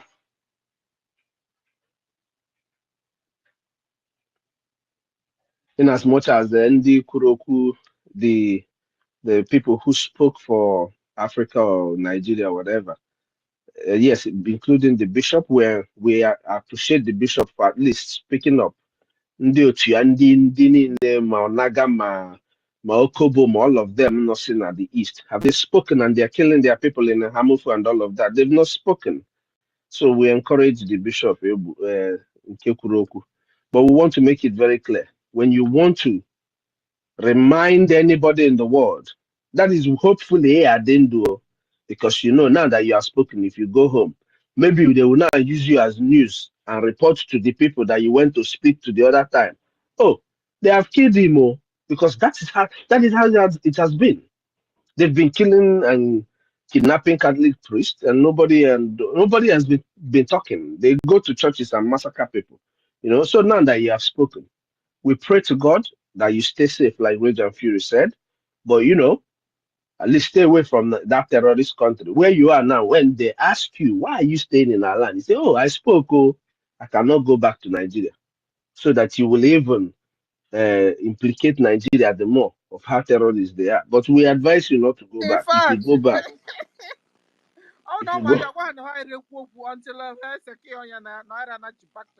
I'm telling you. So we've given you this advice. This is what we're talking about. We care for everybody. The onion do Gwaburunu or Gwabu Bishop Coker. Now good stand there on the truth. Not all of you will have a proper refuge in our land. Why we make sure that we will help you to terrorists in Abunu? Because when we become a nation, like when we get into our land, hey, fully, When all these terrorists in is either you only open is either you behave well. It's either you behave well or we just remind you of all your own crime against Biafra. It's just very, very simple. Okay, the very, very simple. Nobody will take Biafra for a joke. Nobody's going to take Biafra for a joke. That is the Biafra we want. And we are very, very lucky that we have the kind of military men that we have today. At least ọbụrụ na Maazị Ken nọ dị aka mịdị na-agwa ya ọ nọgide ngwa ya ka o jee weta ọkpa ọkọ taa ka o gosi ndị ihe na anyị. But you know, I and Maazị Ken were not there, but we're doing what we have to do. You get what I mean? Ihe na-afụ Brian na Bamba na makwụdị general kalebo ma ọ bụ na ọ nọ n'ụlọ. You get what I mean? Or 1 million ka ị chọrọ ikwu. 1 million feet they even go okay just on the ọpụta na street chọọ ndị a niile mere national Biafra nwere problem. Kọkọsịa ha ncha niile isi. You get what I mean? Because he has that temper. Or is it Rage and Fury? Rage and Fury that is looking for somebody to just devour if you speak anything against Biafra. But we are soldiers doing what we have to do here. Now, and it's time that every Biafran turn into whatever you want to turn into and do your own duty. Pay your tax. Your tax. And Socrates has given us a lesson here. You know, sometimes when we get this kind of speeches, I don't know how people digest it. Maybe people just digest it like, okay, yes, this person just described this, but a sample of what you have is just for you to to start making use of it. You already have the Biafran liberation tax. Just put your money in it, and this thing you're hearing our brother Mecca Socrates and other intelligent people describing will become our present. It will become the present and the future that we all seeking. But we must have to do the right thing. Oh, I again what the Biafra, Biafra. That's the Biafra that I want. That alone, everybody. There are so many things that needs to be said about this topic, but I'll just hang around. Don't check that alone, everybody. And I'm also giving my 10 agenda for the space today. Thank you.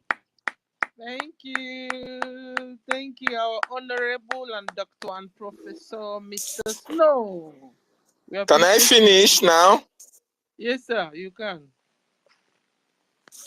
Okay, thank you so much, our honorable COS. That was a very, very wonderful submission you made. And the Biafrans, you have heard from our COS, original COS. Mazi David, Bikocheru, I want to ask Mazi, Minister Snow, a question before you continue. My battery is very, very, very low. Yeah. Minister Snow, please. I want to ask you a question concerning humanitarian aid. With everything that is going and with the way they are going to add Nigeria to the list of the Christian persecuting Christian states, how are they going to control the movement of humanitarian aid to the Christians that are being persecuted? Do you know the means so that it's not going to go to, if it goes to Nigerian terrorist states, it's going to be channeled to the Muslims, the hand of the Muslims. So I've been in deep thoughts about this. Like, how is it going to be? I don't know. Maybe you should just say something about this. Did you hear me? I heard you, but they said they will cut it now. It means they will not give it to anybody. That's what it means. So there is no, who do we give it to so that it can get to the right person? They're not giving it to you. They're not giving it to you. It's over. It's over. Until something that is being done wrong, it starts starts being done right or whatever. Until he never wrong, if you start doing it right, he said, "What they're going to hold on their money." They are going to hold on to supporting the Christians. No support at all from the Christians and which Christians? So the money they have been given, he was not getting. It was because of Christians they were sending the money from the very beginning, but he was not getting to them. And this is the other thing, man. There is no way you can just America or Gabia Kwara State, they have to give it, it has to go through the government. Yeah, it has to go through So someone. Yeah. it has to go through the government. If you give it to an Yeah. NGO, what if the government in that country frustrates the NGO? You get what I mean? Whichever Yeah. way you do it, what is going to lead to is to figure out what is the reason why we have to be supporting all these Christians. Why are all these people fleeing? You get what I mean? Mm. That's why there's Yeah. that's why there was a description in the audio where they're saying that the rest, all those countries around us are not ready and capable to take in 1 million migrants because it is imminent war that is coming. That is part of, when you listen to these people, you listen and listen good and listen so that you can get everything about what they're saying. You're not just looking at it from Mbangwe Noya. You have to listen and listen so that you can digest everything properly. Why they pointed at that 5 million refugees and pointing out at other countries, which Nigerian problem, if it explodes, this is what is going to happen. Now the world, everybody's going to start trying to figure out how do we stop this from exploding. The only thing is to bring the conversation of Biafra and Nigeria on the table. If you don't bring it on the table, this thing you see here, this is warm up. When Onyendu said Somalia will be better than Nigeria, we don't get what he mean. This one make it a warm up, because one thing you need to understand is Fulani does not Fulani don't have ears. Fulani is a tool of the British. That's what the British does. What the British do is they take any kind of sect, like Potendenke, they say he not destabilize everywhere. That is why there is over 50 Sharia law courts in the United Kingdom. Over 50 Sharia law courts in the UK today, as I speak to you. So all these people will run them over. It's part of what the APM was saying. If you do not let Biafra go, the same thing that you wish us, it will come after you. But by then, we will take care of the ones that we have. Fulani will not have a home by the time Nyabungugu, Mobono, Ndena Watifeno, Nyabungugu, Ekehe Nyabungugu, Fulani will not have a home. I can assure you that.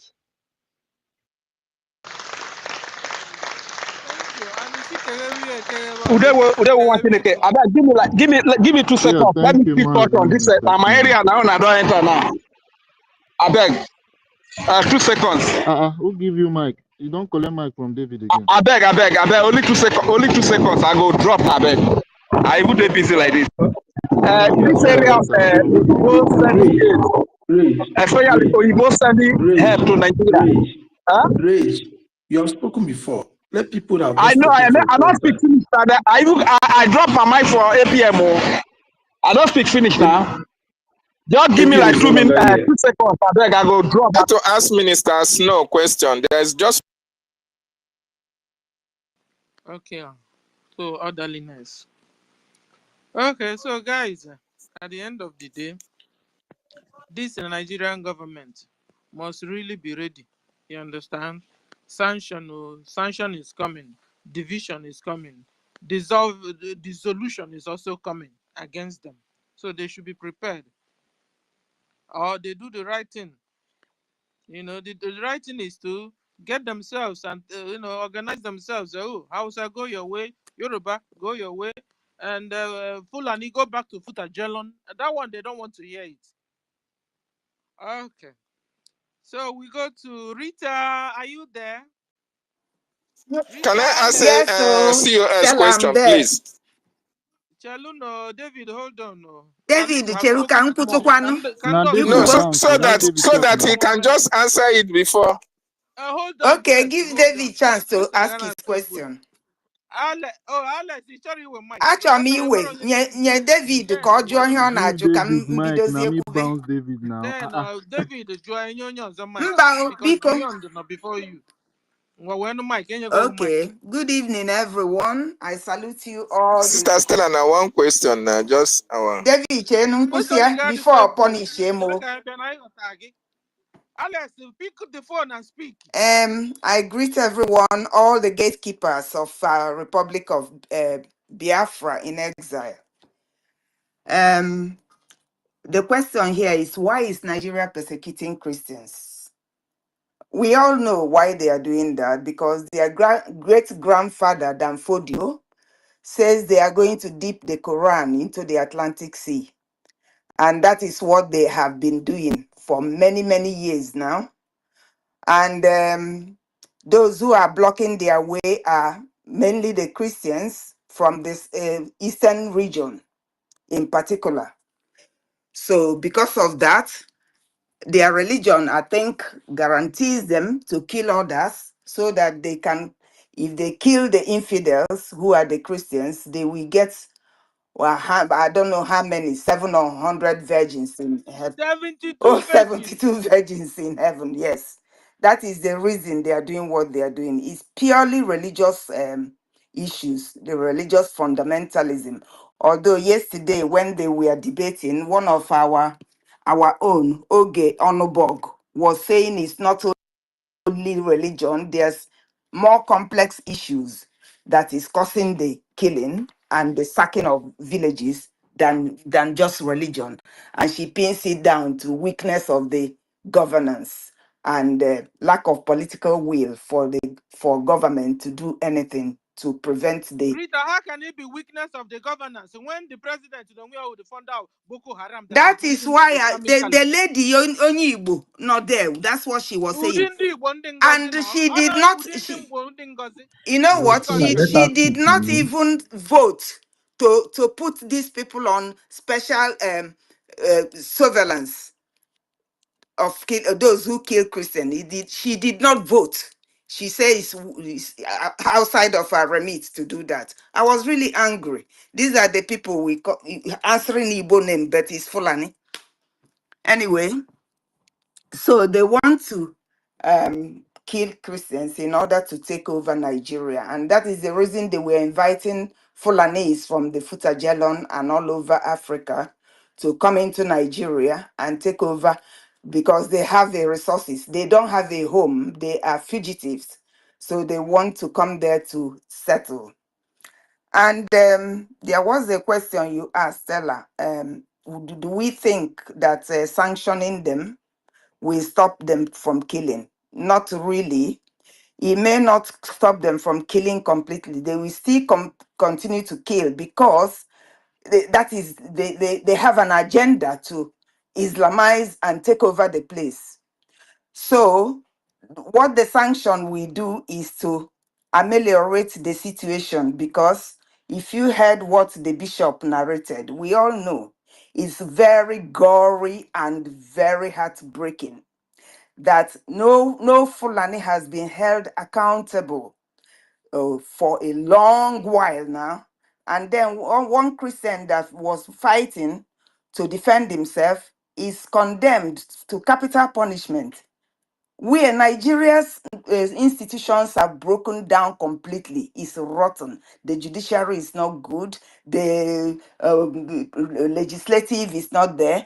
Everything is rubbish. So Nigeria is heading to the cliff. It's at the edge of the precipice, and very soon it will just capsize. Anyway, so they wanted to take over. I heard them say the sort of sanctions that will be given. And anyway, first and foremost, this sanction is to bring a sense of accountability on the part of the people who are governing.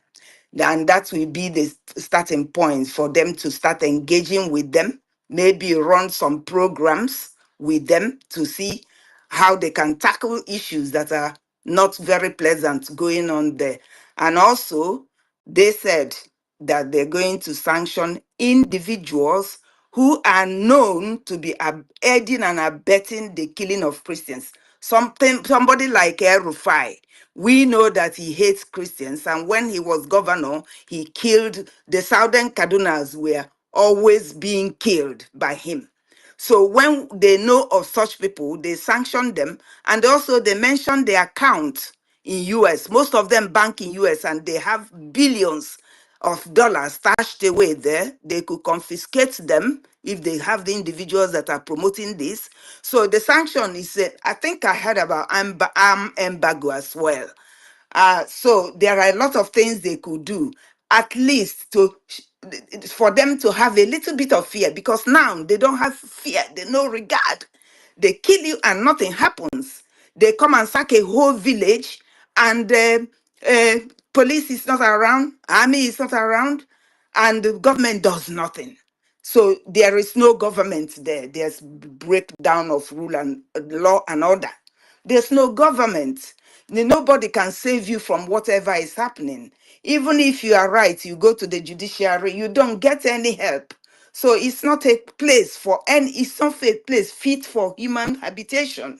That's what Nigeria is. So they have other means of, coming in, so that they give us a little breathing space for us Biafrans to be lobbying and see what we can do before this end of these 4 years, because this is a window that we of opportunity we have now. At the end of this, we don't know who is coming. We saw what happened the last time. As soon as they put them under CPC, then blinking. Yeah. Rita, this window, like you said, that is not forever. Yeah. It's remaining 3 years, and can we use it?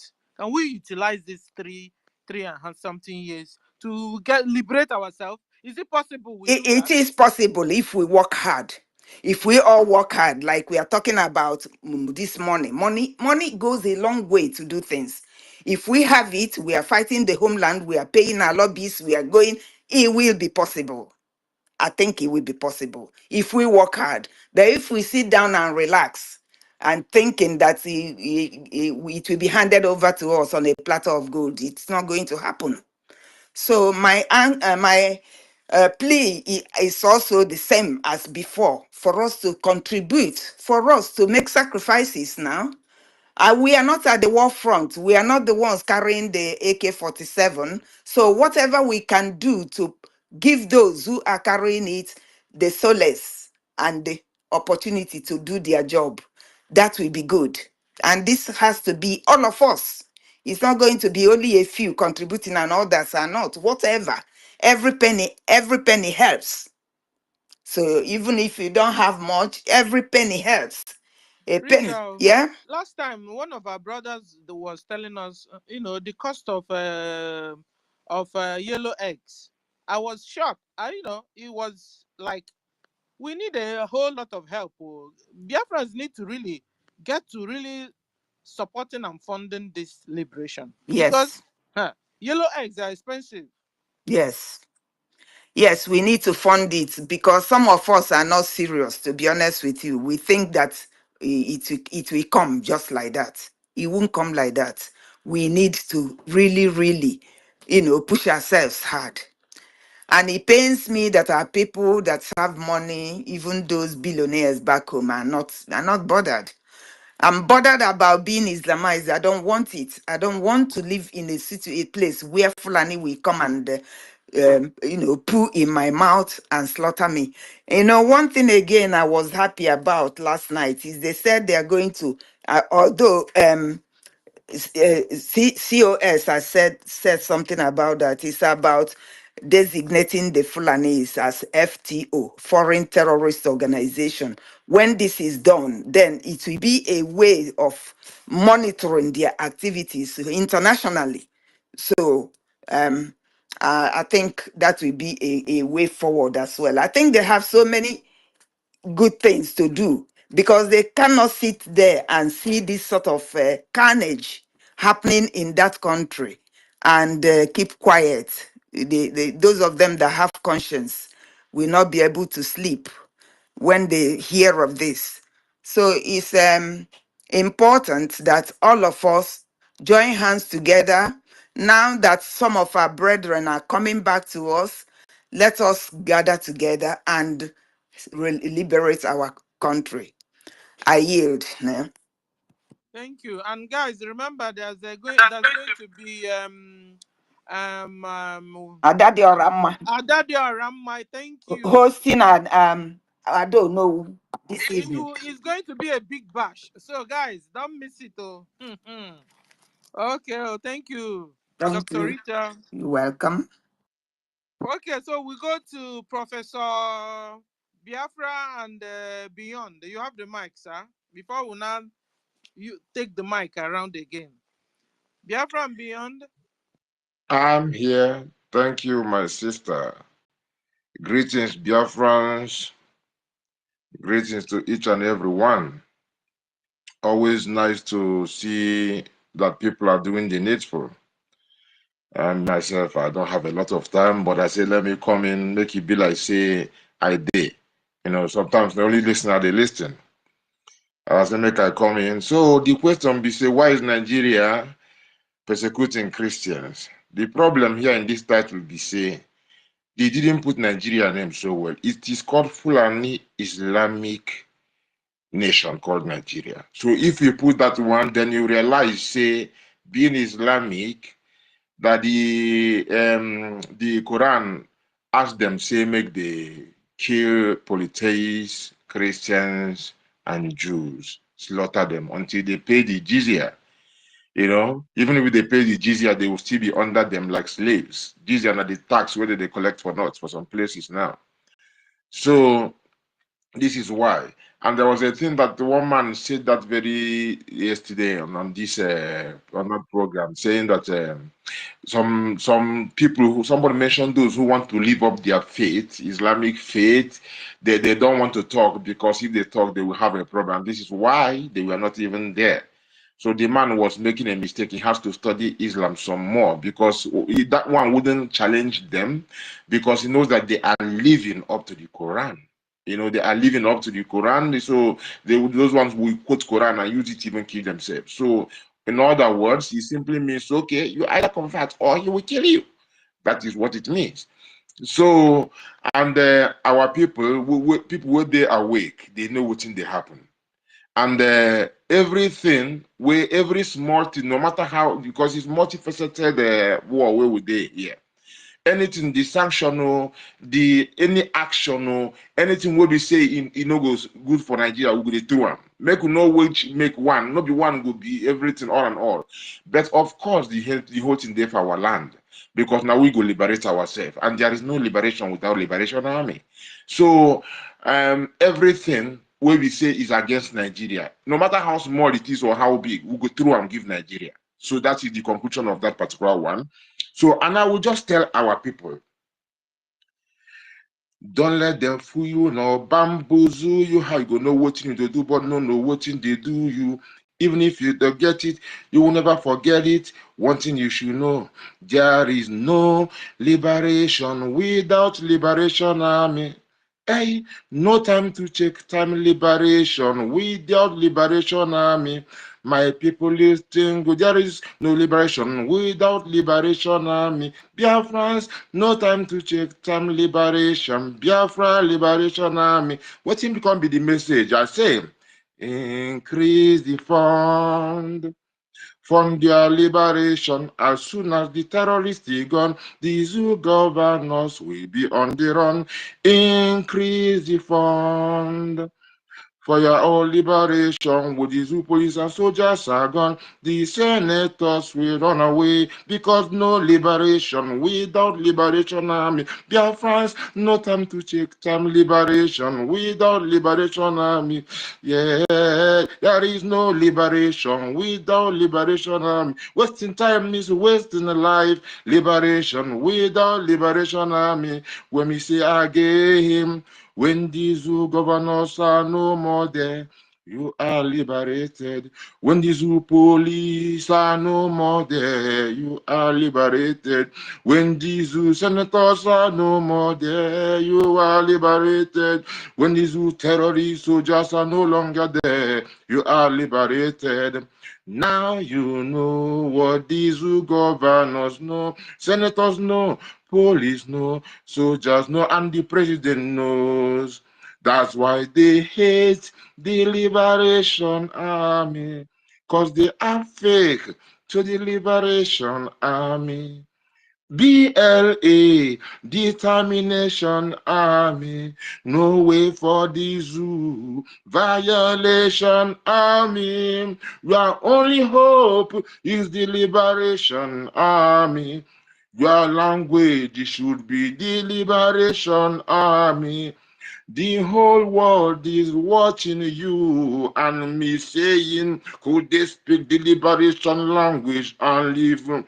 There is no liberation without liberation army. Biafrans, no time to check time liberation. Biafra liberation army. Yeah. When me say that liberation without liberation, wasting time is wasting the last liberation without liberation army. Take it again. Diplomatic wing will be pointing to this, and the de facto will be shining in this, because your lives, resources, and your land are now then in your own hand. Then every nation will wanna negotiate, saying it's been a long awaited, meaning long expected automatic freedom for all the incarcerated. There is no liberation without liberation army. Biafra, there is no time to check time. Liberation, Biafra, liberation army. Yeah. Only a scammer promises liberation without liberation of the land from the illegal occupation of the Biafra land from the zoo. NGOZI. Advice is from the People's Club of the Zoo must favor the zoo, meaning death to Biafrans too. IPOBINUSA.org/donate, don't hate. Jihadis are full of AK-47s and grenades. There is no liberation without liberation army. Biafrans, I say there is no time to take time. Liberation. Biafra, liberation army. Thank you very much, my people. That is the not fair. That's a love. Keep it Yeah, going. thank you. We love you. There is no liberation without liberation army. So what are you Seriously. going to do is for you to support, sponsor for their Increase the logistics so they can fund. get to their logistics. Support Yes. your liberation. Thank you. Thank you, Thank you, Nim. Biafra Beyond. Okay, we go to Stella, 1 please. million. Stella, please. 1 minute. Mm-hmm. I want to donate 20 Gemma for this evening. Yeah.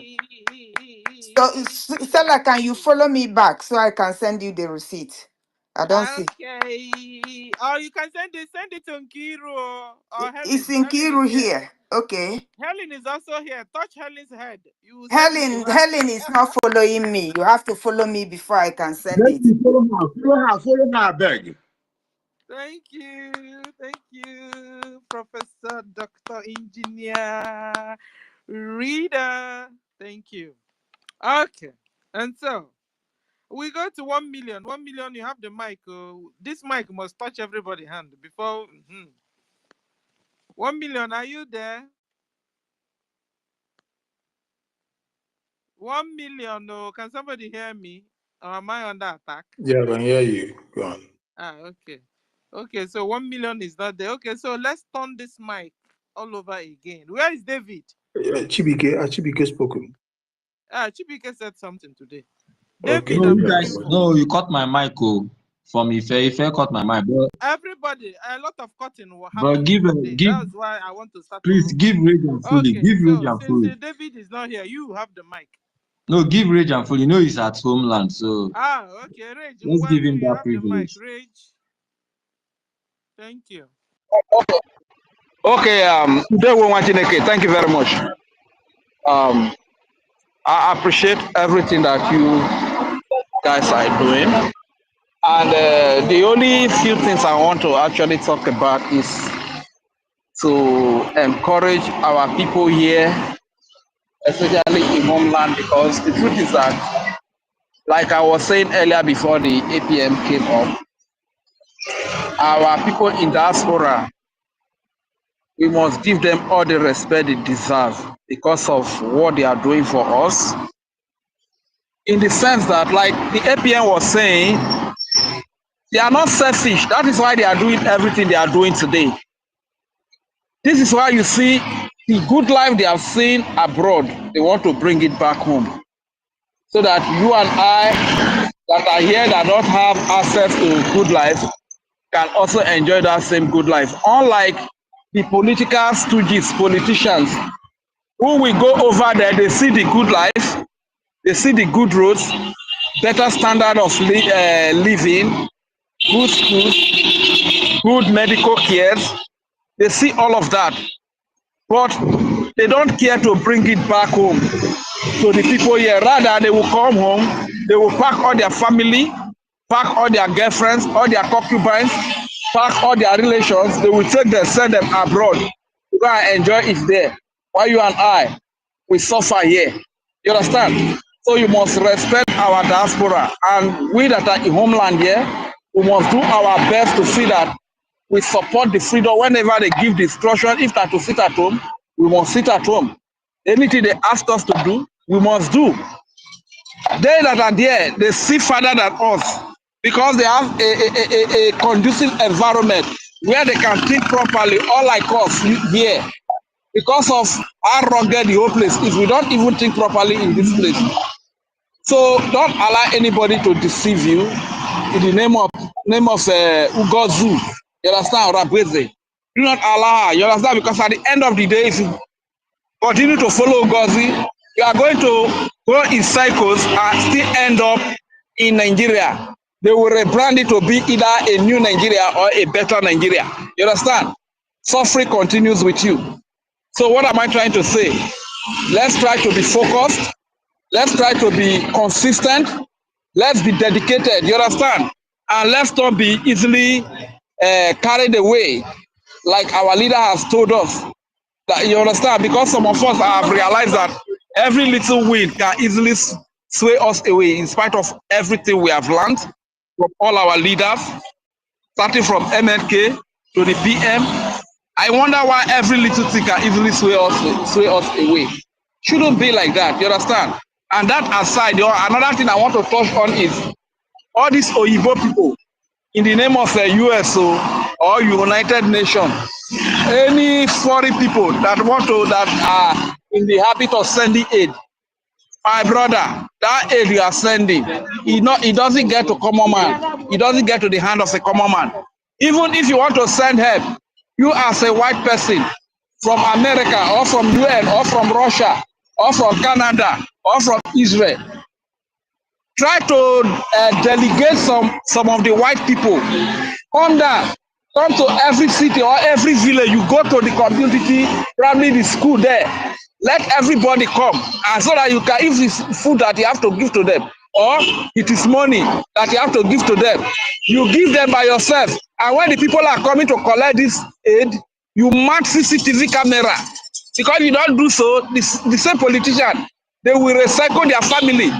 It will shock you that a politician family can come and collect that aid 50 times. Only one person will come the same time, collect 50 times.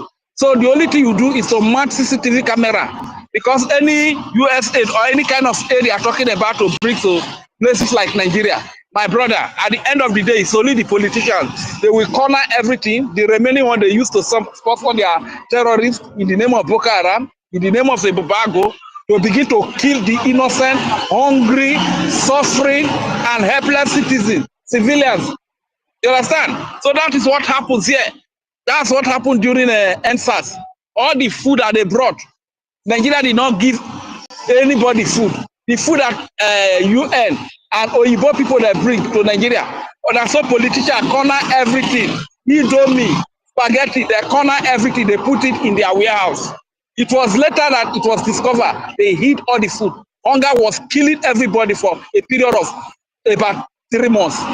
People sitting at home without food.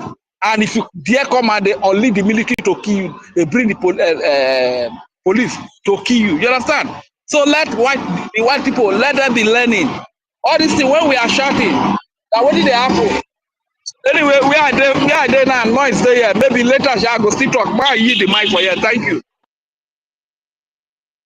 Okay, thank you. You're correct. David, is he back? David is not back. Okay, Chibike, you have the mic. Okay, I greet everyone. The Whatever that is happening now is going to one direction. The final disintegration of that zoo contraction called Nigeria. So one thing I'm praying and I believe, and should I use faith with the way we will fund our liberation. So in the next 4 years, we will get our Biafra.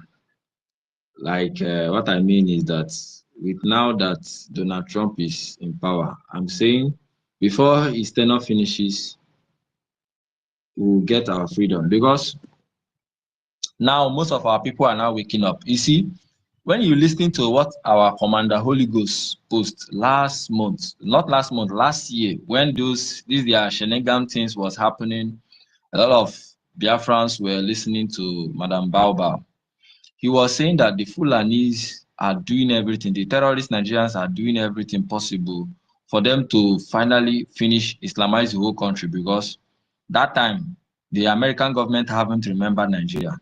I remember, yes, they haven't. So they are doing everything to hold on something, so that because they know that the Donald Trump administration will finally remember Nigeria. And once they remember Nigeria, they know that it will not going to be a good news to them. So they will hold on something, hold on some territories in that Nigeria, in indigenous land. They will take control of those land, and that is why some people like Peter Mba, people like Soludo were killing our people with impunity, and Madam Bao, which is part of them, were doing all those things. And she succeeded in converting our people to be funding the terrorists. You see, we Biafrans, genuine Biafrans, were funding, but we are now funding the terrorists. Especially the genuine Biafrans that were doing it, following her sheepishly. So those things really bring a lot of delay. So now that the spirit of Biafra is at work, our people are now waking up, and it is a delay. This 4 months is already a delay. So we will use speed to cover up the delay. So we believe with the way we will fund our liberation, with the way Biafrans will come out and fund their liberation, because that was their initial plan. After the declaration, that time a whole lot of people will come out. Many people who does not believe will believe. Will start funding this liberation. By now, we could have at least taken one of the government house, because our liberation army are one of the best. Just look at how these people work. Just where they always cool down for 2 weeks or 1 month. Killings were everywhere. Once they just arrive, have you been seeing those killings again like that? It has reduced drastically. Imagine we were funding it after the declaration.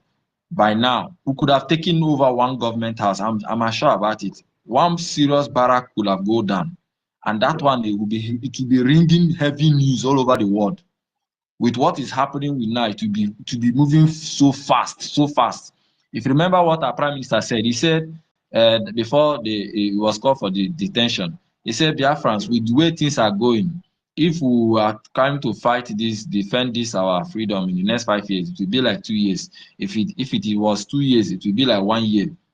But this woman was laughing, and she planned everything to delay us down. But just to show that Biafran has been destined by heaven, by Chukwu Kikabiama, and no man born of woman or born of any spirit or any ghost or anything can stop it. They can only try, but they can't stop it. Biafrans are now waking up. And once we all fully come back and begin to fund this liberation, now we will go with speed. So whatever that is happening is all part of the job. It's all part of the prophecies, and it's all part of our work doing, because Biafra will not come from heaven. It is me and you that will do it. Men and women are the one that will do it. We have our defense force on the ground. We only need to fund them. As we are funding them, men and women are also in US. Just when you watch that video yesterday, you can see our lobbies. They were standing. Him and our acting prime minister, they were standing throughout. Our lobby, sometimes I would do, is this man an pure Biafran Igbo man? Look at the way he was standing, and there were some people who were also standing there. And when somebody stand up, the other man went and sit down. The lobbies were standing. Whereas they were standing throughout, fighting just for me and you. Somebody that is not even a Biafran have carried this Biafran interest in his heart more than me, just to tell you that the time is now, and everything is going to the solution of Nigeria. And it is not spirit, it's not a rocket science. It is not God who will do it from heaven. It is not prayer. It is me and you that will do it. We must play our part. Our part is to fund it. Because the persecution of Christians that have been killing in Nigeria have been there. Has been there many years ago. It has been there. All the aid that have been sending is just only one thing, just to fund terrorism in the whole of Africa, which Obama started. How they finish Gaddafi. Or check it, and their main target was West Africa. All the West African countries today have terrorists zooming everywhere. So the aid, the 90% of the aid is just to fund terrorists, and which Nigeria is now the headquarters. So whatever that is happening now is going to the final thing, dissolution of Nigeria. Nigerians can't wake up that Nigeria is going to explode, it's going to break down, and those who are there will be free. So it is left for we Biafrans, because everything boils down to us. It is we that will liberate the indigenous people in that contraction. Most of them are beginning to accept Islamic. Yes, most of them, especially from the west, from the north, even in the middle belt. But we must stand and fight. We must stand and fight. We must not back down. Our leader, Nnamdi Kanu, said, if we stop what we are doing, our people will die. Imagine Sonia Barawa, our information minister, our APM, and Chiamaka Ajere, they didn't come out that first time when all those things, and we kept quiet. We were just following sheepishly. Do you know the kind of damage we could have incurred today by now if those guys didn't stand that December time and make that announcement that time? But everything is working together for the good of Biafrans. So what we should do is more encourage more of our people. Those of us who are lost, encourage them more and tell them the right thing to do. I thank God how a lot of people are waking up. Some of them have now even turned 360, start fighting. I saw some news. I don't know the name, but we're still watching him. He has been castigating, supporting. He has made video now. He's not confused, but he have not make his stand. So we are watching them all. So everything that is going on now is to the final dissolution of that contraction called Nigeria. Nigeria will explode. Definitely. And most of them, they have known it. Those Fulani Herigachis, the top one, they are only trying to delay. They are just trying to delay it. They are trying to find a way to know whether it can still hold, it can still continue. But no matter how they keep on sinking, they keep on sinking, Nigeria will sink down. And it is us that will do it. So we must continue preaching. We must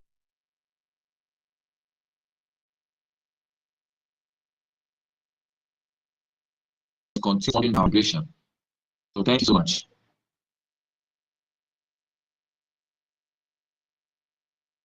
Yeah, thank you, Shibige. Thank you for your wonderful submission. So, Mr. Zala, do you have anything to say about what Shibige just said? Yeah. So, Ife, do you have anything to say? Okay. David, you just came to mic now. Do you want to make a contribution again? Okay, I'm here. Thank you. Who Okay. did you call? Brian? I called David. He just came to mic. Ask if you have something to say. Yeah, Brian. David, you have the mic to complete your statement before. because we wanted the mic that everybody could touch the mic at least, because it was we were so many. Now it's going around again. You have the mic, David, Doctor. Okay, thank you so much. Can you hear me, please?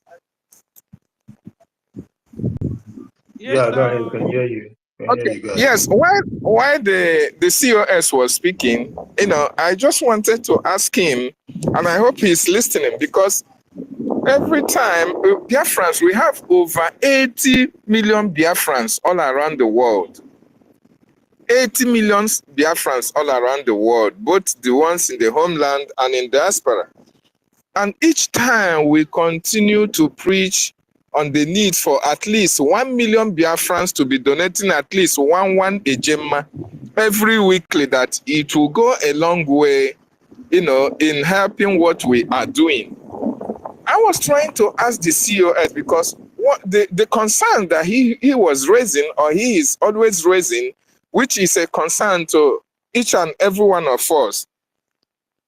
Our Prime Minister, before he was taken into questioning, there was a lot of things that he was doing in relation to that before he was called for questioning. Our app coming out and our radio in the homeland.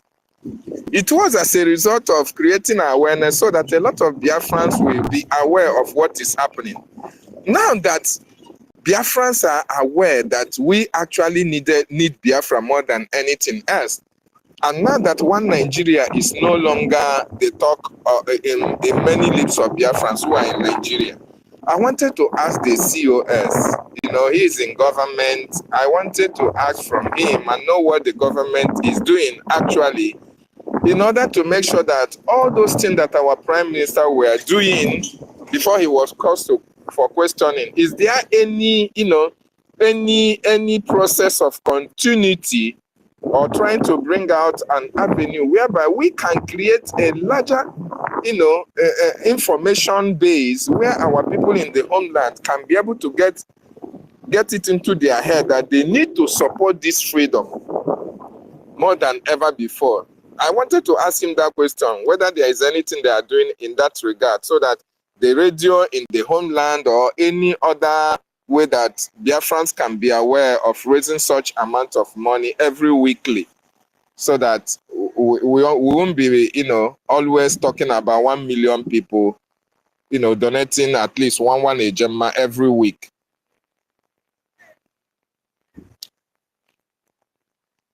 I don't know if he had me. Mr. Snow, are you there? Yes, Okay. David, I heard you. Regarding the app, most of it, I would not say that I can pinpoint on who was working on it with the Prime Minister at the time to be able to direct, to say, oh, maybe this person will have a better explanation. But I believe that these are part of the distractions and the evil of Uche. If you asked me anybody that would be close to the APM, to the PM on that, it will be Uche. So these are part of the things that Uche has cost Biafrans. But in terms of communicating to our people, I think the most important thing we need is to have our radio system working. But to do that, we will require a lot of money.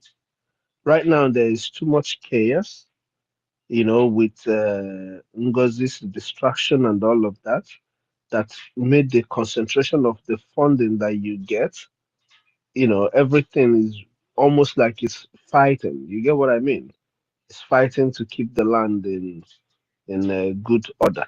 So most of that will not be a thing of utmost priority at a time. But now, with the way things are going, I am also of that same opinion, and I am sure that the government is doing something about it. The only problem we have is fund. If we can provide the necessary fund, to be honest with you, the people that would need to provide this fund should be the people in diaspora. But because of the way the things are right now, we can employ the people back home because they can do a lot, they can do a lot to change the situation. But when it comes to the people who have been listening to us, I think The people in diaspora, if they want to do it, they can do it. But also, like I said, and I'm sure a lot of people here know, if only Lagos want to fund this war, they can do it. If only Lagos wants to fund our people in Lagos alone, if they want to fund it, they can do it. So it's all about number and staying consistent. That's all, you know. But the radio station, for us to do it, we will need fund. Once we get the fund, all of that will be up and running.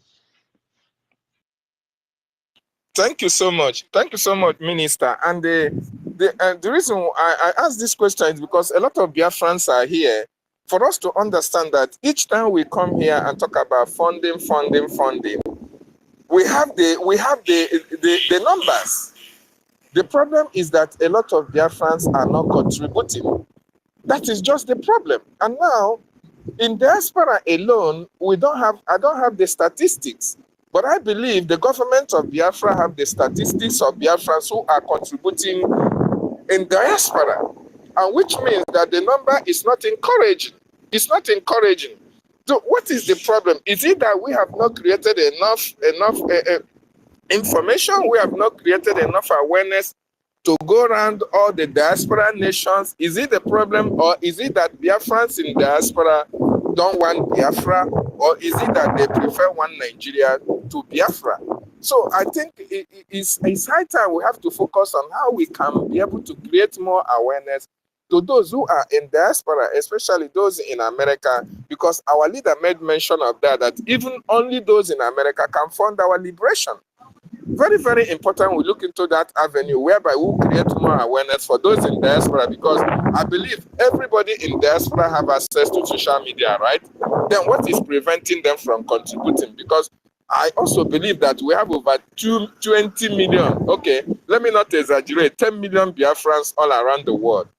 I don't know whether that number is correct. Having said that, there is another thing I wanted to say. You know, I was listening to some of our people saying that, oh, from now to 4 years, that we are going to get Biafra. And I was like, oh my goodness me, 4 years is a very long time.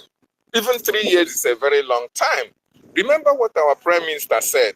Our Prime Minister said that his next birthday will be celebrated in Biafra land, right? If everybody can remember what he said by that, what it means is that if not for this questioning, by this time around, despite whether Trump or no Trump, with what the government have in place for the terrorists, by this time we would have been even,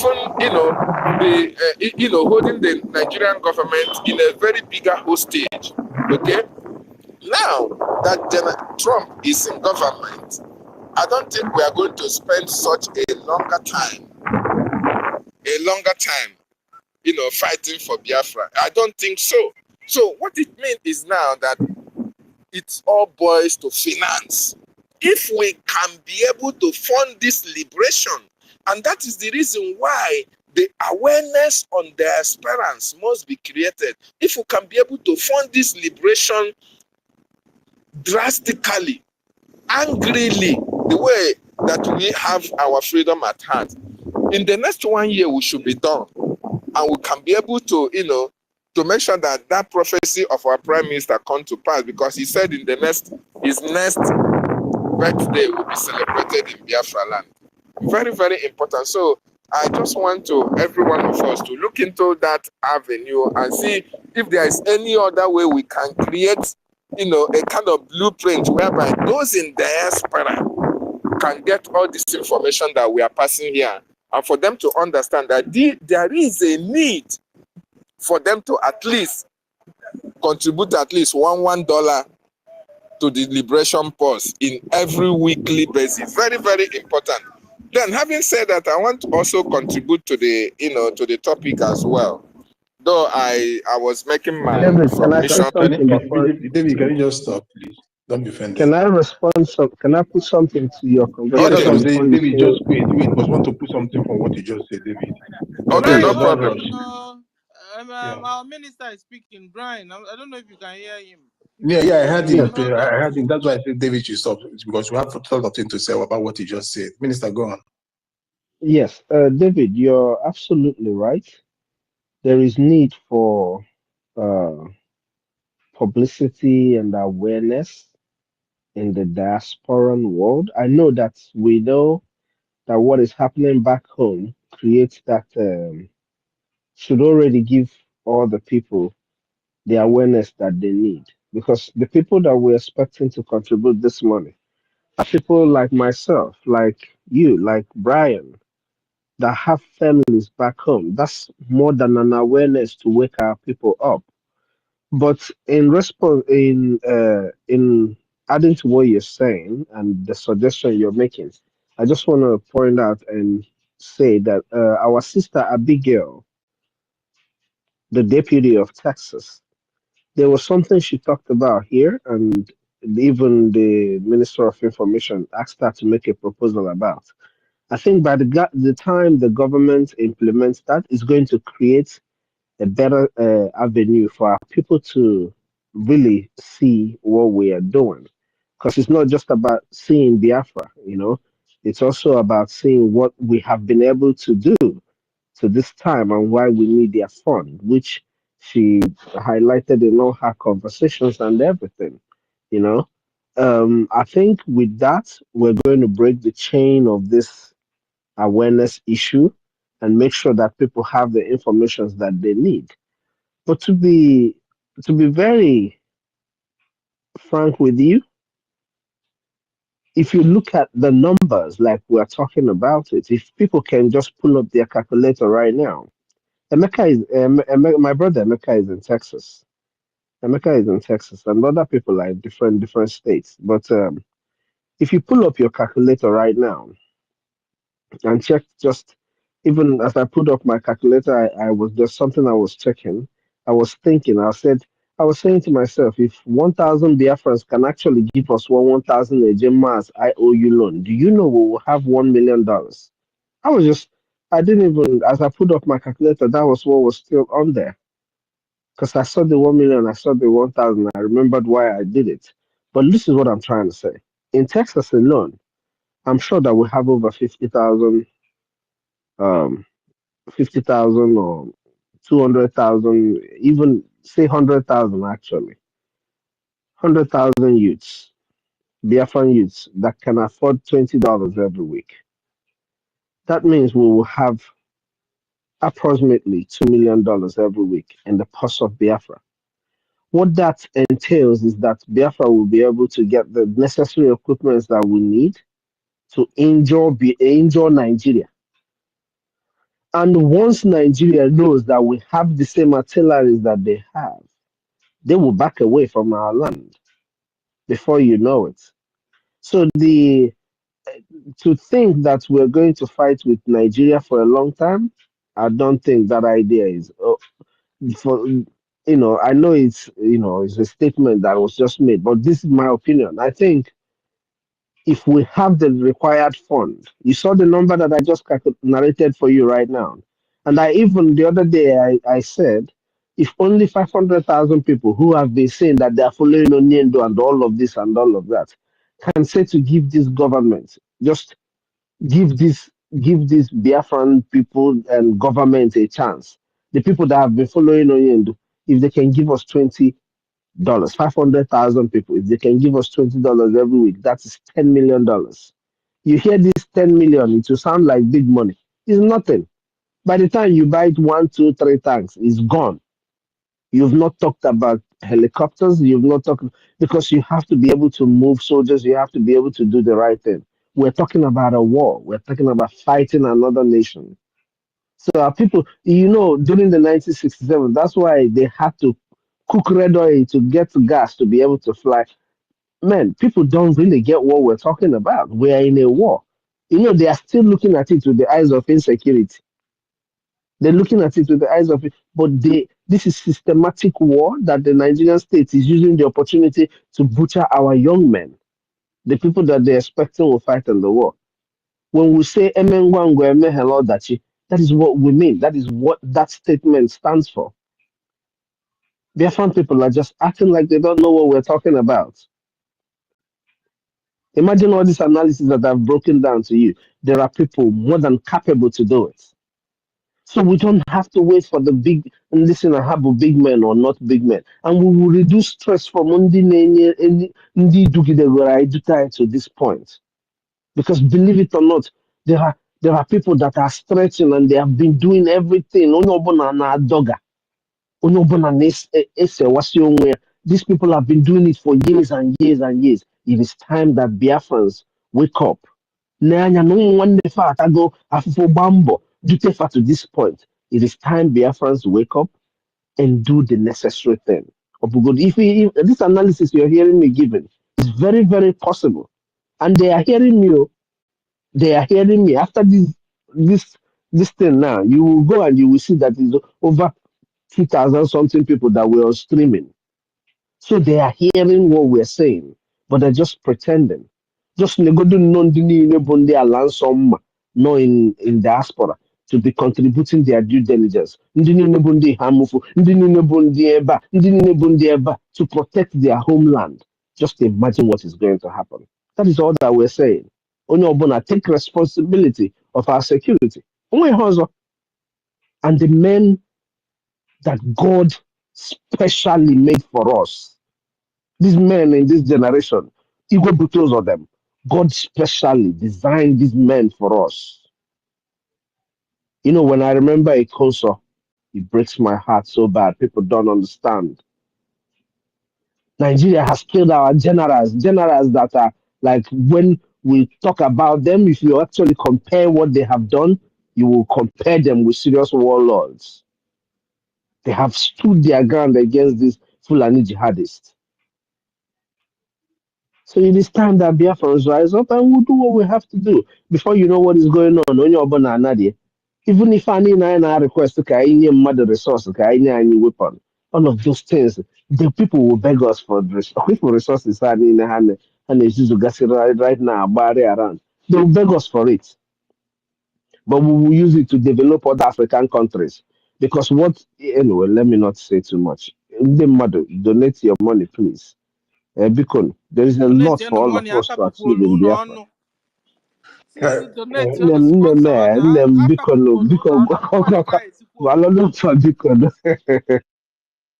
Yeah, you're correct.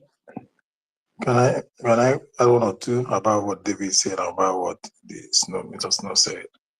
You know, Biafrans, like David asked question and how he just said all those things. You know, what we are just facing now is the scar of the injury this idiot caused. Understand? And that was something that reduced the tempo that the liberation, restoration of Biafra in Finland was coming out with. Understand? Because many were just waiting to see, okay, now after if that redeclaration is made possible, many will jump on the wagon. Many would have jumped in. But after that effect, the scar these people that brought in the injury, the scar of the injury they brought in, like made us to go back to the drawing board again, to start sensitizing, start bringing all this. Because it was even said in Igbo land that now, TBA, to bring it back together, to join it together, it can never be the same again. Understand? So that obstruction in the force Biafra liberation was heading to was what limited as a cost the number that would have forgotten that were ready to come in and contribute. But without minding, Chukwuka Biama has used the special people that the Prime Minister and the MNK has been saying, those that were called for this mission, to stood the test of time. Those people are you and I. We refuse to shake. We refuse to bow or give up. So I believe things in no distance time will come to the normality. And I will beg, like we are saying here, we're all imploring. You know, Biafrans, we Biafrans are people that are always trying to sit and watch and watch and watch. When everything is coming, booming, they want to jump in. If every one of us want to do the same thing, your family would have been run over. So we're still imploring to come over United States, you have almost 3 million or more than all of it, I think, of the zoo. They are among all the zoo. Biafrans has like 80 to 80% of the population, of which $1 means nothing. The same thing with the Asians and the rest of the part of the world. Same thing to Europe, even those in the zoo, in the Biafra land as well. So now things have started taking shape. Our acting prime minister you have seen him in CDC, and in 2 weeks' time again, he will be facing the panel to say the main truth, to bring more exposition on the evil the zoo has been doing, perpetrating on us. It is a plus to we Biafrans, and to even what our prime minister is going to be facing in May, in Finland. Understand? That is to say that Finland, having seen the Christianity, how the CDC case has gone, that CDC case is all about Biafra. It's all because Biafra is the Christians they are persecuting. That CDC case is all about what we are propagating. It's all about what we are championing. So it is still a double plus for us, for every one of us. So that is what the major thing that caused that hiatus in the information and in the donation. So David, that is what I just believe that caused that gap. So you can continue with your second topic, or second contribution, I mean. Okay, thank you so much. Thank you, our Minister, COS, for that response, and that of Brian as well. It is really worrisome what is happening in that contraction called Nigeria. And a lot of Christians are not getting the message. While some are busy, focused on what they are going to gain from the Nigerian state, others are busy focusing on how they are going to annihilate you as a Christian who is so concerned about going to heaven. It is very, very sad, and it's very, very unfortunate. This is time now a wake-up call with what is happening, that the persecutions, that the killings that is happening, the perpetrators have an ulterior motive. And you don't blame them because they are fighting for their own interests. It is now your own responsibility to rise up and fight for your interests and fight for the continuity of Christianity in that Nigeria. If you don't fight for continuity, those who are so geared, who are so focused on achieving their aims and objectives are going to run you over. And there is nothing your leaders can do about it. For the mere fact that Biafrans and those Nigerians who are Christians allow the Muslim ticket to have their way, that is the reason why what is happening today is happening. And nobody is going to fight for you. The leaders, assuming it was a scenario whereby you have a Christian or a Muslim and Christian, at least the Christian man, he will be called upon to defend his faith. But in this scenario, you have a situation whereby you have a Muslim man. There is no way you can have a Christian conference in Nigeria. It is not possible. They can only promote the Muslim conference. You can see now they are promoting Sharia laws, Sharia courts in the Nigerian state. We're supposed to be a secular state. This is made possible because those who are ruling Nigerians are Islamists. So it is now Christians. This is an opportunity for you to wake up. This is an opportunity for you to fight for your freedom. This is an opportunity for you to fight for your right. This is an opportunity for you to fight for the right to live. Very, very important, because Nigerian government have an agenda. That agenda is to Islamize the whole Nigeria. As a matter of fact, the world is going to look the other way around. Because if you don't rise up, nobody will rise up for you. Just like our COS was saying, nobody is going to give you freedom. nobody is going to give you your right. You have to rise up and demand for your right.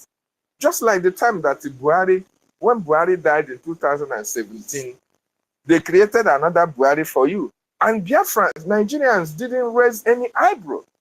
You allowed Buhari to be there, losing Nigeria in proxy. Nigeria was being ruled by a man from Niger. They have to invent so many people to come and loot you. And the world kept quiet because the world wanted you to speak out. The world wanted you to have an uprising. The world wanted you to tell the leaders that you are tired of what is happening. But unfortunately, Christians in Nigeria, who should have the highest percentage when you come to population, every one of them kept quiet. And those who even rise up to speak against it, like Ma Alafia, he was assassinated and nobody spoke on his behalf. There was no uprising for that. And that gave rise, that gave room to the killings that you have today. That is why the world cannot speak for you.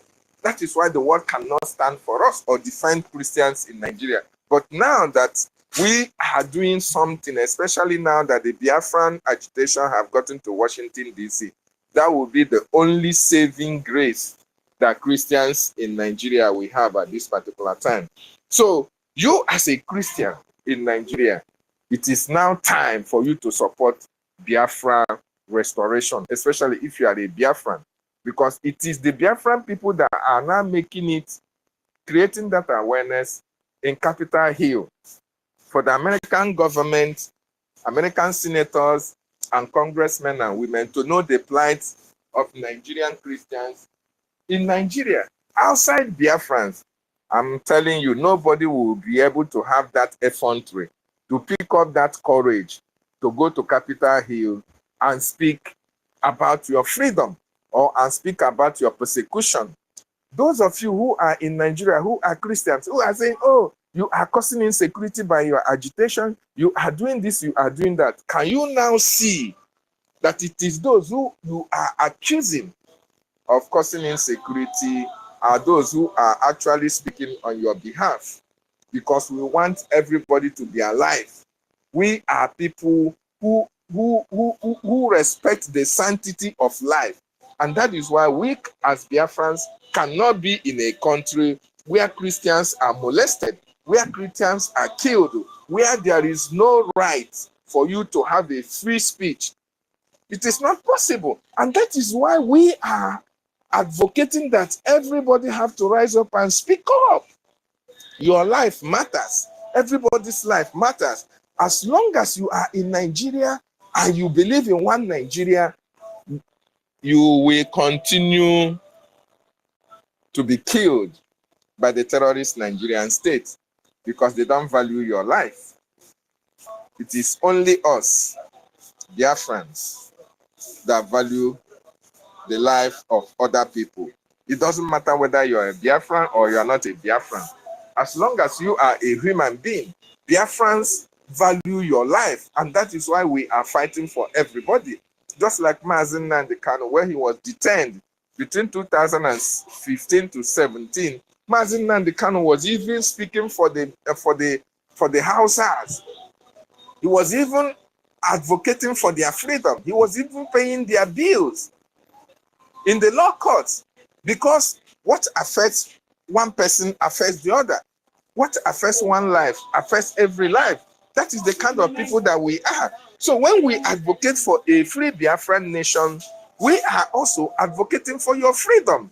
So we are calling on everybody in that contraction called Nigeria to rise up at this particular time that Biafra agitation or liberation is in the international community. It's in Washington, D.C. for you to now rise up and speak up. Demand for your right. Demand for the right for your speech. Demand for the right to live. Tell the world that Nigeria have persecuted you. Tell the world that you want Biafra to be restored. Tell the world that it is Biafran that are speaking for your rights. That is the only thing that we demand from you. And we also want you to support the freedom of Biafran people. Whether you are in Lagos, you are in Abuja, you are in Kano, you are in Kaduna, you are in Jos, anywhere that you are in that Nigeria. It is only freedom. When you have your freedom, that you can be able to travel all around that contraction freely. It is only when Biafra is restored that all these marauders, all these terrorists, we are going to delegitimize them. We are going to help America. We are going to help Israel to fight all these terrorists in Africa. And that is why we are asking that everybody should rise up and advocate for a separation of the indigenous populations or the nations that make up Nigeria. Very, very important. Support Biafran liberation. Support Biafran freedom. By supporting Biafra, you are also supporting your freedom. So thank you so much, Sister Stella, for giving me the opportunity. I just want to put that out. So I need my mic from here. Thank you. So, ladies and gentlemen, thank you, David. And so, what is Nigeria? Why is Nigeria persecuting Christians? They are persecuting Christians because they have become an Islamic country. And going by what is written in their Quran, since they are now an Islamic country, and their Quran says in Quran, in Quran 2, chapter 2, verse 191, slay the unbelievers wherever you find them. Slay the unbelievers. So, since Nigeria is an Islamic country, and their Quran told them to slay the unbelievers wherever you see them. So they are obeying what their Quran said. You know, our brother was talking about Muslim tickets. That they were, that they now got their Muslim ticket. But it wasn't the doing of the citizens. Citizens, their vote doesn't count. Citizens, Nigeria government don't care about them, because after all, most of them are Christians.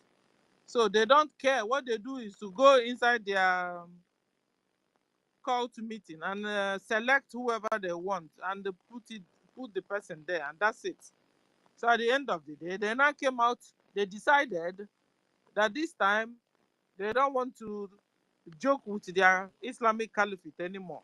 They decided to give Nigeria, to shadow all of them, Muslim tickets, vice president, the chief of Boko Haram. And how can the vice president be chief of Boko Haram? And somebody is telling you now, maybe Musa will not tell you that he is going to save you from the hands of Boko Haram. What are you talking about? It's not making sense. It's just like the more you look, the less you see. Bau is doing to our own people. She told you that she is a bona fide member of People's Club, and you'll be wondering who do you see there? The people you see there are Hope Uzodinja, Suludo, the same people that are working with Islamic Caliphate. So she will sit down there and do meeting with them and come out and tell you she will liberate you from the hands of Soludo and the hands of Hope. That's a brainwash there. So Nigeria is an Islamic state. The vice president is the founder of Boko Haram. Chief of Defense Staff of the same Nigeria is telling you that he will liberate you from Boko Haram. Oh, come off it. You're brainwashing me, please. How can you? But you are telling us now that your Boko Haram, they have changed. They have become born again in Islam. And they are now, that you are now enrolling them into Nigeria army and Nigeria police. Hey, Biafrans, wake up, oh. This brainwash is enough. Indigenous people, Hausas, wake up. Yorubas, wake up. Middle belt, wake up. The brainwash is enough. Oh. Now you have a window. You have a little window in White House. Can you rise up and do something before the 3 years elapse? Guys, listen to this. So,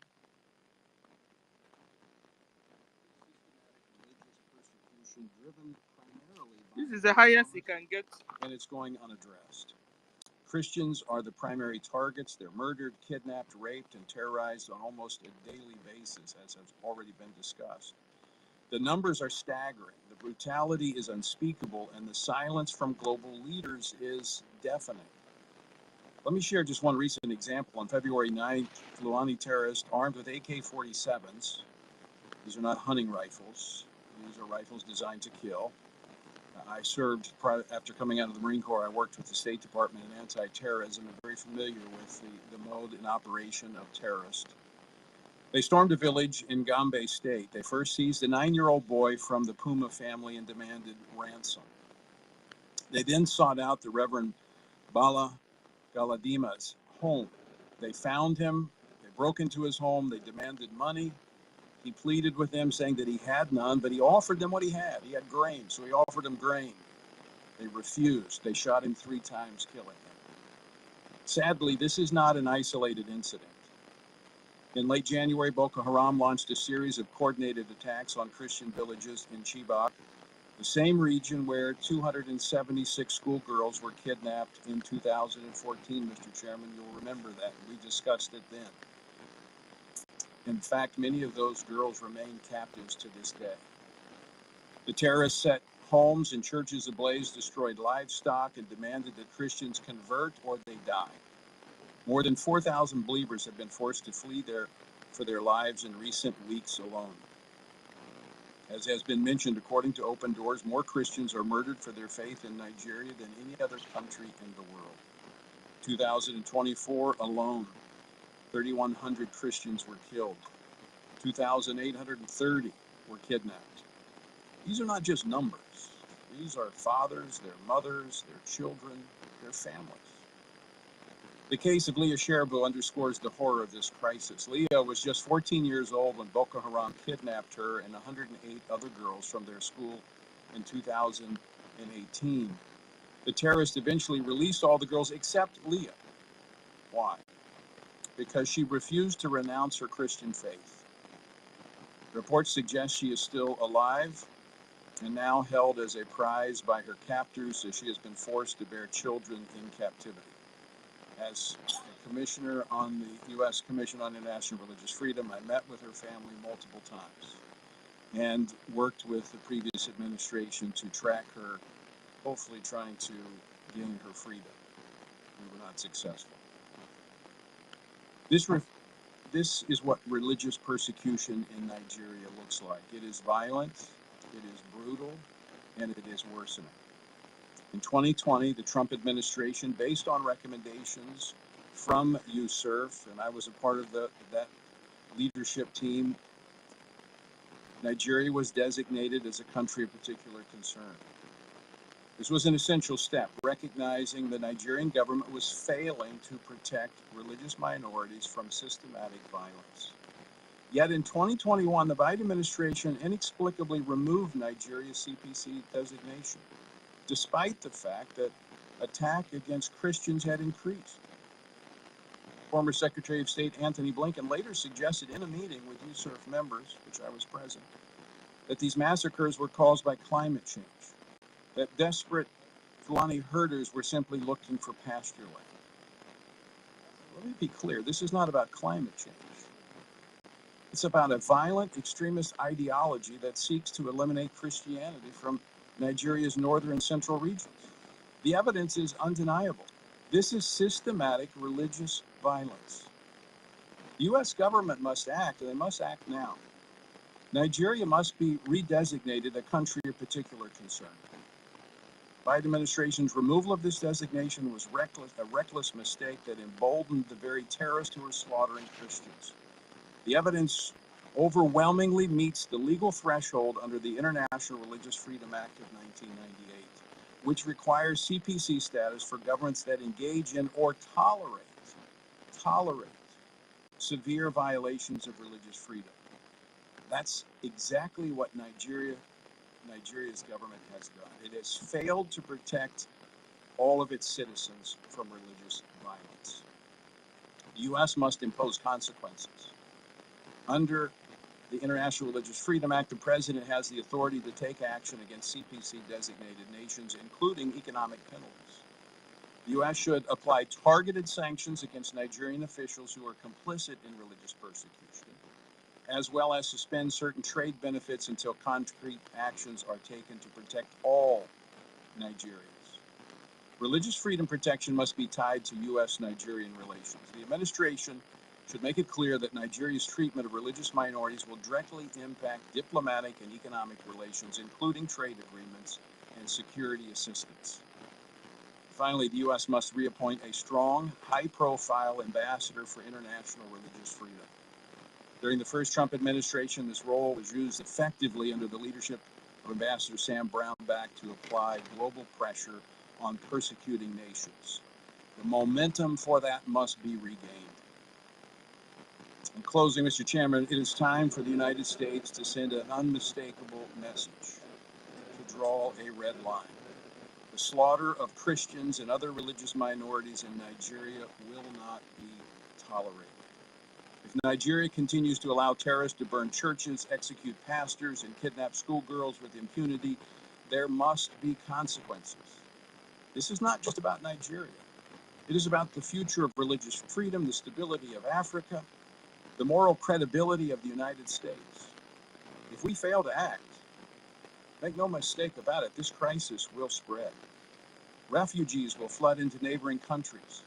Terrorists will grow bolder. And America's silence will embolden jihadists worldwide. Chairman Smith, members of the committee, thank you for helping raise awareness of the need to redesignate Nigeria as a country of particular concern. The world is watching, but more importantly, the religious persecution, those who are the victims of that in Nigeria are watching. They're waiting to see if America will stand with them and for them. Thank you, Mr. Chairman. Thank you very much, Mr. Wiggins, for your testimony and your leadership as well. And your work on the Religious Freedom Commission was legendary. We do have Maureen Ferguson here with us today, who's a commissioner of the Religious Freedom Commission. Dominic Cuso, who's a pastor from my district, who's very involved with the religious freedom issue. Thank you for being here. And I'd like to just point out David Trimble is here as well from RFI. When I did the bill in 2019, it was a religious freedom, Frank Wolf, we named it after Frank Wolf. We got it passed in the Senate. It was dead in the water on the Senate side. We did so much to get it passed, and I want to thank you for that, because otherwise it would have been just another House-passed bill like we all know. It goes over to the Senate, and that's the graveyard of legislation, but I want to thank him for what he did to get that through. I'd like to now recognize, and again, thank you profusely for traveling here and at great risk, Bishop. Più di un mese fa tutti sanno che ho regalato il mio corso da 1.500 euro.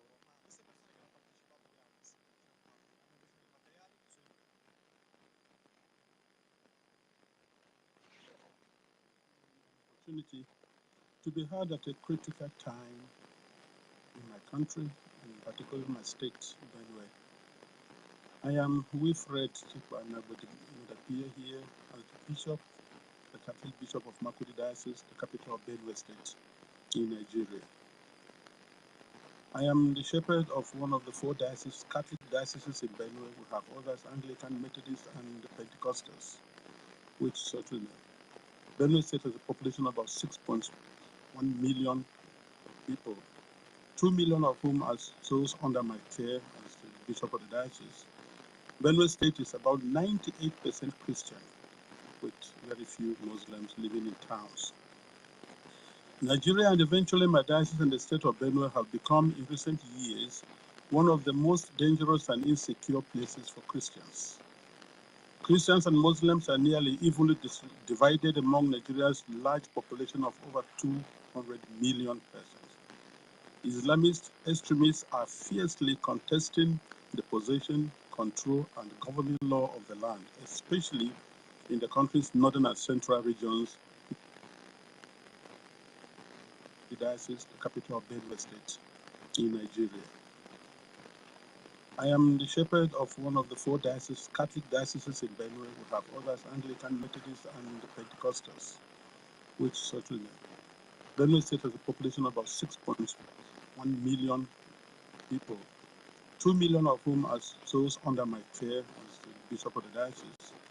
Benue State is about 98% Christian, with very few Muslims living in towns.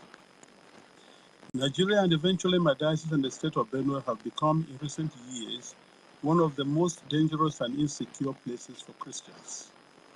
Christians and Muslims are nearly evenly divided among Nigeria's large population of over 200 million persons. Islamist extremists are fiercely contesting the possession, control, and governing law of the land, especially in the country's northern and central regions, the latter of which is where Benue is located. There are constant ethnic, political, and religious conflicts over land and allegiance. Constitutionally, we are a secular country, but our unity has been fragile.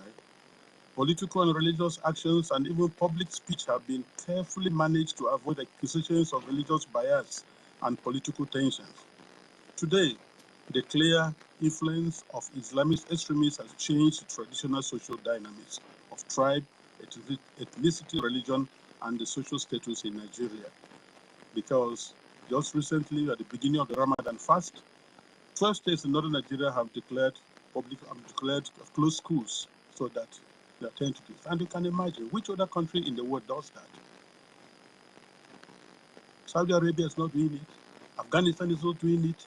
Baghdad is not doing it, but then Nigeria is president. What kind of Islam are they president? 12 states, and not only Muslims are living in these places.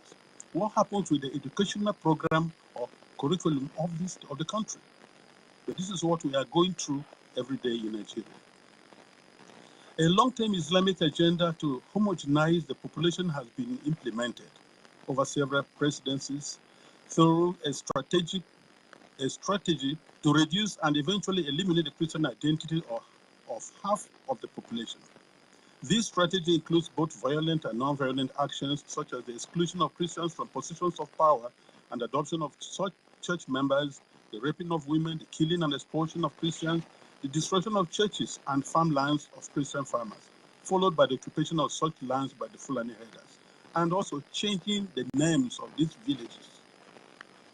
They're taking over the places, so you clearly see an expansionist approach and Islamic, and then they are making the people now flee and leave their villages, and they conquer it. The quest to Islamalize the land appears high on the agenda of some of the powerful and influential Muslims in Nigeria. There is a campaign to take land to spread Islam, and there is the hemorrhaging of Christian farmers from the central region of Nigeria and Benue State, Makurdi Diocese in particular, as they are forced to abandon fertile lands that use to feed the nation, which classify Benue as the food basket of the nation. Militant Fulani herdsmen are terrorists destroying society. They steal and vandalize, they kill and boast about it. They kidnap and rape, and they enjoy total impunity from the elected authorities. None of them have been arrested and brought to justice. This is supported by the corrupt system in which we operate and the abject poverty among us, which allow the criminal to easily attract more recruits and prey on more victims. Why is this happening? Is it really a religious war? Like in the past, many jihadists are motivated less by religion than by spoils of war and use their religion to impose themselves. In my diocese, the spoils consist mainly of fertile, well-tended land organized around my parishes or so. The jihadists come and adopt and kill the priests, leaving thousands without support and basic human services. And of course, when they disperse the people, the inhabitants, or the citizens, or the people of the lands, they take over. And any attempt to go back and take care of your farms, surely you get killed. The Makurdi Diocese in Benue State has been the epicenter of the invasion by these herders, who are more like hired guns of cattle oligarchs, who manipulate religion to rally the herders to eliminate the Christian population and cleanse the land in the name of Islam. This objective is behind the relentless attacks against Benue's villages. When we call for help to the police and the army, they do not come. At the end of 2024, several villages were warned by the attackers of the upcoming violence, and the leaders called the police for defense ahead of time, but they did not come, and the Christian massacres, almost customary, took place, killing hundreds in Plateau and Benue, with the worst massacre claiming 47 people. The militants also burned down the 8 Catholic churches of St. Mary's Parish in the Diocese of Boko, which in Benue State, as well as the parish house, clinics, schools, and other houses. The militant Fulani herdsmen bear on defenseless villagers without consequences. They follow orders to conquer, kill, and occupy. They attack even those who have managed to escape into our IDP camps. Thereby, they have no place to run. And it is unfortunate that the police system in Nigeria, orders have to come from above. And such that once there's a call, and they say they have never received. And by the time they arrive, these people have left and people are now living the pool of their blood. What I have recounted above is happening not only in Benue State. I believe our experience in Benue is symptomatic of what is happening elsewhere in large parts of Nigeria. The experience of the Nigerian Christians today can be summed up as that of a church under Islamist extermination. It is frightening to live there. Apart from the violent campaigns and attacks against Christian villages, there are now attempts by the Islamic Council of Nigeria and various Islamic groups to impose Sharia law on the Christian populations. Already, 12 states in the north of Nigeria are under this sectarian religious law, and attempts to extend the same to the south of Nigeria, which they have started. This month, governors in the north decided appropriately to close all schools and education institutions during the months of Ramadan, leaving millions of students without learning opportunity for 5 weeks. We live in fear because at any point it can be our turn to be killed, but to remain silent is to die twice. So, I have chosen to speak. I speak on behalf of the millions who are in the camps. In Benue State, in Makurdi Diocese alone, in my diocese, I have about 9 camps. 9. On the 5th of March, which was Ash Wednesday, we visited one of the camps, and many of my priests and religious went to the other camps, distributed them to begin the Ash Wednesday with our faithful who are there, because we are the voice of the voiceless. We have to talk for the defenseless. We have to talk about the weak and those who cannot talk for themselves. In one of the camps called the Mega Camp, there were over 3,000 inmates of that camp, and which was a record given to us by the government. I speak on behalf of them and those children who have no husband, who have no father, and even their own voice is taken away by the politicians who promised to help them, but have become the willing tools of the jihadists because they are talking politically correct statements, looking for the next elections to come. I speak on behalf of those whose loved ones have been killed, but no one has even offered a word of consolation to them. I speak on behalf of the thousands of young girls who have been abducted and raped because no one, not even the media, mentions them anymore. Foremost, I speak on behalf of my flock who are unable to worship freely and unable to return to their ancestral farms and homes because that land has been ruthlessly taken from them by the armed herdsmen. And where they say they want to live in peace with the natives, if you must farm, you have to pay tax to hire the land which belongs to you. That is slavery, to say the least about it. As prosperous Nigeria is an African continent, and tell you, if there's outbreak of war in Nigeria, no country around us, Chad, Niger, Ghana, Guinea, Togo, no country can contain the population that is in this place. No country can be able to house over 5 million refugees. It's not possible. And if 1 million refugees run to Chad and Niger, they'll collapse the country because there will be no plan. So we have to be very careful. Today, I urge you all to use every means within your mandate to start developing a strong and good relationship with Nigeria, where you know that when you speak of human dignity, you are also speaking of the same God-given right you believe is unalienable. Consider that Nigeria can be your ally, but it cannot be one where half the population is in the process of being murderously eliminated. Work with us, the churches, and other Nigerians of goodwill. We are working for a peaceful and prosperous society, And our desperate plight has been set aside U.S. foreign policy for too long, to the cost of thousands of lives. Concretely, I request and I plead and ask you to redesignate Nigeria as a contra-particular process. This has both a practical and diplomatic meaning to signal that you are paying attention to what happens to us and elsewhere in the world. Because the policies the government is trying to put in place, so that you return the IDPs, build camps for them, relocate them from their homes. It is not durable and it will not work. Because the government has already the population that is not able to take care of. And then you have millions of people in the camps and you want to relocate them. Oh, guys, I wish I have more time to do this. So maybe tomorrow we'll just bring out real I time. think we will start it tomorrow because we finish. These people finish the zoo. Hey. Right. So tomorrow you play this. We start from the tape. They finish the zoo. You understand? No, this guy, this pastor, reverend, you know, he was telling the problems. Okay. But like he said that in Benue they have up to 9 IDP camps. You can imagine how 12 states in the north already they are now using Sharia law.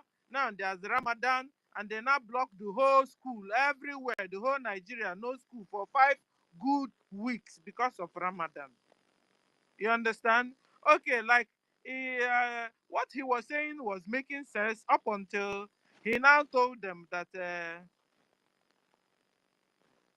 he now told them to that they should try and they should try, like looking into solution. The solution the man was trying to bring in now, after telling them that if there should be fight, that 5 million people moving from Benue to neighboring countries, that they will bring down, they will crawl the government of the next country. Okay. So that America should do all they can to see what they can do, and to always contact to work with the Christians there. That was his own solution.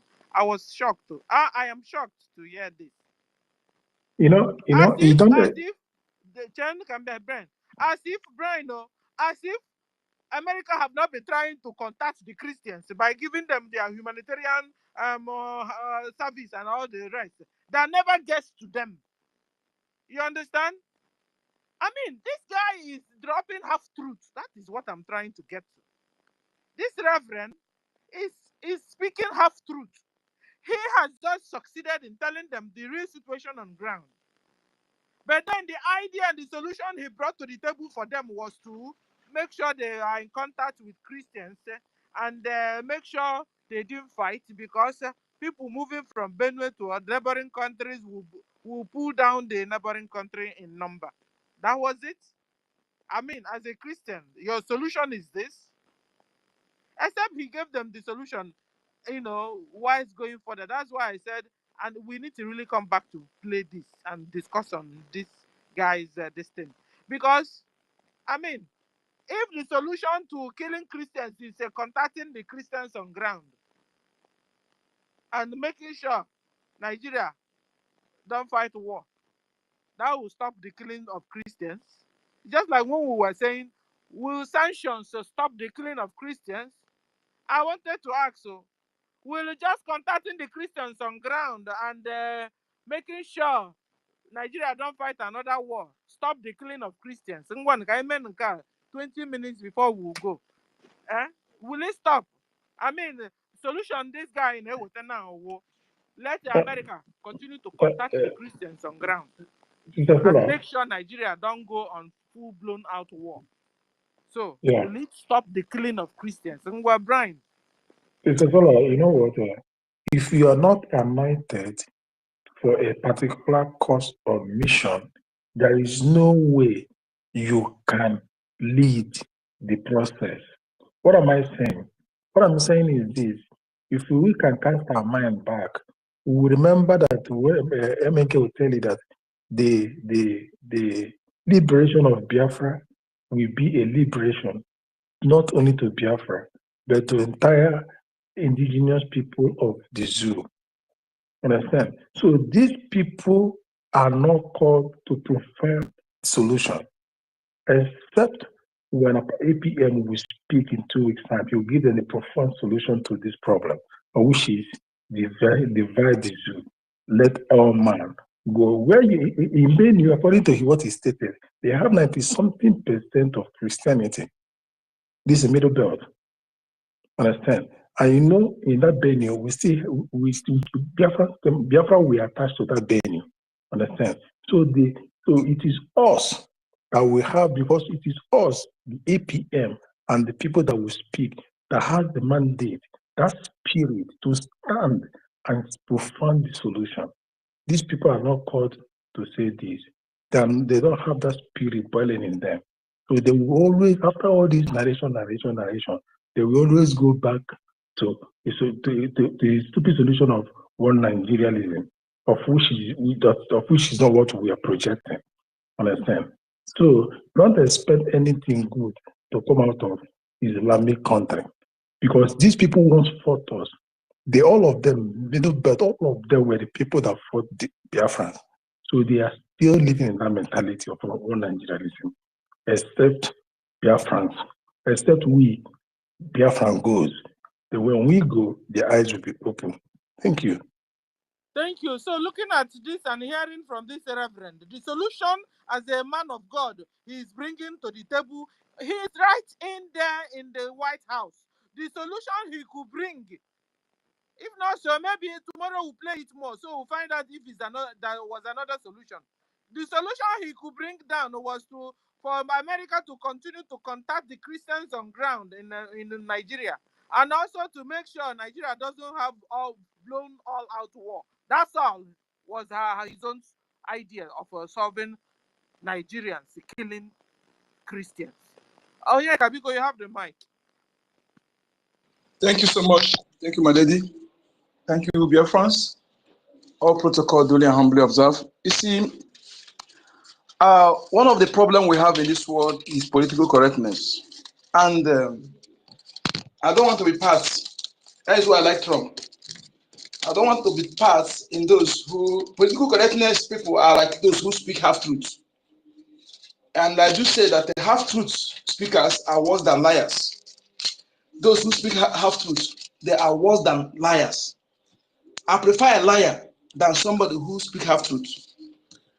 I can tell you categorically, without minding whose source is God, that killing of Christians in Africa, especially in Nigeria, are enabled by Christian leaders and the Christian doctrine. Yes. In the sense that when you are following a people, and those you call your leader, they are not speaking. They are not condemning those who are killing you, and you are still following them. Does it make sense? I want to be improving. So it was prove me wrong if I'm wrong. That, for example, the head of Catholic, I have heard him several times speak about the killing of Muslims in Iran and Myanmar, but I have not heard him condemning the killings of Christians.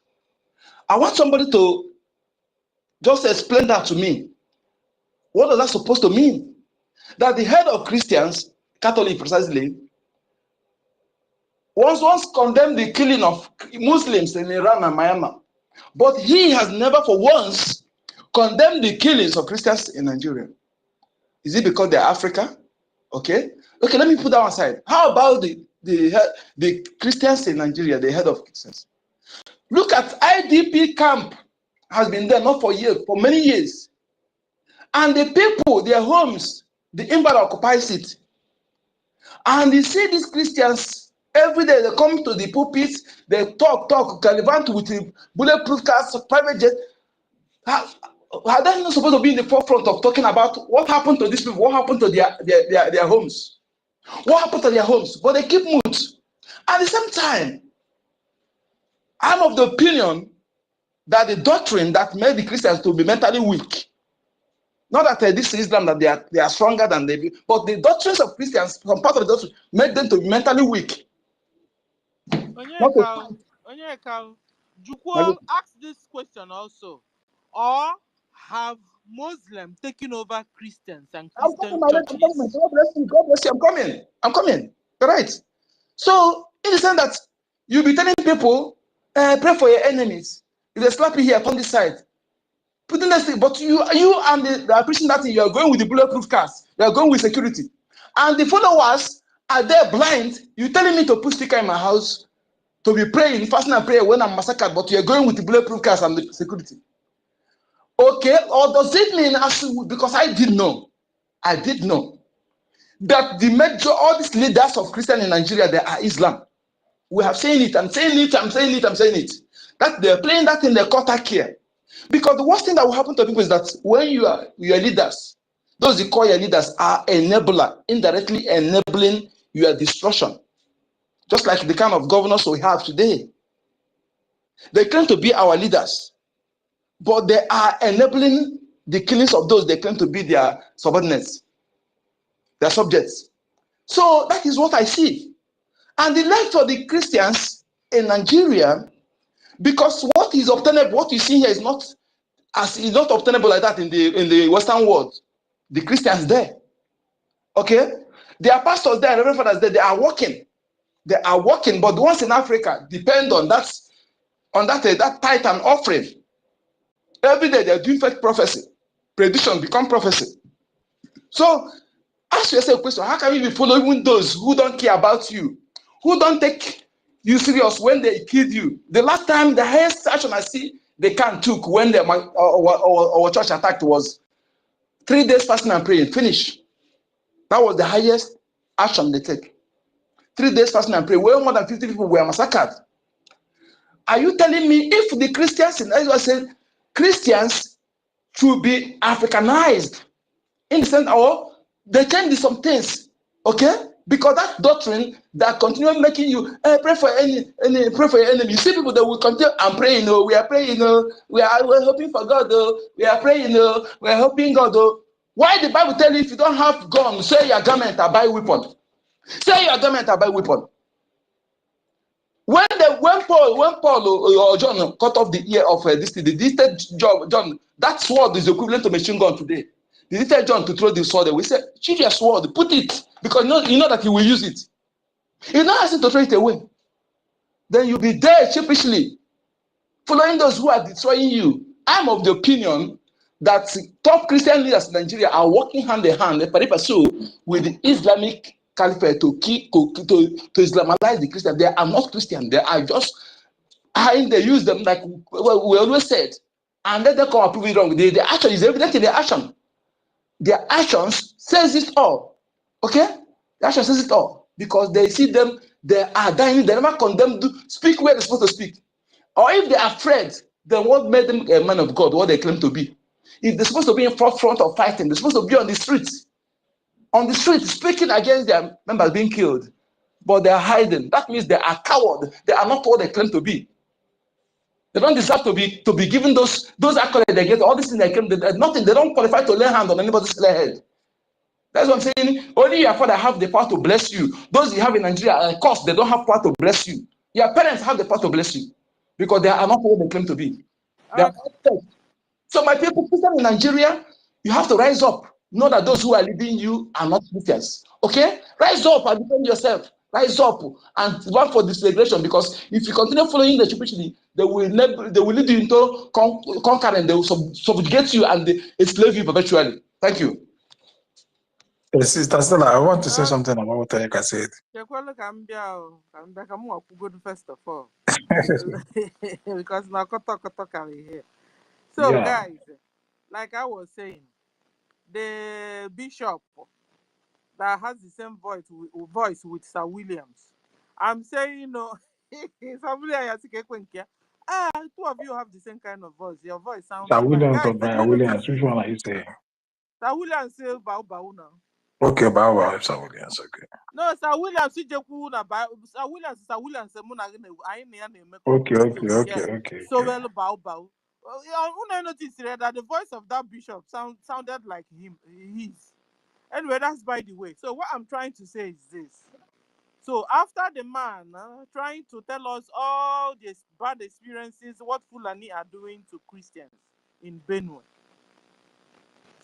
and in initial solutions we could get before we could bring down the space that tomorrow will continue, was that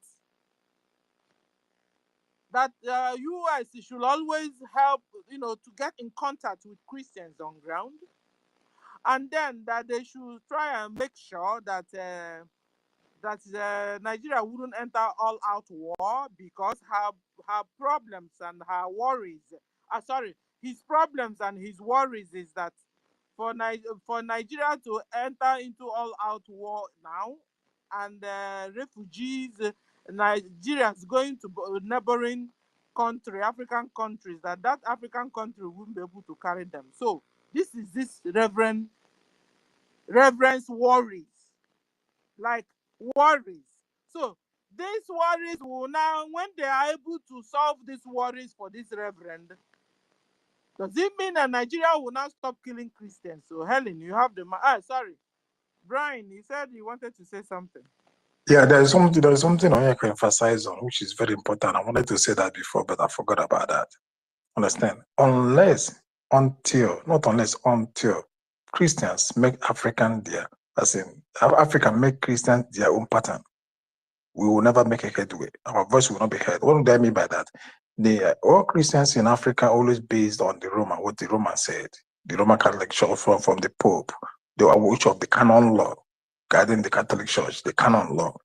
Until we make, for instance, when Biafra comes, until we make the key Christians in Biafra to be entitled to Biafran laws and entitled to Biafra guidance, not waiting for the Rome to speak on the behalf of the Christians in Biafra, it will never work. You understand? So that is what is playing out here. They will never speak. The same Abatagon and the Church of God. That's what you're seeing today.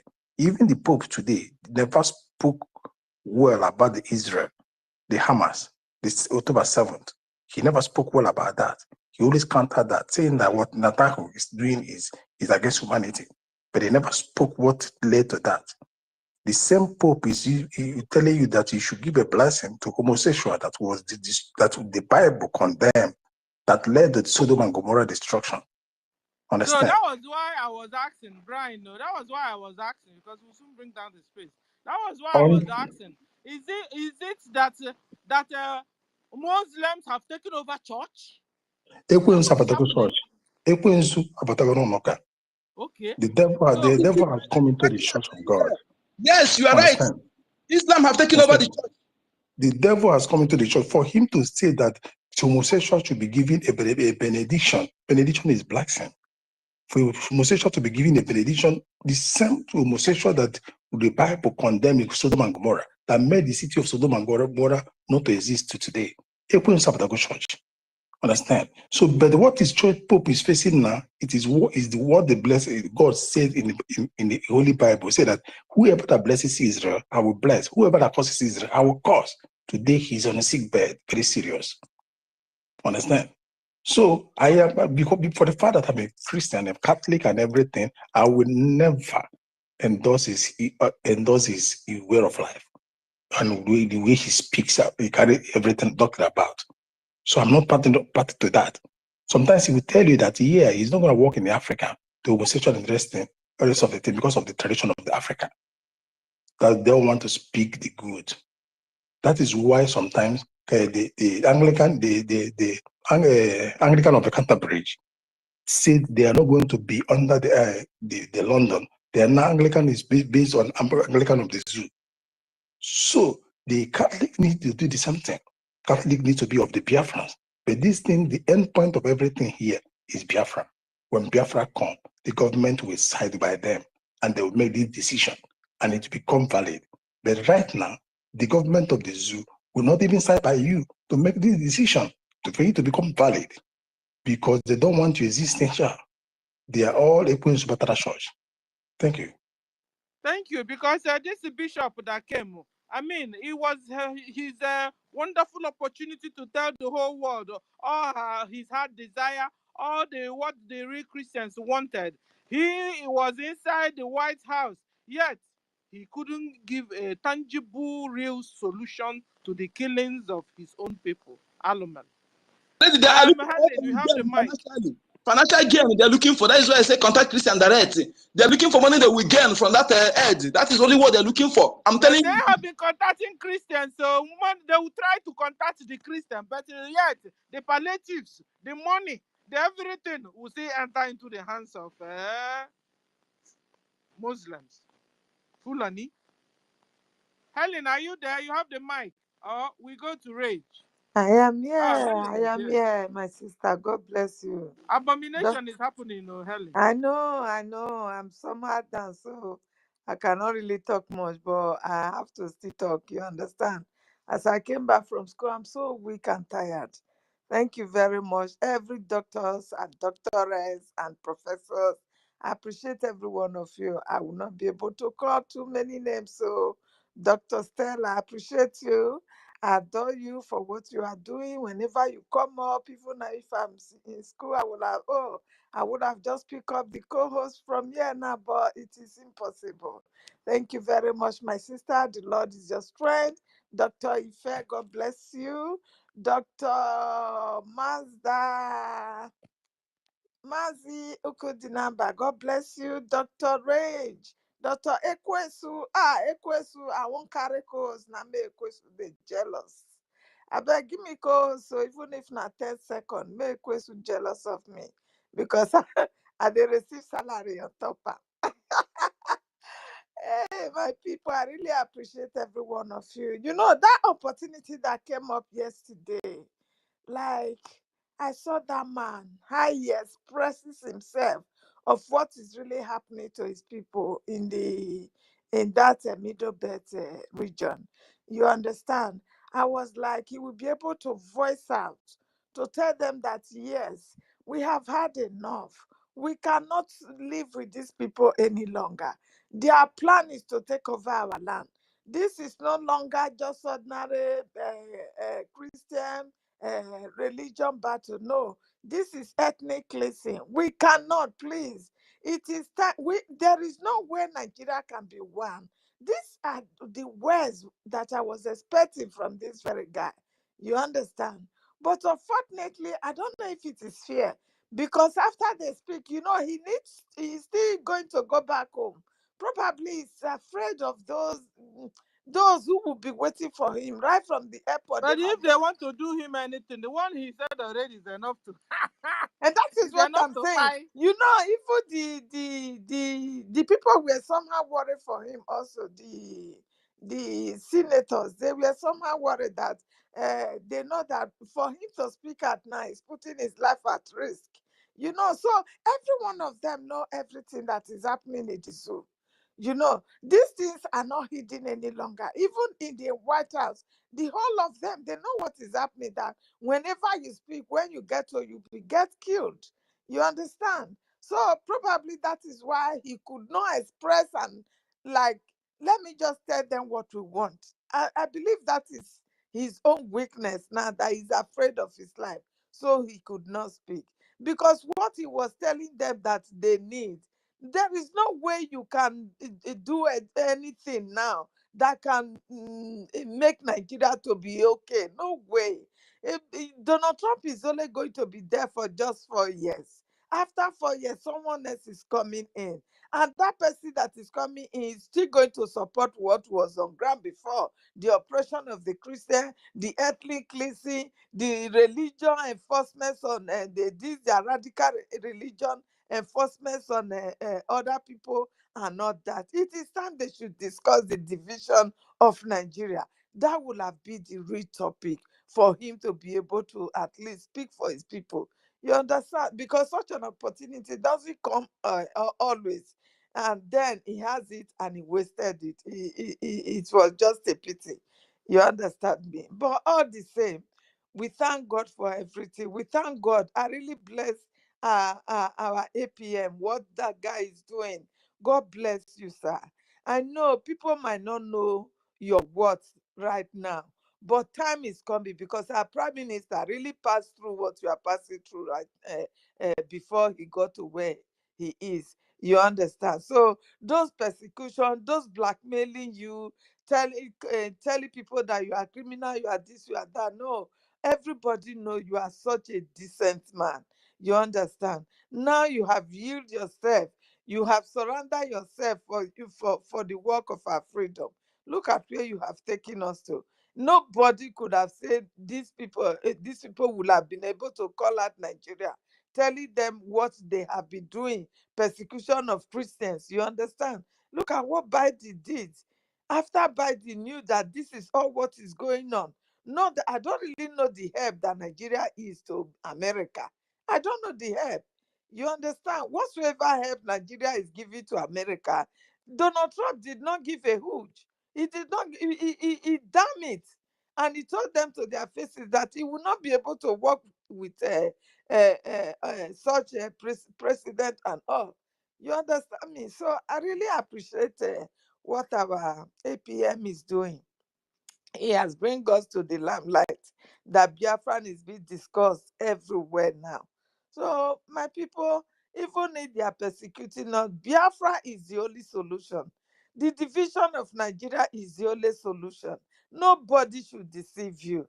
If you don't divide Nigeria, there is no way water and oil can mix. Force them to be together. They can never mix. You understand? We are not the same people. We don't speak the same language.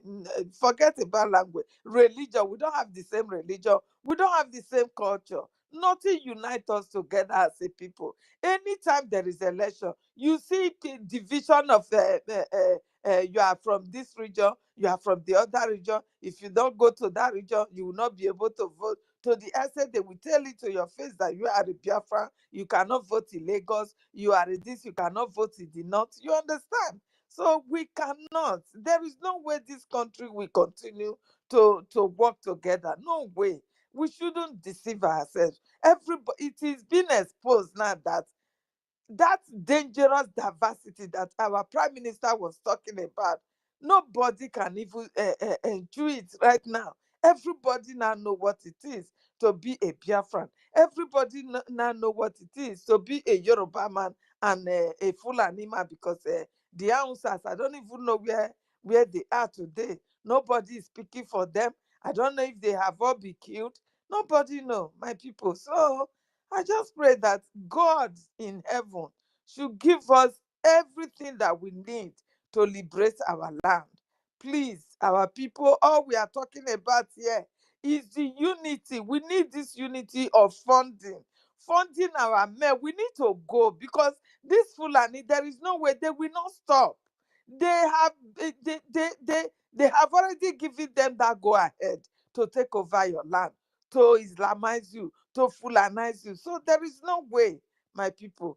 Go and put your money in our account. You know the account that Biafrans normally donate money into for the Liberation Army, which is the www.ipob in USA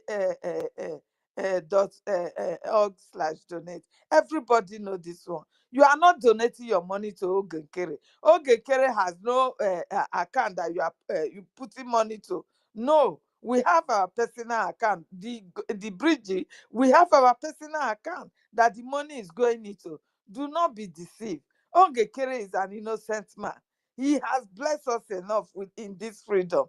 Please, people, you shouldn't be listening to whatsoever blackmail that they have given to him before. Yes, they have said it. These people have come out to tell you that it was all lie because they were misled. You understand? So our people, please let us unite and support this funding so we can get out of that terrorist state called Nigeria. That is my support for now. Thank you, my sister, once again. God bless you all.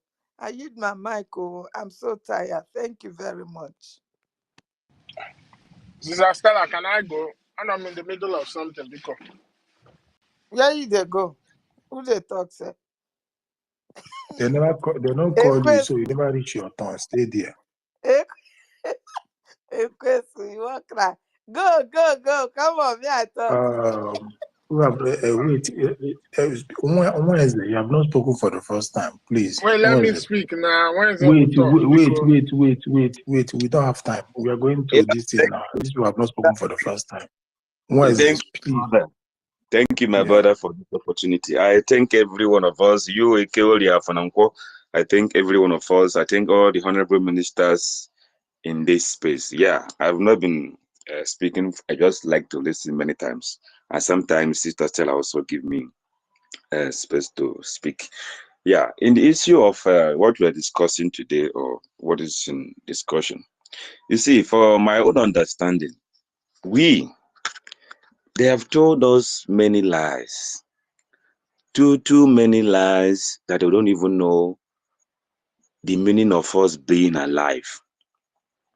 And what I mean is this: they whitewashed our brain to feel very weak, to feel that if we died wretched, we are going to heaven, to make us feel like if we defend ourselves is a sin, is a taboo.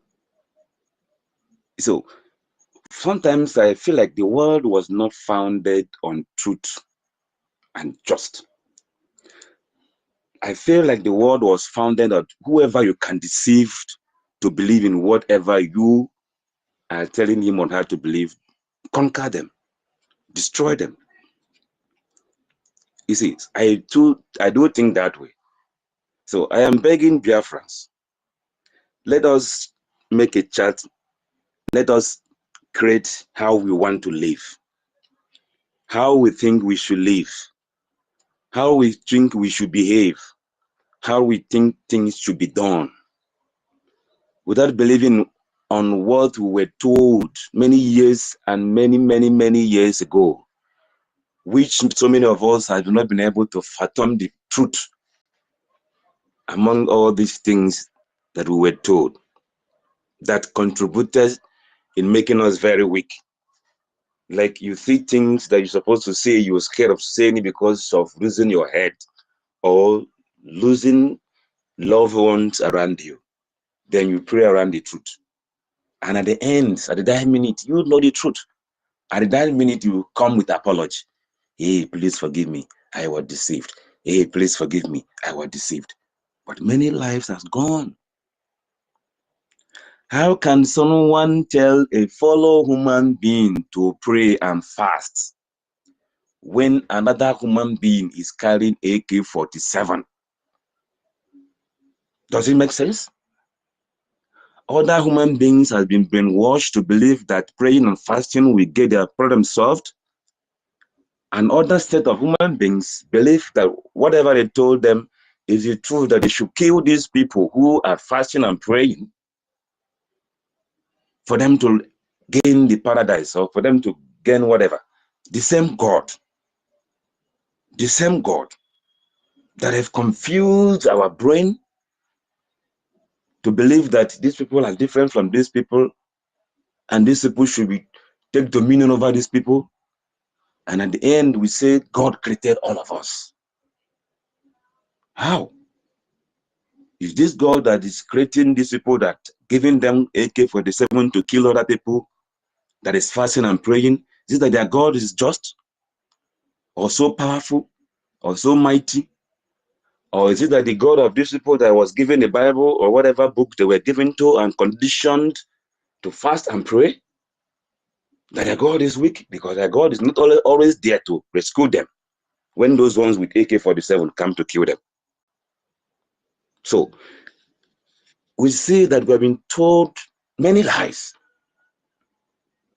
The ball is in our court now to determine, to check on all these lies, even our way of worship, our native way of worship. We will cross-check all those things and make a way forward, check where we want to, who we want to be, how we want to live in this life. There's no way we should come here to be crying over 80 million Biafrans, crying over or less than 4 million people or 5 million people. 5 million people with AK-47. Over 80 million people are crying.